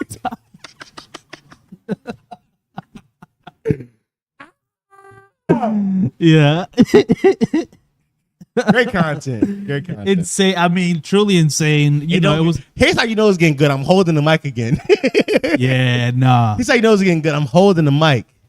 This is me like, oh yeah, I'm back in my prime. Yeah, there is a point where you kind of maybe, who knows, dox yourself. I don't know. 2400. Walk down this block. Walk down this block and see what happened to you. You're gonna get boomed. I ain't gonna lie to you. Yeah, you're getting that blueberry bean to your dome. Yo, you can get a blue. By the way, I got a blueberry bean. I got a blueberry bean to my dome, and I live with this bitch. I lived with this bitch for 3 years. You gonna get you gonna get fucking boomed. I dare when they all could walk in my hood. I live in the trenches. That's why I'm not. That's why I'm not afraid of none of these content niggas. Yeah. By the way, he showed me his blick like I'm not the same guy that had a blueberry beam shooting. I was gonna say, yeah, right. Not even about 2 months ago. 2 months ago, I had a blueberry bean pointed at my head while I was buying cherry OKs and a bottle of water. I'm supposed to be scared of ReedMySole. Come kill me. Nah, yeah.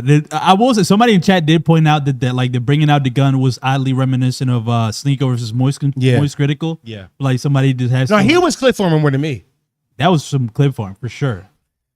Absolutely was clip farm, which is again that's why I like calling because I'm like I've seen the play. This makes sense. 2 months? Why are you saying 2 months?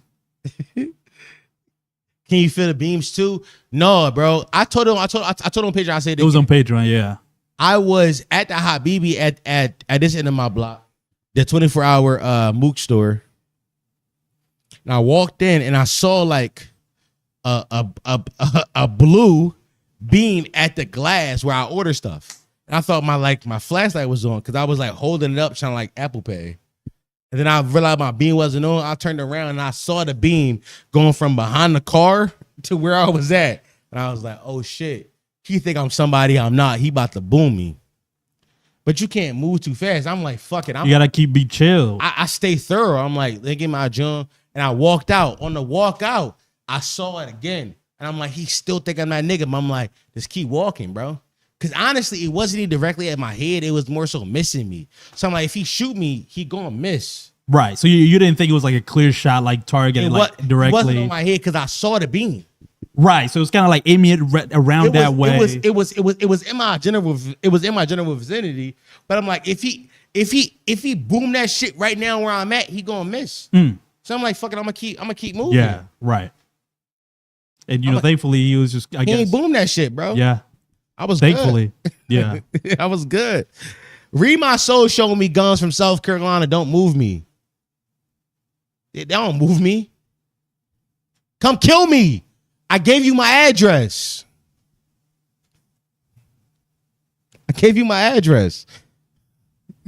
Yeah. It's funny because like in the whole interaction, I think the only part. I think that where it truly went off the rails, I believe, is probably when I call him a grifter. I think. Oh, grifter. I think grifters was set it off initially. Yeah. And then bitch was like when you went to grab the gun, which is like that was like the final, I guess, nail in the coffin or however you want to say it. But I think grifter is what he got really offended at, which makes sense. He's a grifter though. Grifters don't like to be called grifters. No, the grifter don't like when they call it the grifters. Yeah, because it devalues their content, which by the way, it should be devalued. I tell you this. What's the Dirt posted that he was gonna collab with Akademiks, and the day that happened, he not my dog no more. Oh wow, okay. Did you tell him? No, but I'm gonna tell him that day. Okay. The day that happens, he's not my dog anymore. Because at first you're just a white boy who was at first you're a white boy who's in hip hop who was misunderstood. But at that point you go from, oh, you're leaning into this. You're a grifter, and I can't fuck with you no more. Yeah. I get it. Can't fuck with you. Makes sense. I don't want to get him on that line because I'm like, I want to see if this is in your character to do it. Because if I tell him, he ain't gonna do it. But I want to see if it's in his character to do it. If it's in the character to do it, so be. I'll block you. That's my dog. I fuck with Matt. I truly do. But I can't be with niggas who fuck with Akademiks. There is an Illuminati group chat currently that I know about that a lot of niggas is in. Yeah. I ain't fucking, you know what I mean? My favorite thing about all this, the video still called Sydney Sweeney's Jeans. And we never talked about it. Never. I love that. Great. I just love the idea of clicking on the stream to hear Dom's thoughts on Sydney Sweeney and her, like, in eugenics, and then seeing Dom just directly talking to camera, just calling out his ops. It's very fun. Imagine. I mean, like, truly. By the way, this is why Company Man would never have me on. Whoa, for sure now. Yeah, the same thing gonna happen to him. Justin Hunt. When you have me on, the same thing gonna happen to you. I know it hurt your soul that your dog co-signed me right next to you. Matt, fuck that. Your big homie. Cause he your big homie the same way he my big homie. Co-sign me right next to you. Yeah, our pictures right next to each other. Yeah. I know. Hold on. And I know that it hurt your heart to know that when you have me on, the same thing gonna happen to you. I'm gonna get you. I'm gonna get on your ass the same way I got on ReedMySole ass. You ain't no different. I hate all you grifter niggas. You niggas don't love hip hop. You niggas love money and clout. Facts. 4 and I also love money and clout. I ain't gonna lie to you. 4 and I also do. But we ain't gonna use hip hop to do that. We use other shit. Right now, which is nothing, but we haven't figured out what's next. Yeah, I don't know. Yeah, we'll get back to y'all when we figure out what that thing is. We'll get back to y'all when we figure out what we love. Yeah, we'll get back to you with the thing that we are going to talk about that we don't care about. Trust us, we've been trying to figure it out for like a year now. What's the thing we can just farm on the channel that we don't give a fuck about and can muster the opinions and energy to talk about? I can farm DDG every day. Them shits did good on the channel. I thought it was. I think it was gangster. What man said? Who's next on the list? Woo! Well, I got some raps I want to play. This I ain't gonna lie. This shit mid, but I do like it. Let's get out of here, chat. I'm feeling myself. I got him, and I didn't want to get you. I want to have a conversation, but if you let me get you, that's on you. Put your headphones. You got him on. I got him on. Yeah. All right. Let me see. Let me see which one I don't even know which one I like. Let's go. Let's play this one. 7:29 a.m. Yeah. Kimro. For real. I got it. Nah, I do. For real. I made a career of Dick Jokes and shit talking, and big dog barking. They turn on mics and spitballing like, who's the audience? I'm really curious. I'm the truth, but I couldn't tell you how these bullets parachute. I'm free. They turn on mics and spitball it. As I learned, that's facts. These niggas turn on mics and they spitball it. These niggas get on mics and they just start talking and try to edit it. Fuck these niggas. For real. I made a career of Dick Jokes and shit talking, and big dog barking. They turn on mics and spitballing like, who's the audience? I'm really curious. I'm the truth, but I couldn't tell you how these bullets parachute. I'm free falling, fuck a parachute. The pageantry, I'm too arrogant for gravity. Girl called me Majesty. The pop nigga from Gary's the only nigga as bad as me. I think it's actually funny how they compare this. Linking with y'all niggas now like Damo be doing charity. I think it's funny how they compared us. I think it's funny how they spoke my name and ReedMySole name in the same narrative, in the same sense. I'm doing charity for you, pussy. Don't forget it. You said that. You said you gonna cook me. You gonna cook me. You gonna cook me. Fuck out of here, pussy. I ain't. Spare me the sob story, I heard it before. I make the block light up every day like July the 4th. Summertime stunner, my younger want a Corvette, so I call him Pop Hunter.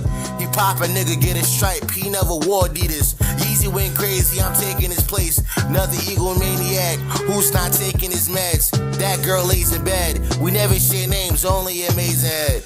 Only amazing head. I made some money from life stories and oversharing, but my past follows me like overbearing parents. My path called from doing donuts, we move in circles. Postpartum depression, you know Don birthed you. Malnutrition all left me, I'm an empty nester. Empty-headed, just an empty vessel. An empty clip just to end it and let God sort it out. Portions I was giving out, torches I was passing down. Now nobody's still around. They can come around without a pat down. These niggas want me dead. Schizophrenia, the doctor said that shit was in my head. Doctor said it was all in my head. I know he's... Yo, I know you lied to me. Yo, that's a crazy last line. What the fuck? Yeah. It's a crazy end to the verse. Kind of rap like Drake. No, I do. I don't rap like Drake. It's literally just my tone. I can't help my tone, Chad. I've tried. Yeah, I mean, he self-lost in his phone on Twitter. Wait, he going crazy on Twitter? Let me see. Oh, nah. He probably got me blocked. Yeah, maybe. Not yet. Okay. No, he definitely unfollowed me. Oh, okay. Followed you. No block though. Okay. People would trick you off the streets. It's cool. My truck calling me. Hell on to my ReedMySole flashes gun. Give people what they want. Yeah, great content. Okay, there we go. He you know. He said, "Go people what they want." I need this. I need that. Hold on, Chad. I need this. Oh wait, no, there you go. I need this. Before he deletes. Okay, there you go. Wait, did you show it on stream? Their tweets? I think so. Okay, yeah. Or like maybe I didn't. Let me see. I did it. Let's show it. Yeah, just for backup. So go people what they want. Okay. All right, go people what they want. Just so I can see all the tweets. Headline tomorrow: ReedMySole flashes gun. That's what hell. Yeah, I mean, listen. I'm gonna follow you, LOL. Of course. Reed, why you in the chat? How back in Discord? Fuck nigga. Headline tomorrow: ReedMySole. No, hold on. Keep talking. Okay. Big screen. Reed, what's up with you, cuz? That's funny. He probably was watching the whole thing. Okay. Reed, that's on you. Yo, it's your turn, gang. You gotta go. And it's on your turn, bro. That's on you. You hung up. You told me the conversation was over. I'll keep going. I have no problem with keep going. I love this shit. Unlike you, you're a grifter. I love this shit. You only care about it when it makes you money. That's why you hop back in that truck. For sure. I know. I go broke off this shit. Here, Reed, listen to me. If I don't have this, I have nothing. My life is sitting around talking to this microphone and talking about the things I love. Reed, unlike you, you care about things that make you money. I'm not like you, which is why you and I have a disconnect, right? You claim you from the streets, but every time you speak, I hear a bitch in you, and that's on you. And I'm saying bitch because I know you're going to do shit. Bring that gun to Philly and see what happens to you. My youngest guy switching. They're going to switch cheese your dumb ass. Gouda. Try me. Well, all he. Now, like I said, I'm welcome to hop back on Discord with you. But if we hop back on Discord, few rules. I won't use profanity. I won't talk to you disrespectfully. I'll go back to be respectful. The same way I was until you got disrespectful with me first. But just know, you got disrespectful with me first. I didn't start there. You made me get there. You hear me, Reed? I'm going back to Amazon, as you should, nigga. That's who you is. Well, I think for him, the rule would be you can't call him a grifter. That's part of the profanity word list. He said, well, if we do it, you can't call me a grifter. This part is, that's profanity. He said, I'm here. I'm here, Reed. I don't know how people here. Chat, somebody tell me how people here. Yeah, chat, check in. I'll check myself too. Maybe like 7 people. It's nobody here. I'll call you. You unfriended me too? On Discord? You unfriended me? Nah. Are you a hoe? Reed, I'm gonna be honest with My you. fault. Disrespect. Yeah, disrespect. Let's not start there. I will say though, you shouldn't get back on. I'm going against good content for us. I'm gonna be so for real, Reed. Do not listen to the feedback loop right now. Shit, I ain't gonna lie to you, Reed. On Discord is crazy. Like I was gonna call you on Discord again. Twitter, I'm with that. But Discord is crazy. That's how you carry it? Come on, bro. 4 EP. 4 is EP. It's not even that. I'm being. It's only 1 a.m. I ain't gonna lie. It's not even that crazy. I'm not sleepy at all. I'm being so for real right now. I just said the feedback loop that happened the first time. You can't fall for it again. I'm ready. I know you are. Mike back in host. Bro, come on, bro. Come on, bro. Reed, what you want to do, Reed? Reed, stop, bro. Go drive, gang. It's like, it's not even, you don't. Bro, I feel you. I'm a driver too. I do Uber. No, he do Uber. Okay. Bro, sometimes you just gotta do Uber, gang. Don't. I'll fall for it again. Fall for it, Reed. Thank you, Andrew. He said, Reed, don't fall for it. Reed, don't do it's a trap. I'll fall for it again, Reed said. Reed, I've already sent you. Yeah, the call is, I believe, well, the friend request, you gotta send it for, you gotta accept it. You gotta accept it, broski. I'm here.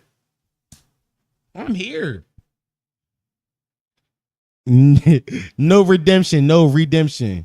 Reed, I'm willing to talk. I'm not one of these niggas, bro. I cooked your dumb ass, but that's respectfully. My fat. Once again, I'm saying curse words. I apologize. What are we doing? What is this weird, but like escalation, de-escalation is going on? Because I don't want to escalate. That's not who I am. It's already been escalated. Here we go. Money talk. Here comes the money. I think we both shot a dummy word.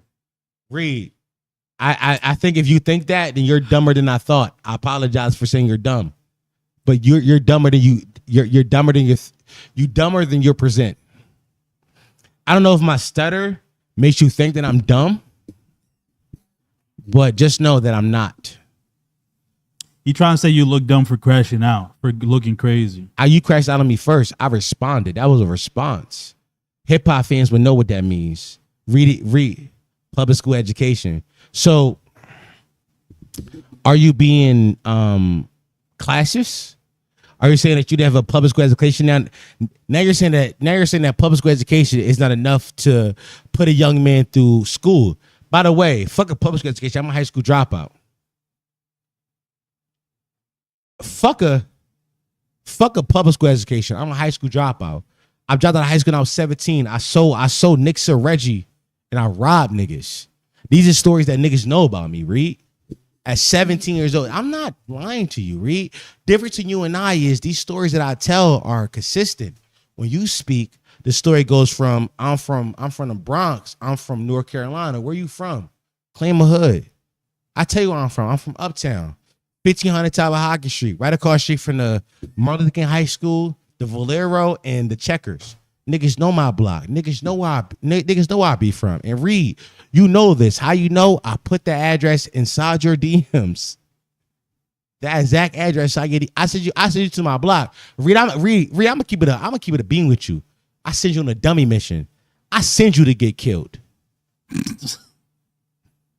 I send you to my block for you to ask about me, and you gonna get boomed. Bring that big ass gun if you want. You going to jail because that gun ain't legal in Philly. I know it ain't. How I know? I'm from Philly. The gun ain't legal here. I send you to my block to get killed. It's a fact. It's a fact. Reed, difference in you and I is I'm really who I say I am. This is why niggas like Company Man co-sign you, who's a bitch ass grifter just like you, and why niggas like FD co-sign me. Because I am who I am, and who I'm not, I could never be. Like the great philosopher King Von once said, I am who I am, and who I'm not, I could never be. So, Reed, I send you the friend request. You ain't joined. That's on you.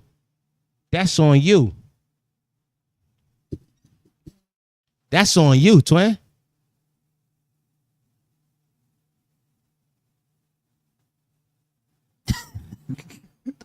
Black petite bourgeois talking points. Dom hates you to the core. Great philosophy, LOL. Because I am who I am. There's difference between niggas like me and Reed. Who I am is rooted in philosophy. Who I am is rooted in who I am, not rooted in views. Reed has already showed us that who he is on the internet is rooted in views and what makes him money. And I don't blame you for that. Know why? You got a family. And that's not something by the way. He's not gonna I sent it again. He said send it again in chat. Confirm. Let me put this off screen. In case something crazy. All right, no, we good. Not you, King Von. Don go be the downfall, of course, United. My goal is to end these hip-hop grifters. These niggas don't own any ideology besides for monetization. It's a fact. These niggas own no ideology besides for monetization. I ain't lying when I say that's a fact. These niggas' main goal is to make money. Curtis King main goal is to make money. Justin Hunt main goal is to make money. The leading main goal is to make money. They don't care about the fucking culture. They lying to you. They're war profiteers. I care about this shit. Why he wait? You gotta wait, nigga. I'm playing Dom raps, nigga. Listen to me rap better than you. By the way, I know you rap. I rap better than you too. Diss me if you want to and see what happened. For real. For real. One more time, I got you. Who was that nigga screaming PMK? But he got it tatted on his leg, his flesh and blood. Haven't seen him since lockdown. You got a bigger problem than a pod now. Cuba warrior, I can hear you tapping out. I'm so out the way, you can play Where's Waldo with Damo. Location hasn't changed, he must have ran out of ammo. I'm waiting for these trolls to turn like threatening. I bet he never does it like the father thing. Dedicated time to the little homie. Ask one letter, he glad he never this key. Open doors without me, he's driving heavy down 95. Stay on roll like mobile homes, you got job. That guy losing, you acting like it's my ties. Solos ain't built for this beef, you need 5 guys. At midnight I slide and I promise I won't miss. Chronicle my story, my little brother, he studied it. And everything off the cuff, but y'all can't shoot from the hip. Y'all can't do shit with me. December 31st, I'm celebrating my victories. Start with the mystery. Use your real name for once, like please as a gift for me. You ain't plug shit, you should kill when you mention me. Missus, y'all breaking. Fuck, man. What the fuck? What I said, chat? Yeah. On to important shit. Life moves on. And I'm feeling that more this year. The white boy is clean. Spoke to my dad and he told me he proud of me. Accomplishments are felt around here and really seen. Last year I paid my mom rent like 6 times. Last year I made a lot of chances, but not now. Last year I made a lot of mistakes. Last year I gave a lot of chances, but not now. I'm not giving you niggas chances. You niggas is pussy and I'm exposing you. What are we talking about? I grew from, I can buy all you niggas packaged with Groupons. I can buy all you niggas. Reed, how much you make at that job? I double the salary, pussy. Bankrupt, it's more the same stuff. I'm popping it now. I'm popping it now. I'm popping it. I lied. I know what this means to you. Yeah. He said he added me. There By the way, he did. Crackhead's outside yelling. There we go. Let's hop in. Reed. You got to put through the headphones. We can't hear it. Oh, we can hear me? I can. First of all, let's start with apologies for making ourselves for being no. You gotta go. No, let's go ahead. Let's start with that because like we did go crazy. I called you a bitch ass nigga several times. You pulled guns on me. I didn't pull guns on you. I wanted to show No, you pulled the gun on me. Stop lying. That's not pulling a gun on you. You went and grabbed, you stood up, grabbed the gun and brought it out. I was like, hey, yeah, look, this is what I could do with the address, right? Like I could be the dummy. And go to the dummy But stop mission, calling me right? a dummy though, bro, twin. No. I said I could be the dummy and go on the dummy mission. I apologize. Bro, keep insulting me. And then as soon as I say something that smells like an insult, you get upset. No, why? Because I said on business. That's me. All right. And the reason why I came back on is because I see we have different ideologies. And I was going before you triggered me, and I wanted to get triggered, which is why I came on, because you told me I was protecting my brand too much. I am not of the street that you're from. I was told to not go into the streets. My OGs back in the days told me, don't do this. You're an idiot. We're going to use you. We're going to abuse you. You're going to crash out. You're going to do something dumb. This is not for you. Go do something else. Right? So my aunt did drug, she sold crack, whatever, cool. You know what I'm saying? A lot of the things that we went through in New York are documented. You feel me? A lot of my family is very well versed in Brooklyn, and but that's not what I'm here to do.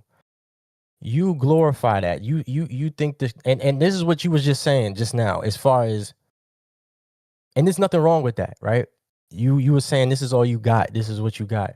That's what I'm here doing. I didn't change.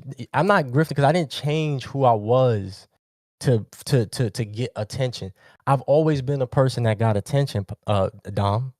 Listen, I've always been a person that no matter what room I walk into, bro, even if I wanted to be just a truck driver, I have no time. People want to talk to me. That's just my life, bro. You feel me?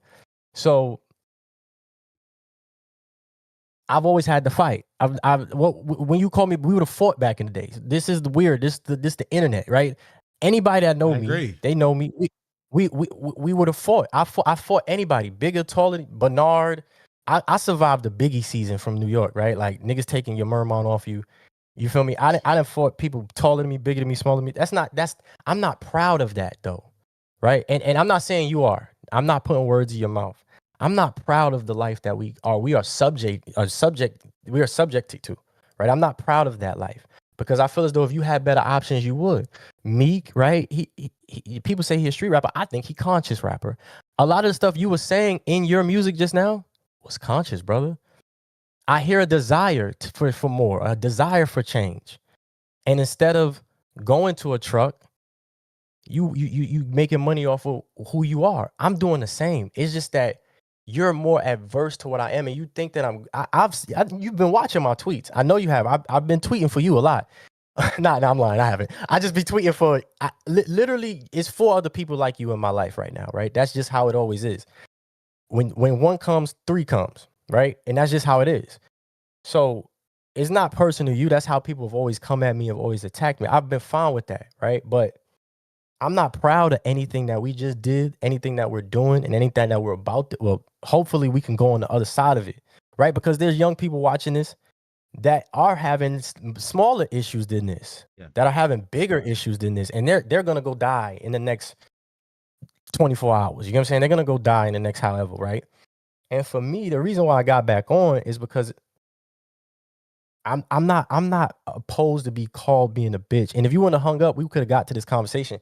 We could be on the dumb shit, right? I could have went and did the address if I wanted to kill you, but that's not what I'm on, brother. And you know that about me. And you know that. You're not hearing a bitch. You're hearing a person that's choosing to move away from what some perceive as the culture, right? I don't think Curtis or Justin or any of these people are grifting for money. I think it just so happens that you're on the other side of their opinion and you don't see why a person would do that. And I don't know why you would come at them. You feel me? FD is a dope dude. Like you're a dope dude. I don't know if this is just trolling, this is how you do whatever, but like I listened to your music just now and that's what made me want to get on. I was like, hold on, let me go look up him, see if he's still live and see if the video's clipped, because I got to go explain something to my wife. You don't have that family. You don't have those kids. You don't have to look in those people's face and have to sacrifice. It's not about grifting. It's about sacrifice. I could go harder, bro. I could go harder into how I feel, right? About how I feel about Drake. But I know it's just my feelings. That's it. I'm not right, bro. Poddy, I am not right. And nor do I ever want somebody. No, sorry, my bad. Dom, I'm not right. You introduce yourself as Dom. My bad. My apologies. It's good. I just like the Poddy. I like the name. I know, but like Poddy Mouth for 2 people. Like it's Dom and Ford. I'm podcast, Dom. it's He's the Ford. podcast. Yeah. And you see how, and I'm gonna tell you this, brother, and I'm gonna let you get the floor. You see how it's two of you? Have you ever seen me with anybody yet? Mm-hmm. The same people that you they left me out. They didn't feed me. Nobody fed me. I had to go feed myself. No OG. Nobody fed me. Nobody gave. No, I had to go fight for everything, bro. Everything. I moved to a state that you would not understand. People don't understand South Carolina at all. And I've been able to be in the trenches of South Carolina, which is way different than any trench. And I ain't gonna lie, of anywhere else, right? Because there's, like you said, there's real poverty here, bro. Like there's real like Hampton. My best friend is from Hampton, South Carolina. Like population, however, one McDonald's. You know what I'm saying? Like I've always been able to navigate and be the bridge to everything. And personally, I don't feel as though you want to be the person you is right now. I feel as though you have to be. But I hear it in your content and your music. And you can always tell brother about his music, bro. Your music is very conscious, is it not? Do you not believe that? Are you open up to floor to me, or do you want me to answer that question by myself? My question to you, do you not believe that me and you are not somewhat similar in our consciousness? I mean, forget the shit that go through the B, but do you not believe we're similar, and do you not think your music is more conscious? I 1000% agree. I 1000% agree. It's conscious in the sense that it's my life. I rap about the things I lived. 1000%. Okay. So I ain't sleeping about a week. Thinking about my first son, man, this shit has got me weak. I ain't a killer, but I know about them streets. The devil be on creep. Move silent, don't make a peep. We used to be brothers. Now we don't even speak. When you see me in them streets, you act like we ain't never meet. They keep trying to shut the door, but I gotta break it open. Rolling something that is potent. They keep asking why I'm smoking. Right? Like I'm rapping my life, bro. I'm literally telling you my life, bro. Nobody gave me nothing. Daddy left. Everybody left. All I had was my big bro, right? So I don't want to be trauma bonding with everybody no more, bro. I don't want to do that. Like, I don't want us to, this is how we be trauma bonding, bro. That shit is like, come on, right? I'm not trying to say I had it worse. I'm not trying to do that. I have it worse than you Olympics either. And that's what I knew all of this was going to be about. And Dom, I promise you, bro, when you watch my content, bro, I'm holding back a lot. I'm holding back a lot of what I really want to say. You get what I'm saying? You feel me? But I don't mind deleting. I don't mind saying, you know what, that tweet was dumb and it is getting a little too popular. I've done it multiple times. I don't even want people to be on that because it literally just be fleeting. It literally just be my raw thought. Like ReedMySole is the name, bro. Like I'm literally giving you a glimpse into the incorrect of me. And I see you doing that too. You just on the different side. And I believe, and I'll leave you with this, that if we can get together, we won't have a lot of the issues that we have. If we could get a Glasses or these type of guys to be, because everybody respect the street. Joey's having a problem with that right now. He don't have no street credibility, right? Mm-hmm. He's trying to fight niggas in the little woo, whatever. You know what I'm saying? He's trying to fight. And that's really the rollout. Niggas don't peep that. But he don't have no street credibility, so New York don't even jack him, right? I don't want us to be the definition of a real nigga to be the street and the dumb stuff we do to each other. You feel me, brother? And I apologize to you. I apologize for the way I treated you the whole way. Because when I said what I said, I wanted to. I was saying that as a past tense. Like my old former dumb self made 27 videos and it was ready to go at you and come at you and figure out, bro. It's content, bro. And I told you, I don't ever want to make a man switch his content or a woman or whoever. Do it. You was right. And I told you that. I told you was right. You know what? That was fucked up. It was just content. You offered the thing. I thought it was just for, really, I was more mad that when you said, yo, let's get a video. That's what I was mad at. Like, nigga, was you just doing this for content? You could have hit me. You feel me? Like, because that's where I'm at right now on YouTube. You see it, bro. You see it, bro. Mm-hmm. You see it, bro. That's where I'm Dolly, bro. I do the editing.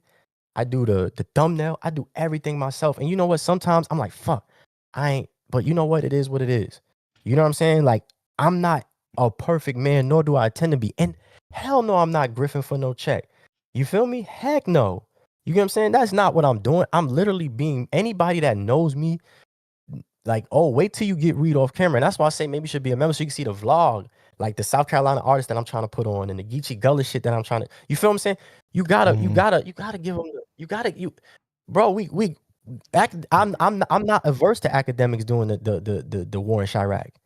I'm not, I don't think the people in Chicago thought that was dope, right? But academics thought that was okay. So for me, you got to get what you got to get. I'm not saying that I'm being fake because it's definitely me. Am I being a little bit more performative? Yeah, and that's why I decided to start putting the skits in, because I seen that people were like holding me up to this Bible thing, and even, that's me, bro. I grew up in the church, bro. Like that was the thing to get me out of the streets. Did I listen? No. Every mistake I made, I didn't listen. You get what I'm saying? So that's dumb. But this is South Carolina. Like we literally, everybody. You know what I'm saying? Like that's that dumb. That's dumb. Everybody got guns. Everybody got. You know what I'm saying? Like that's literally old. That's literally South Carolina culture. Like, and it may seem dumb, but like I want to do gun content. I go to the range. Like I really want people to have education on guns and not be afraid of them. So that's dumb though. Like that is dumb. That's our culture down here. I could switch the collection if I wanted to, but that's not what I'm on, bro. And I'm not trying to denounce anything that you had to go through because of your circumstances and your surrounding. Nah, I just know if we know better, we'll do better. And it's a lot of why and energy that is not what black people are for. That's what they put on us. You get what I'm saying? That's what we had to go to the streets. We got to do the drug dealers. That's the only resources we had. So, brother, I'm not one of them, bro. I'm not what you think that is, bro. I got Charlemagne Shook Ones right here. Malcolm Gladwell Talking to Strangers, The Power of Now, Eckhart Tolle. And these books I've had for years. The Tipping Point, How Little Things Make a Big Difference. These are everything you need to know about the music business because, you know, I wanted to be in management and stuff. My dad was a manager and things like that. He owned the barbershop and things like that. I was born in Mount Sinai Hospital. You said where I'm from? I'm from Harlem. I lived in between Harlem and the Bronx. That's a very normal thing in New York. You feel what I'm saying? I moved to South Carolina when I was 15, 16 because people were trying to kill me. Because just like you came to me, promise you, bro, I'll be walking and people want to hit me, fight me, whatever. And I'm going to stand there, I'm going to take it. And I wrestled. I've been beat up. I've been jumped. I've been robbed. I've been gunpoint. I've been through all of that. You feel me? We sold whatever we sold. We stole whatever we stole downtown, right? That's not what I want to be anymore, Poddy. I swear to God, that's not what I want to be. And I sat here for a while. And the reason why I got back on, because I said, damn, I guess I got more work to do because if I let this man trigger me like that, when I never do that, nobody even know about most of the things that I got going on with that and other things. Man, what's my problem? You get what I'm saying? Like, why would I let that happen? And it's because I would, all right, I'm gonna go run. I'm gonna go back to my truck. I said, no, I'm gonna go back and find him, see what he doing. And I'm not worried about me. I told my wife this and I'll let you go. If they told me right now that they will give me that my wife, my children would be able to be okay, you would kill me right now. If they show me the wire transfers, right? If they showed me the wire transfers, everything was good, they put it in a little CD account, let it accrue for whatever, cool. Y'all can take my life. That's the type of person I am. I'm not here for Reed. You feel me? I'm here for my family. I'm here for my wife. I'm here for my children. I'm here for the mistakes that I made to mend those things. And well, hello, potty mouth. I'm not here to. Am I utilizing a strategy? Yeah, but I'm definitely I'm higher infinite power, healing our people, not hurting and harming our people, but healing our people. I've mentioned this multiple times. A lot of my videos, it's the same message at the end of the day. You get what I'm saying? Let's have a conversation. Let's figure out how can we be better. And that's all I'm about, bro. You got the floor. Again, I apologize to you too. I apologize to him while you were going. Yeah. Your cast member. Let me say I something. apologize. So let me say something. I want to apologize for telling you to come kill me. That wasn't gangster of me. I got in my bag. But I would like to acknowledge some of the things you said during your talks just now. You say that you didn't change your content. You say you did change your content. You said that I'm not proud of the place I came from. I am proud of the place I came from. I am proud that I came from the trenches because I overcame it. You said that you made tweets for me to see that you said no, but when one come, three come, and I want to say I saw your tweets. You say that you're not scared of me, but I want to tell you that I am hearing this guy. I am hearing a guy who's copping pleas. You said that I was. You said that you weren't racist, but you said that a lot of what black culture is, by your words, is all recorded, is that it's street culture. And I want to tell you that you are doing a racism because black culture isn't summed up inside just streetness. You said that I didn't have a family. I have a family. I have 4 nephews, 2 nieces. All of them look up to me. You say your feelings weren't hurt, but your feelings are hurt. You said that your people left me. Hold on, let me keep going. I'll let you go. You said that your people left you, that your always left you. You don't know this about me, but I had a whole production company. I owned a literal media company for the 3 podcasts that I produced, 4 podcasts a week for, and all those people left me. So I get the feeling of being left. I empathize with you on that. I've wrote this down. I live in North Philly. I think you were saying this thing of like living in the trenches, and you brought up the idea of living in North Carolina and like being inside like extreme poverty. But when I say I live in North Philly, I'm saying that I live next to Temple University, which is a multi-billion-dollar university that makes $1 million a year, and millions, not millions, not $1 million, $1 million a year, and they have further expanded their reach into North Philadelphia to where now I walk 1 block over, I see some of the nicest apartments I've ever seen versus seeing extreme poverty. So I know what extreme poverty look like. You said that I don't want to be a real nigga. Well, I'll tell you this, I am a real nigga. You said that. What is that? Let me keep going. Let me keep going. You said that you are against the war in Chirac. You said that You said that you're not against the war in Chirac from a content perspective, and I want to say that I am against the war in Chirac from a content perspective. You said that you were being performative, and I too am being performative. I think a lot of what I do on the microphone is a heightened version of who I am in real life. You said that you up the poll on me because you want to do gun content, and I thought that was interesting. You said that what you don't want to do is exude YN energy.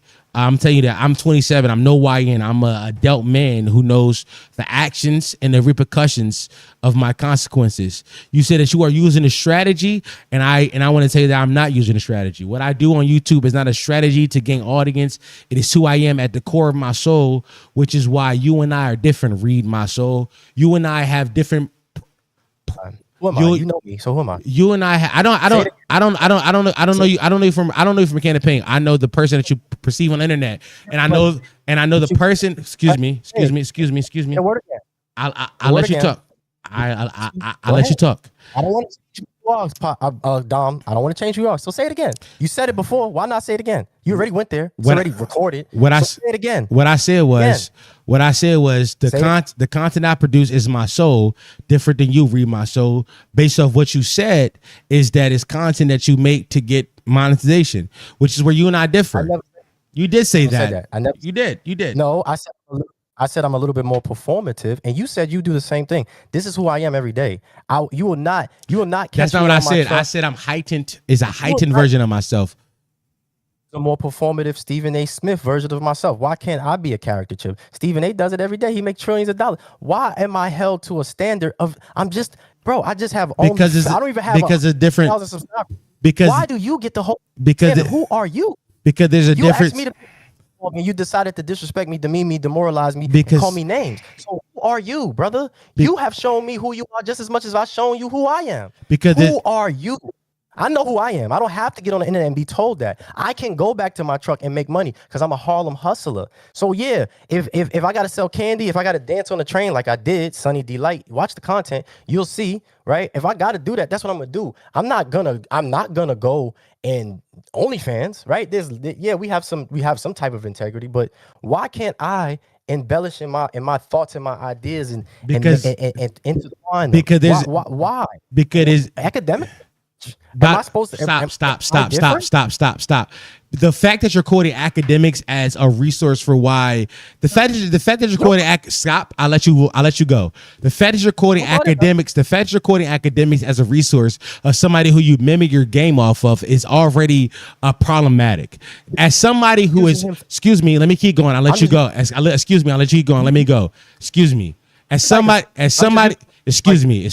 somebody who is on the Drake side, as somebody who is a Drake fan, I would tell you through and through that Akademiks is detrimental to the culture and the genre that is hip hop. But you yourself, who's on the opposite side, somebody who claims to be on the culture side, not just culture side, somebody who's been featured on Culture United, is telling me that they're model their game of Akademiks, and I'm supposed to respect you as a content creator, is a red flag to me, which is hilarious because you said that I was a red flag to you because I presented who I was. Now, you asked the difference between why can't you be the person who you are. Excuse me, let me keep going.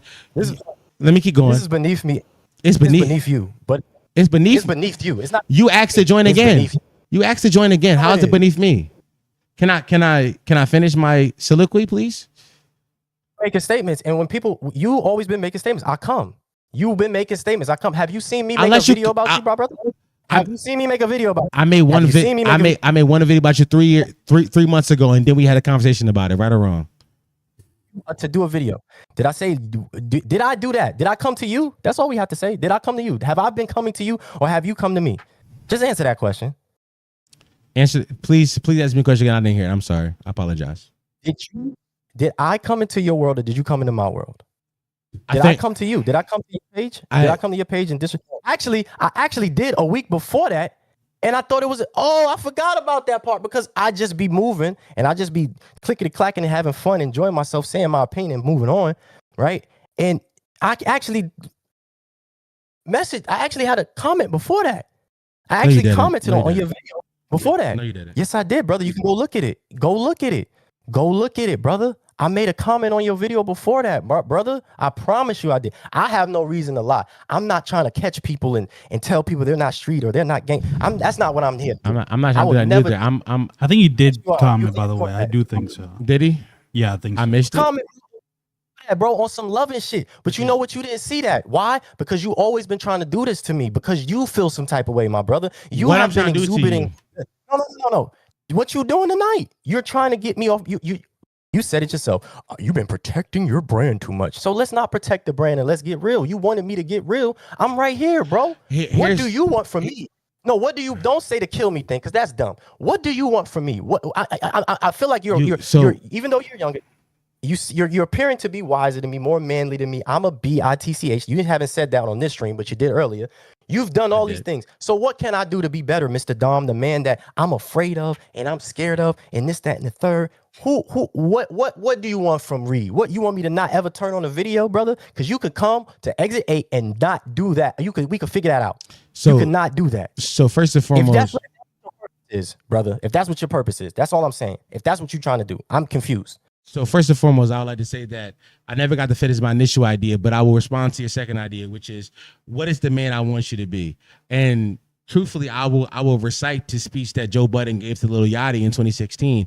I want you to know what you're doing. I want to respect the genre of hip hop. I want you to not grift. I want you to understand that this genre was laid in front of you before you got here. I want you to understand that what you do is harmful to hip hop culture and will benefit you. I want you to know that you are nothing. Excuse me, let me finish. I want you to know that you are a war profiteer, somebody who makes money off of strife and not somebody who promotes the greater and not somebody who promotes the greater connection of hip hop and his generations. You feel this way because this battle has divided people, brother. I don't feel that way. You're not seeing. It has to be, because this has been going on forever. Now that this is a problem, everybody's been doing this forever. Meek Mill was just because it happened. Excuse me. I'm gonna cut you off. Just because it happened forever doesn't mean that it's right. Of course. Okay. And I'm not saying answer the question. Yes or no. Just because it happened forever doesn't mean it's right. Yes or no. Brother, It's no, right? It's no, right? Okay. It's no, right? So if it's no, then why do you contribute to the greater strife inside our divide? Why do you contribute to it? If you understand it's wrong, if you understand that just because it happened forever, why do you contribute to it? You about to ask me, how do I contribute to it? I've seen your videos. You've made consistent. I'm looking. The video. I'm looking at it right now. The video. The video that looking at. I got Free Joey, right? I got Free Joey. Can't Get Right, the old YNs, which I'm Can not I go even, pee? I'm making, I gotta pee. Can I pee real fast? I gotta pee. Can I? Oh, well, I'm gonna go pee. Keep talking. Tell me what I missed. Amazon, y'all don't get the pee. You don't get the pee. This is the Amazon. This is good, though. What were you about to say? Just finish your point real quick. I think he'll get back quickly. Okay. You're about to say about how your videos don't add to the divide?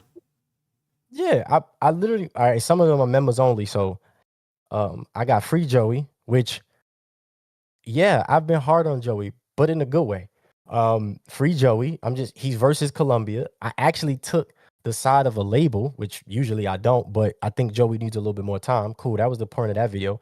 The Can't Get Right, the oldest YNs in hip hop. I think we all could agree, hip hop needs a little bit more maturity, especially the guys that I mentioned. If not, that's cool. The one before that was Alfredo 2 is boring. I said some of these are membership videos, you said? No. The other membership videos, how I work with a local artist that inspired the Ric Flair drip song. I worked with a lot of local artists, and I did a lot of that too, Poddy. Excuse me, Dom. Yes. And I'm gonna make that mistake. I'm not good with names. I usually call somebody D or M or something like that. Call me D, bro. I worked in a lot of retail and stuff like that. So you know what I'm saying, before I got to the truck. So yeah, bro, I was always a manager. I was always ahead of my game. So a lot of times I was in these positions where people would put me up and bro, I'm just trying to survive. I'm trying to eat. But that's not what I was saying, right? I did the thing, the Snooze Fest, Freddie Gibbs, Alfredo 2. I just think Freddie could be better. I don't think that's a divide. I really felt as though Alfredo 2 was boring. So hold on. Let's talk about that. Okay. That's not divide. It's not. But that's not the point I was making. But keep going. It was Tyler the Creator, Don't Tap the Glass. I thought that was a really good dance album, like get people to move. Nobody dance no more. I come from the Get Light dance era. I thought that was dope. Is Kai Cash the NY Savior? That's the next one. A few members of videos. And then the Drake MAGA, the MF Doom. I'm not a MF Doom fan, and like I like him, and I could definitely break down his bars and tell you why. I see why other people good, but I'm not going to throw on Doom. Wale is a blog era legend. The Clips cooked up the Laws of Recipes. Clips is not a duo; they're a trio. So Let God Sort Them Out review. I don't listen to leak music. The difference between a great rollout and a bad rollout. Drake misses the point again. Tupac was sent away for less. The locks are proof rappers can age gracefully. Mark Saunders. Washed Up. You Don't Rap. Pusha T and Travis Scott. Trader, the AI stuff. I thought that AI stuff was crazy. We've outgrown Young Money and a lot of things they talk about. If I just making videos, I got you. If you must know why I call you a grifter. If you must know why I call you a grifter, right? Your most viewed video in the last month is the MAGA Drake Has a Ride video. That is your most viewed video in the last month. That's indicative. People with the people click, not me. Yeah, it's not like I'm only doing that. No, but at the start of that video, did you or did you not say that you was like, I know y'all hate these Drake videos, but I'm gonna make it anyway because I got this pinging to get off. Because I know, as somebody who makes content, know what that means. I know that a lot of y'all, a lot of my core fans gonna like it, but it's gonna hit the algorithm. Now, if you want to have a conversation about what integrity looks like, I can go to the Poddy Mouth channel, Poddy Mouth on YouTube. You can subscribe, and you know what I'm saying. We are much smaller than ReedMySole by about 30,000 subscribers. Oh, I wasn't. No, I was stuttering. I was stuttering. I apologize. But if you want to look, no, but listen, if you want to look at the channels, our most viewed video in our last month or so, let's see, the the most viewed video is a B Simone is the worst type of Christian video. That video leans into the idea of internet social political politics. That is not based in hip hop. So, but if you want to go deeper into this rabbit hole, when I made the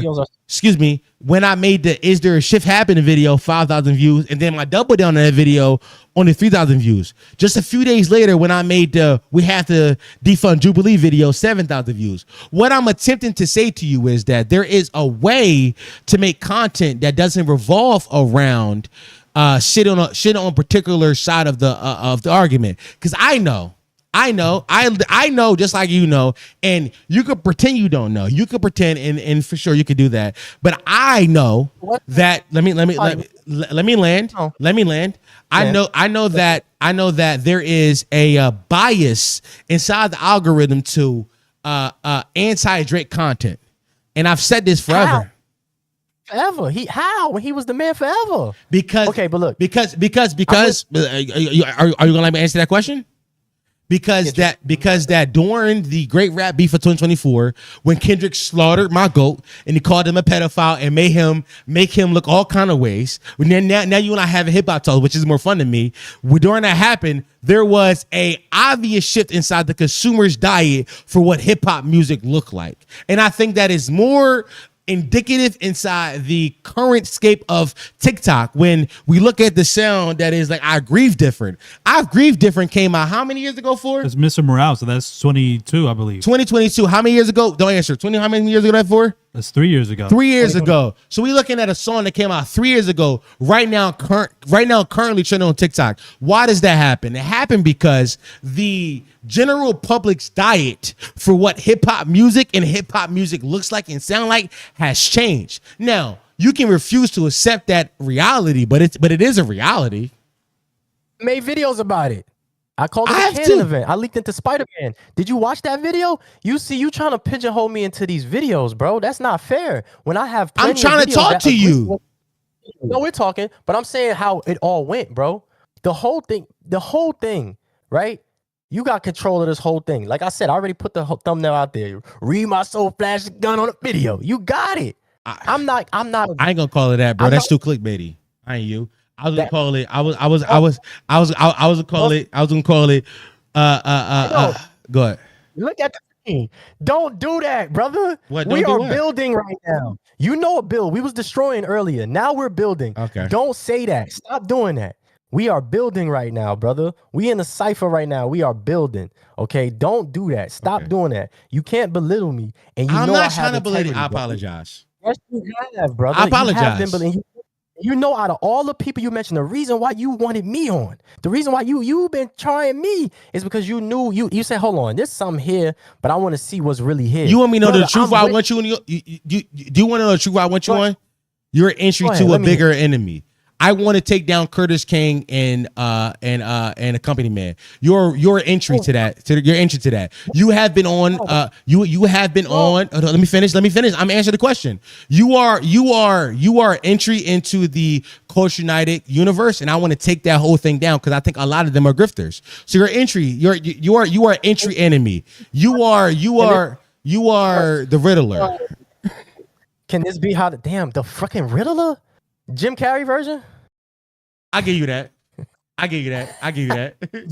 Yeah, I could be that. But bro, I hope you feeling me right now, bro. I hope you feeling me right now because that's fucked up. And you got to start the video like that. I think that's a dope entry. I want that to be the intro and then you get into the video and I'm cool with everything you do from here. For sure. I do it. Because bro, I've been on Professor Sky. I've been on anybody that want me to. At first, I was when you were at me. I ain't gonna lie. I was in a position where I'm not the clout dude. I'm the dude that says his opinion. Go get the girls. Go get the money. You feel me?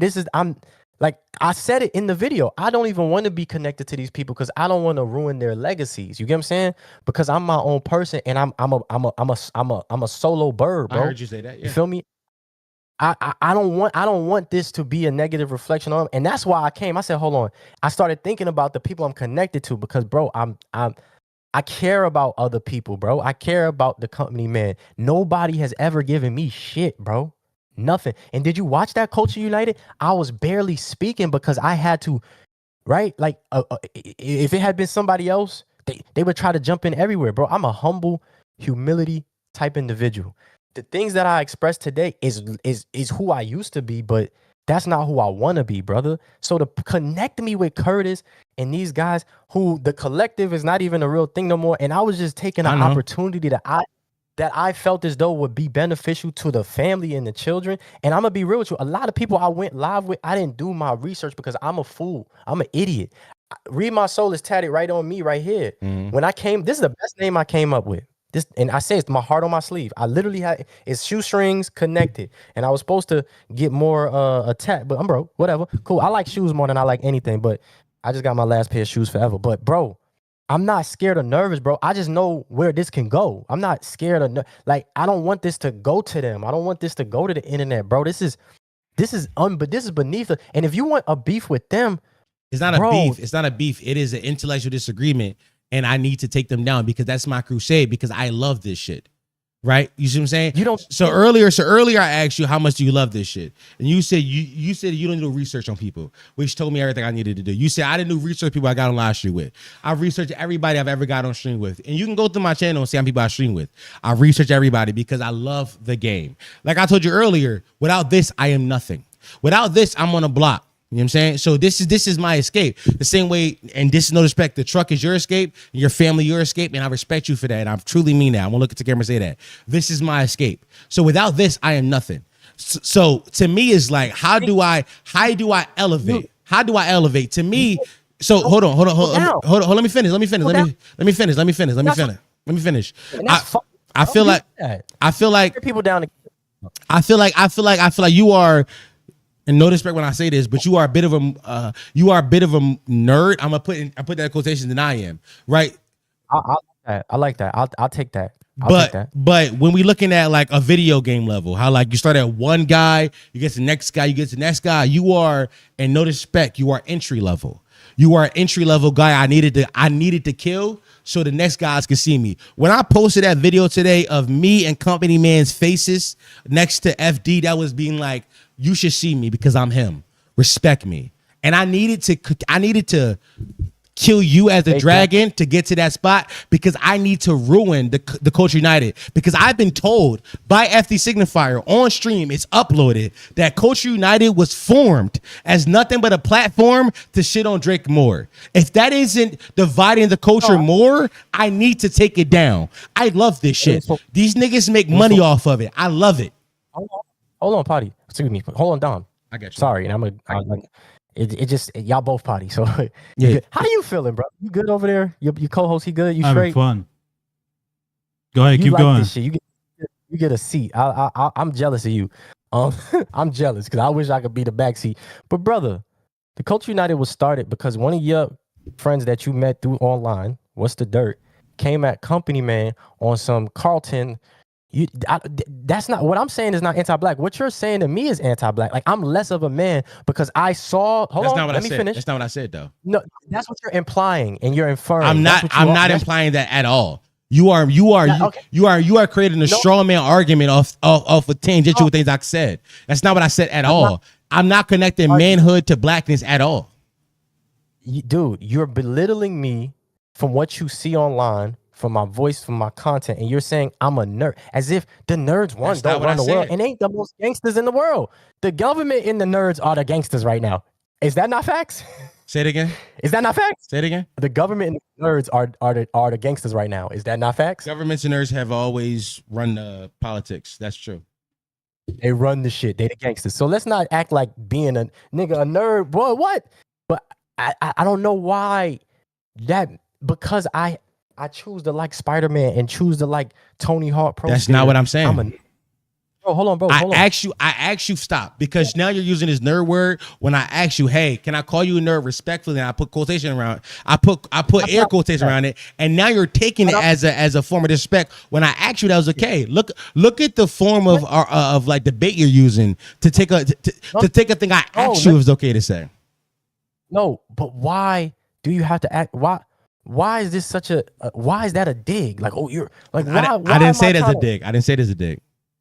Hey, but literally the context in which I said it in, I was like, hey, you're more of a nerd than me. So no, stop, because you brought it up. I said, hey, you're more of a nerd than me. So you play video games, and I said you are a stepping stone inside the greater beefs I want to get into, inside the greater characters I need to slay, which is like literally how video games work. And I said that to you as somebody who is a self-admitted nerd, right or wrong. So like, how is that disrespect? Say on the first. That's for bro. Okay, you are by mathematics. By mathematics, if we going on statistics, I'm a very statistical guy. We could just bring that up. You're correct, but why, bro? Why? What did you gain? The Culture United was started with you. You guys don't like to address. You have, and I'll appreciate you because you'll jump in, you'll do it cheekily, and you'll be like, took down my goat, slaughtered him, called him all types of crazy. You do it because it's true. Because it's true. They Kendrick killed Drake, and I don't care about that. That's not the crusade I'm fighting. And this is why I'm off that. The Culture United, right, was started because What's the Dirt came at Company Man on some he a nerd type stuff, right? And or he's the Carlton, or he's this, or he's that. That is anti-black, bro, because we can be anything. We did don't you know? Just have to be. Stop. Wait, can I? Did you know? No, you can't. No, you can't. Did you know that Company Man and did you know that Company Man and What's the Dirt piece it up behind the scenes? I've seen the text messages. They piece it up behind the scenes before the first Culture United. Before the first Culture United, they pieced it up behind the scenes. So don't say that it was made because of What's the Dirt. Don't say that. That is false and true. And hold on, stop. And if that's true, you're inferring. You're implying. I'm not inferring. I know. I've seen the text messages. I've seen the screenshots. That we're gonna start the Culture United. No, because we want FD Signifier told me on stream. It's recorded. FD Signifier, the biggest out of. Oh, stop flaunting your Jay-Z verse, bro. I'm not flaunting my Jay-Z verse. I'm telling you for a fact because because you said I was doing theories when I'm not. When I'm telling you, it was told to me for a fact. It was told for me. It was told for me as a fact. The first time we got into it, you mentioned that why do FD mess with me? Because I was focusing on What's the Dirt, but you was like, why did FD mess with me? You like that, and that's okay. Because why'd you bring up What's the Dirt? Because why'd you bring up What's the Dirt? You brought up other niggas first. You brought up other niggas. No, bro. The Culture United. You told me you hate the culture. What's the Dirt? That's the reason. That's not. I'm telling you from one of the inaugural members. That's not what it was made off of. And you're still running with this narrative. Go ahead. Good. Finish your point. But you're saying when the inaugural members say that's what it was for, right? Yes. Did he show text message and proof online that that's exactly what was told to him? So are you calling FD Signifier a liar? I would not. I'm not calling him a liar. So why does he need to show proof? Being argumentative. I'm not trying. I'm not being argumentative. You brought up a statement and I responded to it. Asking you, did you see proof? You know where we from? Did you see proof? Did you see it? I tell you what I seen proof of. I seen proof of this. The idea that Culture United was made because of What's the Dirt and Company Man beef is false because Company Man and What's the Dirt made up behind the scenes. And I seen the text messages before Culture United was ever happened. I know that for a fact. And also things I know for a fact. These things speculation. These are things I know for a fact. FD Signifier did a show with me called Brain Rot Jeopardy, where he said that Culture United was made because to make a reason to hate Drake. All of these things is recorded. I'm not making these things up. You are the one basing your whole opinion on speculation. I'm basing off of things that first party talk about journalism, hip hop journalism. I am stating first party sources. You said I'm not a journalist, bro. I'm on my soapbox. And hey, listen, I'm from Harlem. I'm from Brooklyn. My dad from Coney Island. Well, that's what we do. We get on our soapbox and we speak. Whoever stop and listen, that's on them. Okay? But look, I'm going based off what Company Man said on multiple times on his platform. After that situation happened, I wanted to bring the culture together and show what was what. I have no prior information besides what you're saying today, that it was created specifically, intently to destroy Drake or to continue to kick Drake's back in because you can't destroy Drake, right? Exactly. It was made to kick Drake back in to make it clear. But you I don't have that knowledge, and I can't take your word off of it. It's recorded. I can send you the timestamp. It's on my channel right now. It's on the channel that you're currently on. That's great. That's fantastic. That's good for you.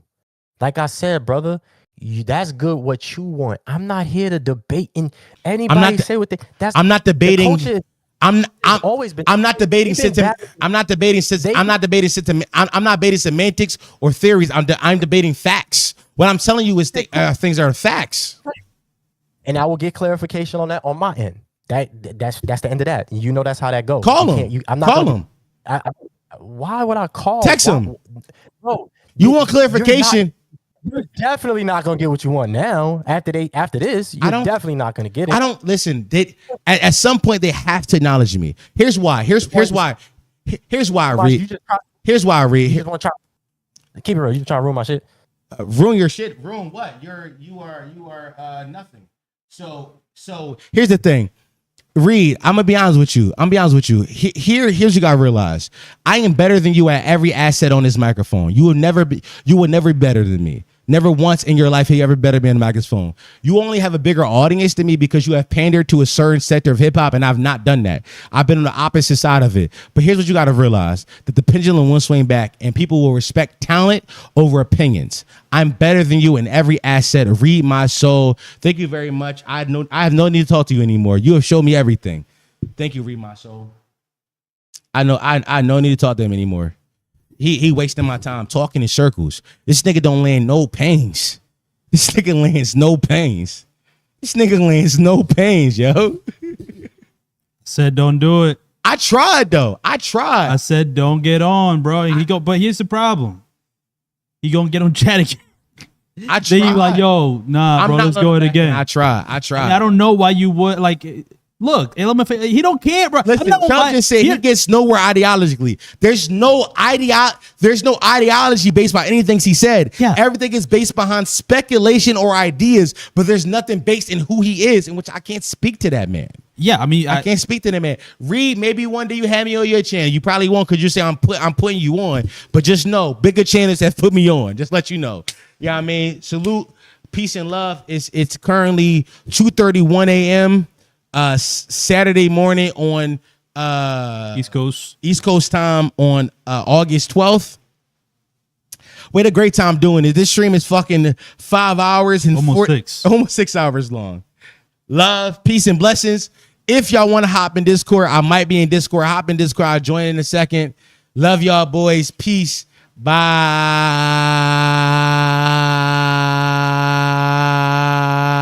Stop streaming.